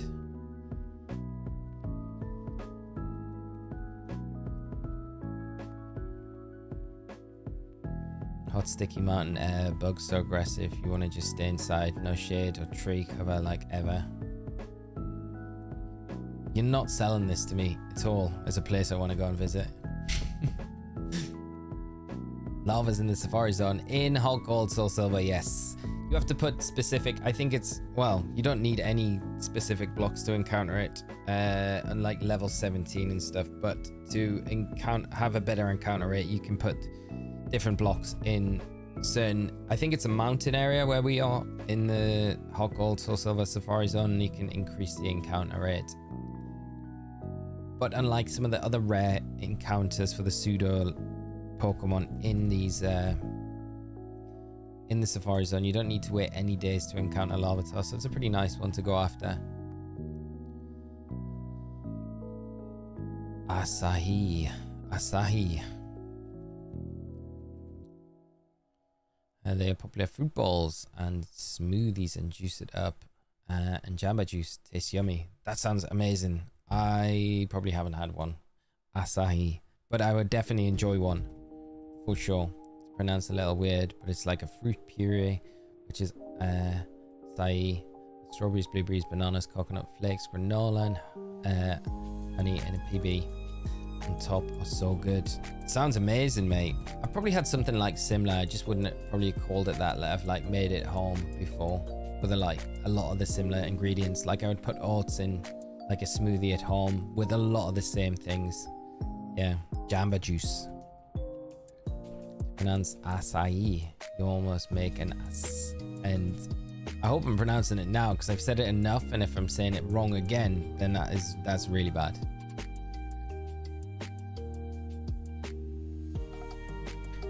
Charlie B, how are you doing, mate? I hope you're well, having a great day. Great to see you as always. Sell them at my Boba Tea place. Nice, mate. Got me like hankering one now. I definitely want one. Vibe Balls has a purple mark on its scars from fighting Zangoose, just like Zangoose scars. It's slick little design. It's a very cool design, isn't it? I do, yeah. I like the lore behind both of them as well. Very cool. Got a perfectly nice pronunciation. Thank you, Kurt, and thank you guys for all of the help with the pronunciation on it. Not always my strongest point. Going for Kyogre later. Work on BDSP. Darius, good luck with the Kyogre hunt. I hope you see it shine through. Get that purple whale in game later when you go for it.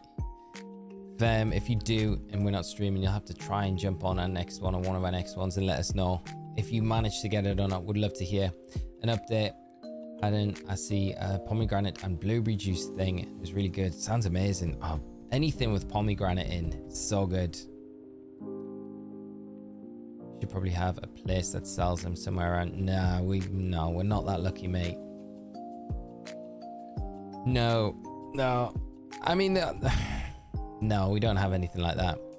We do have like we have a lot of local farms around here, so you can go down to the local farms and get like fresh milk from the farms. But that's about as exotic as it gets for drinks. We're not got any sort of convenience stuff around us. We normally have, like, for anything like that, we just have to kind of make it ourselves.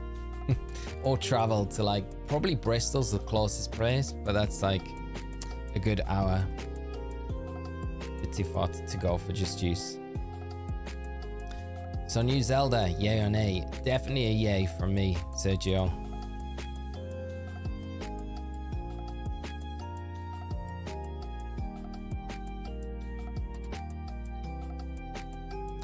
Charlie B, no shinies yet, mate. No, nothing in game. I'm quite surprised. I came in confident once again today and still nothing.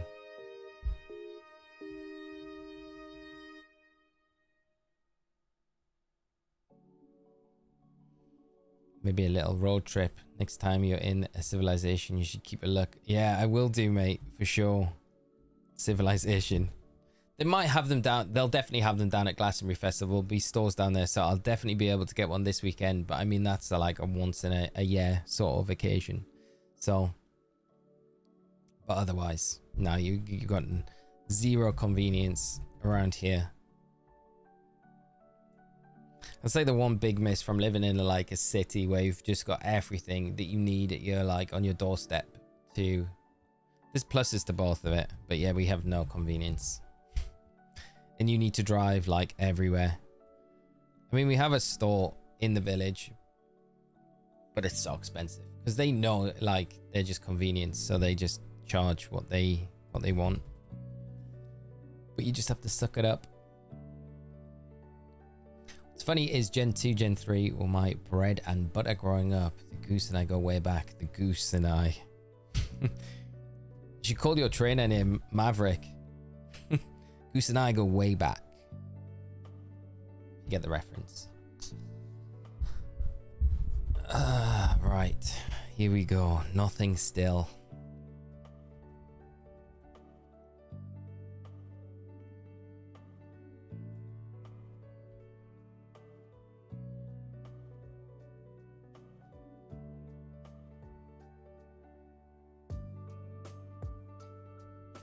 Speaking of old school Pokemon, did you have a chance to see the Tyranitar image I sent you from that magazine? I did, mate. Yes. Incredible. Like crazy. Like so just mind blowing. There's a few others on there that you're just like, what are those Pokemon? Like they've not come about either, but the T-Tar's like, you can no doubt say it's nothing but a T-Tar. Wild that it was designed so much earlier than when it was released as well.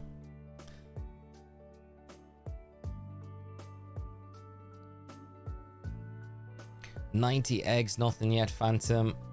Sending you some more positive vibes for the next bunch that you do hatch. Hope you see the shiny soon. Keeping her for the day and night. David, looks like she's ingested a pill or something and they pumped her stomach. Oh, mate. At least that's good news, like what it has been. Just keeping her in for the day and night. Great news that it's nothing more serious, and hopefully she just has a really speedy recovery when you pick her up tomorrow. It's all good, mate. All good. I can imagine you just go home and just put your feet up, mate. Have a chill for the afternoon. I can imagine it's been like super stressful situation.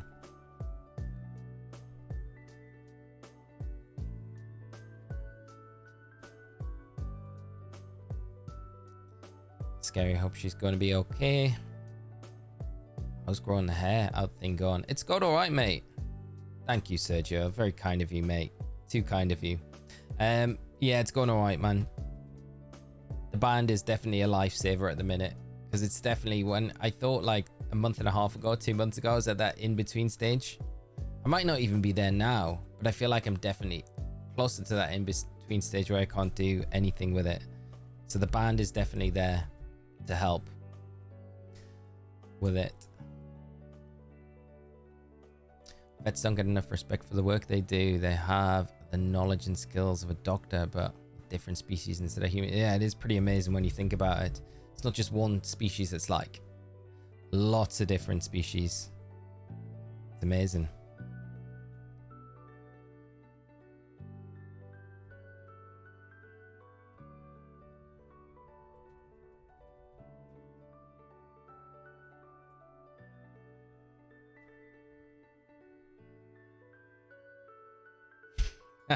Lumpy.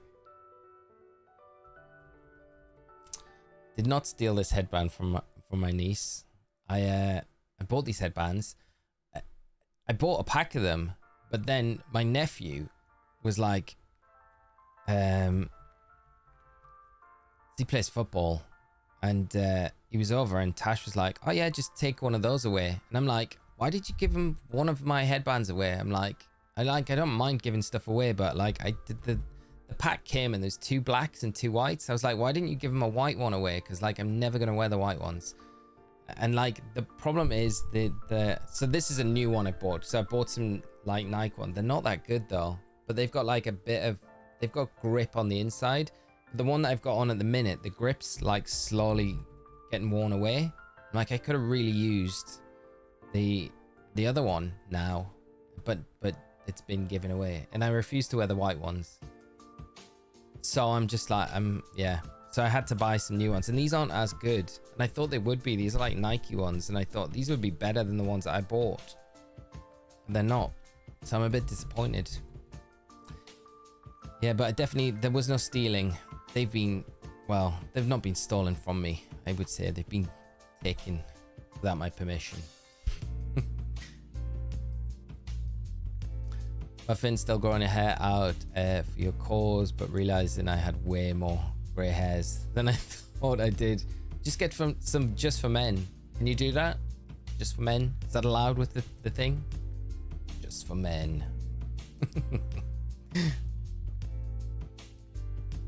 When I was a kid, I decided I wanted a fringe. Never again. I looked like I had a mullet. I feel like mine's getting like mullet-y looking as well. Like it's definitely, I could definitely have a full mullet now. If I just cut it shorter on the sides, we could definitely go for the mullet. Love the elastic headbands with the grips. They don't hit my head and ears. Yeah, that's why I like them. They're like, anything else around my head always felt a bit like irritating.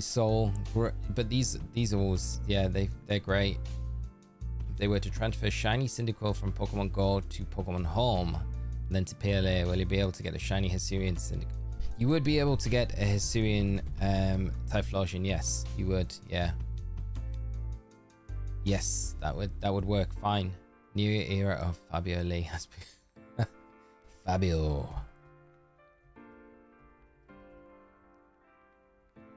Yeah, it was gifted by proxy, not stolen. Yeah.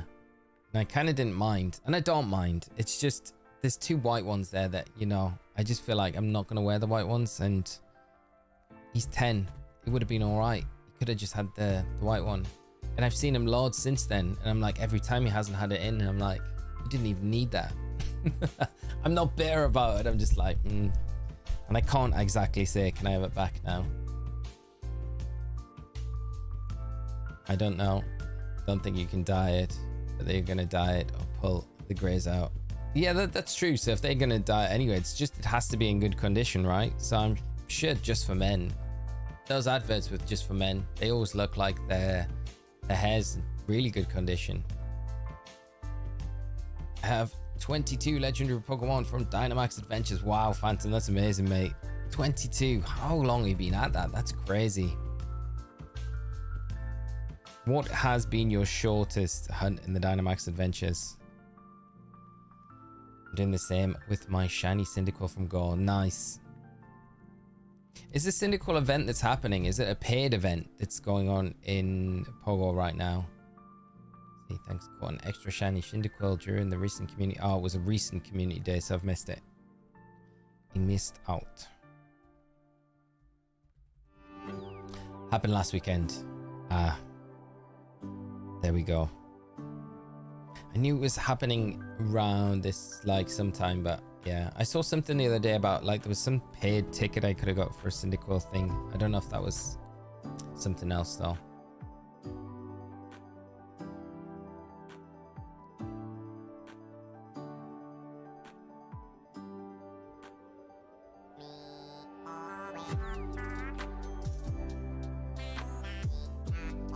Daily dose of Animal Crossing.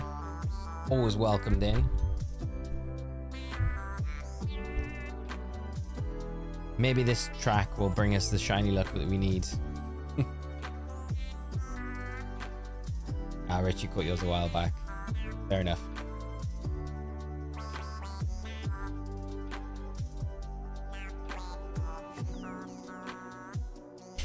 The shiny song. The shiny has to appear by the end of the song or we will never get it in today's stream. Come on, let's zoom through these encounters. It's not the longest of songs either. Got shiny Reshiram in 2. Wow, that's amazing, Phantom. Such a great shiny as well. The white and the gold is amazing.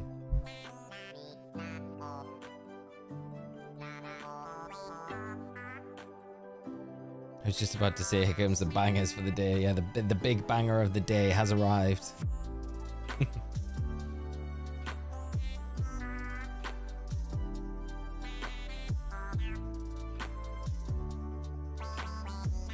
Animal Crossing. What do we have? What do we do when crossing animals? Run, mate. I think what we've learned from our conversations today, there is no safe situation. You can pretend to be dead, you can play dead, you can be big, but I think the best thing is to use what we've got access to, our legs, and run. Oh man,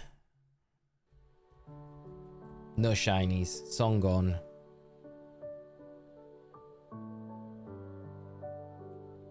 I'm in Dublin for Global Fest. Nice. I'm hoping the spawns get decent with being in the city. I imagine they're going to be amazing. I hope you have a great time, Rich. Lots of Guinness alongside that, I presume, as well. Want 81 checks for Yveltal, with one is Jinx. I hope you manage to snag the Yveltal soon. It's such a nice shiny. Keep doing this with the Farigiraf. We're going to snag this for Giraffe egg. We're not. I think the catch rate on the Giraffe egg is pretty tough.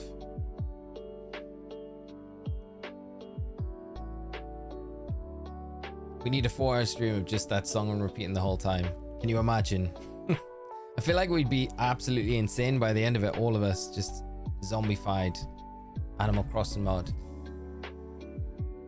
Shinies are withstanding, Nigel. Yeah, being a bit stubborn still in both of these games, but I hope you're doing all right, mate.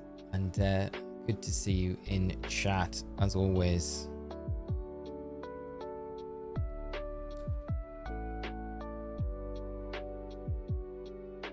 What of the Meditite, Olio? We saw that Zekrom and Reshiram should have had their inverted colors, the shinies. It would have been so good, wouldn't it? Yeah, it would have been such an easy thing to do, and it would have made, like, yeah, it would have made so much sense for them to do it like that.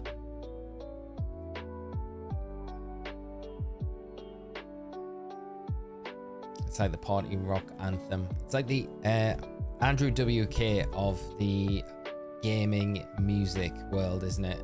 Party hard.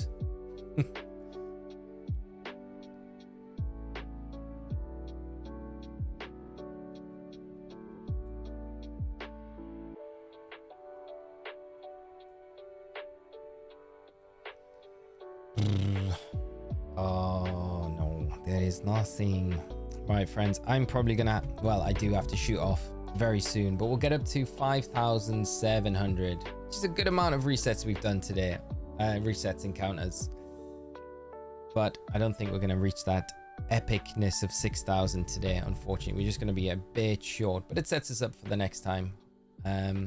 But I think the next stream that we're going to be doing now is going to be Sunday due to Glastonbury Festival. So it'll probably be Sunday evening. So we'll have one last hurrah, one last run before Shiny Week officially finishes on Sunday. So if you're around Sunday, it'd be great to see you. We don't generally do a weekend stream, but because Safari Week is ending on Sunday, then we will hop in on the last day and try and get one last ditch shiny before Safari Week ends, and hopefully don't end it with no success. Solid day of hunts. Yeah, it's been a good one today. No stress. Good time. We got one more stream left, and we can go until. What I'll probably do is watch the England game, and then we'll go live straight after that, and then we'll probably go until Safari Day ends. Then Sunday Safari hunt, then watch the football, wait to finish the week. I'll probably do it the other way around, Rich. Well, I'll probably watch the football because I'll be at Glasgow during the day. I'll come back early, watch the football, and then we'll jump onto the stream. So it'll be around 7 p.m. I think. Hopefully a good England result. Hopefully. Yeah, I think we got, well, we've lucked out with the side of the draw we're on. So yeah, hopefully it's a decent result, and then we can talk about it, moan about it when we come on to stream. Kickoff's at 5, yeah, Rich, on Sunday. Slovenia, isn't it? I think that we play. The England away kit is very nice. Yeah, it was so confusing in Frankfurt. There was so many fans wearing the away kit, and it's such a clash with the Danish kit as well. Shiny will appear before 6,000. I hope it does, Denzel. Really do, mate. We still got time today for it to pop up. Although it's going to be very close. Lumpy, it's your wedding anniversary today. 9 years, Lumpy. Congratulations, mate. That is amazing. 9 years is a long time, my friend. Hope you've got something nice planned either tonight or over the weekend to celebrate. It's definitely something you need to celebrate. Celebrate? Yes. Sean Connery celebrating. Celebrate, I mean. Shares popcorn with chat. Do you like some popcorn? I'll stop with the Sean Connery impressions. Yeah, I don't need an excuse to get the Sean Connery out. What a legend.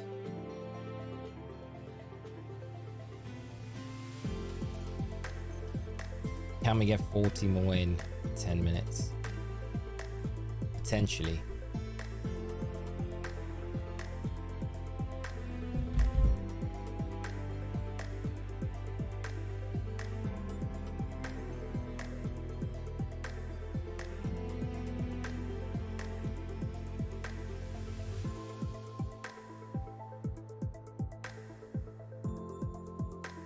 That's no helping the cause, Rattata. Me throwing safari balls at them. Come on, just break out, break out, break out. It's caught. Caught a Rattata. A full stream of Scottish. Full stream of Sean Connery. Welcome to the stream. Yes. There's always a real quick way to get into the Sean Connery. It's just say lettuce. Lettuce. Lettuce. And then you can just sink into the Connery impression. Right, okay. We're good. We're good. We're back on.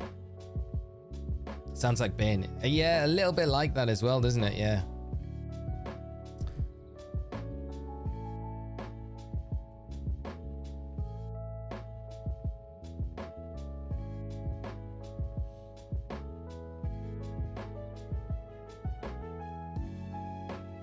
Petro, how are you doing, my friend?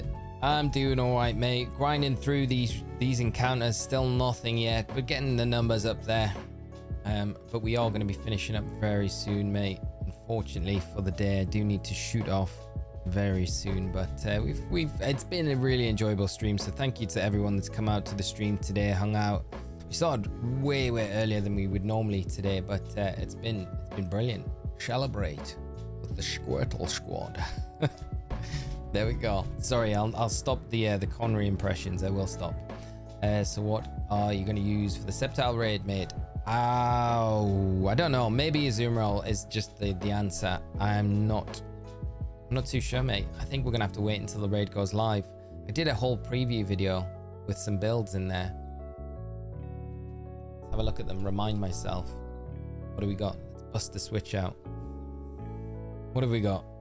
Azumarill, Fezandipity, Fluttermane, Sylveon. I'm not convinced about the Fluttermane and the Sylveon. They probably do well.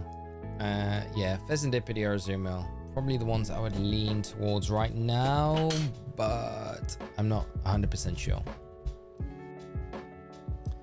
Sad I didn't have time until now, but glad I got here before the end. Yeah, it's great to have you here, mate, as always, and I'm sorry that you weren't able to jump in as much today, but great to have you, nonetheless, for however short time it is. Gonna go with the Fezandipity build. Yeah, the only thing that I would worry about with the Fezandipity build is it's very good defensively, but I do worry if, you know, I think it might need tweaking slightly depending if the Sceptile scares me if it's got Swords Dance and Screech, that combination. So maybe wait till the raid goes live. Annihilate's in the video as well. I do mention Annihilate because there's a chance that the Sceptile does have Screech. It does have Dragon Move, Break and Swipe, which are all stat lowering moves, which Defiant is going to take full advantage of. And I also think, I was saying it earlier as well, one of the initial builds I did look at and I thought might be good if we do see Break and Swipe, if we do see Screech on there as an option that the Sceptile uses, I think, and there's no fighting coverage, then I think King Gambit could be a really good option with Defiant. Yeah, so oh, it's going to be so close. Can we get this 6,000 before I need to shoot off? We've got 4 minutes. 4 minutes.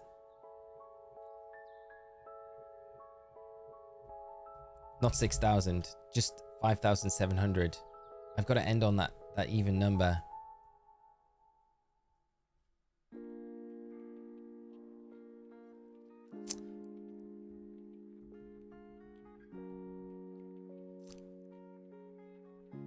Thoughts on shiny Trico? I love shiny Trico. One of my favorite shinies. It's got such a nice green coloration to it. It's so vibrant. Yeah, I really like it.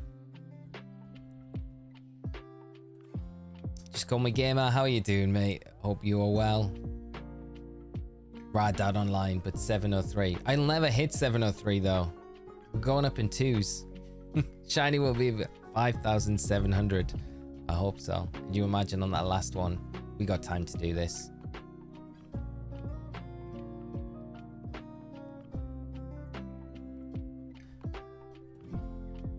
Just saw a list of VG events for 2025. I'm excited. Yeah, they've all just been announced. Amazing. I think Dortmund, the first one, isn't it? And then Lille, the second one.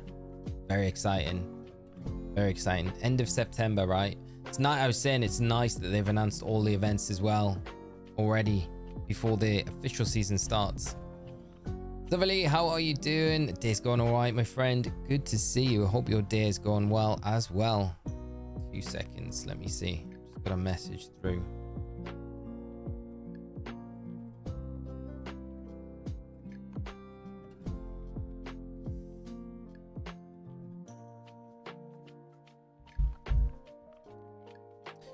Right.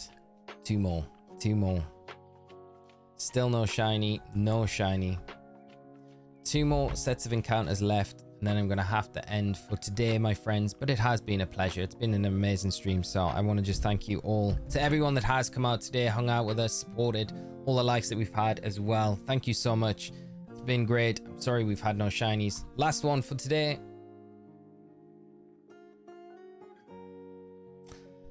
The games giveth and taketh. That's it. So no joy today. Let's do one more just for luck. We got to go to 5704 now because Rad Dad said. The next time we'll be streaming is going to be Sunday. So because I'm at Glastonbury Festival the next couple of days. But Safari Week ends on Sunday. So I will jump in Sunday night and we will try and snag a shiny in these games before Safari Week ends. That's it. No. I feel like I could just do one more.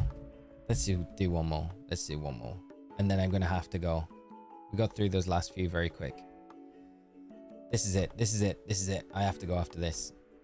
But thank you so much. Nothing. This is where I'm like, one more. And it's 4 hours later and we're like, yeah. So let's exit the Safari Zone.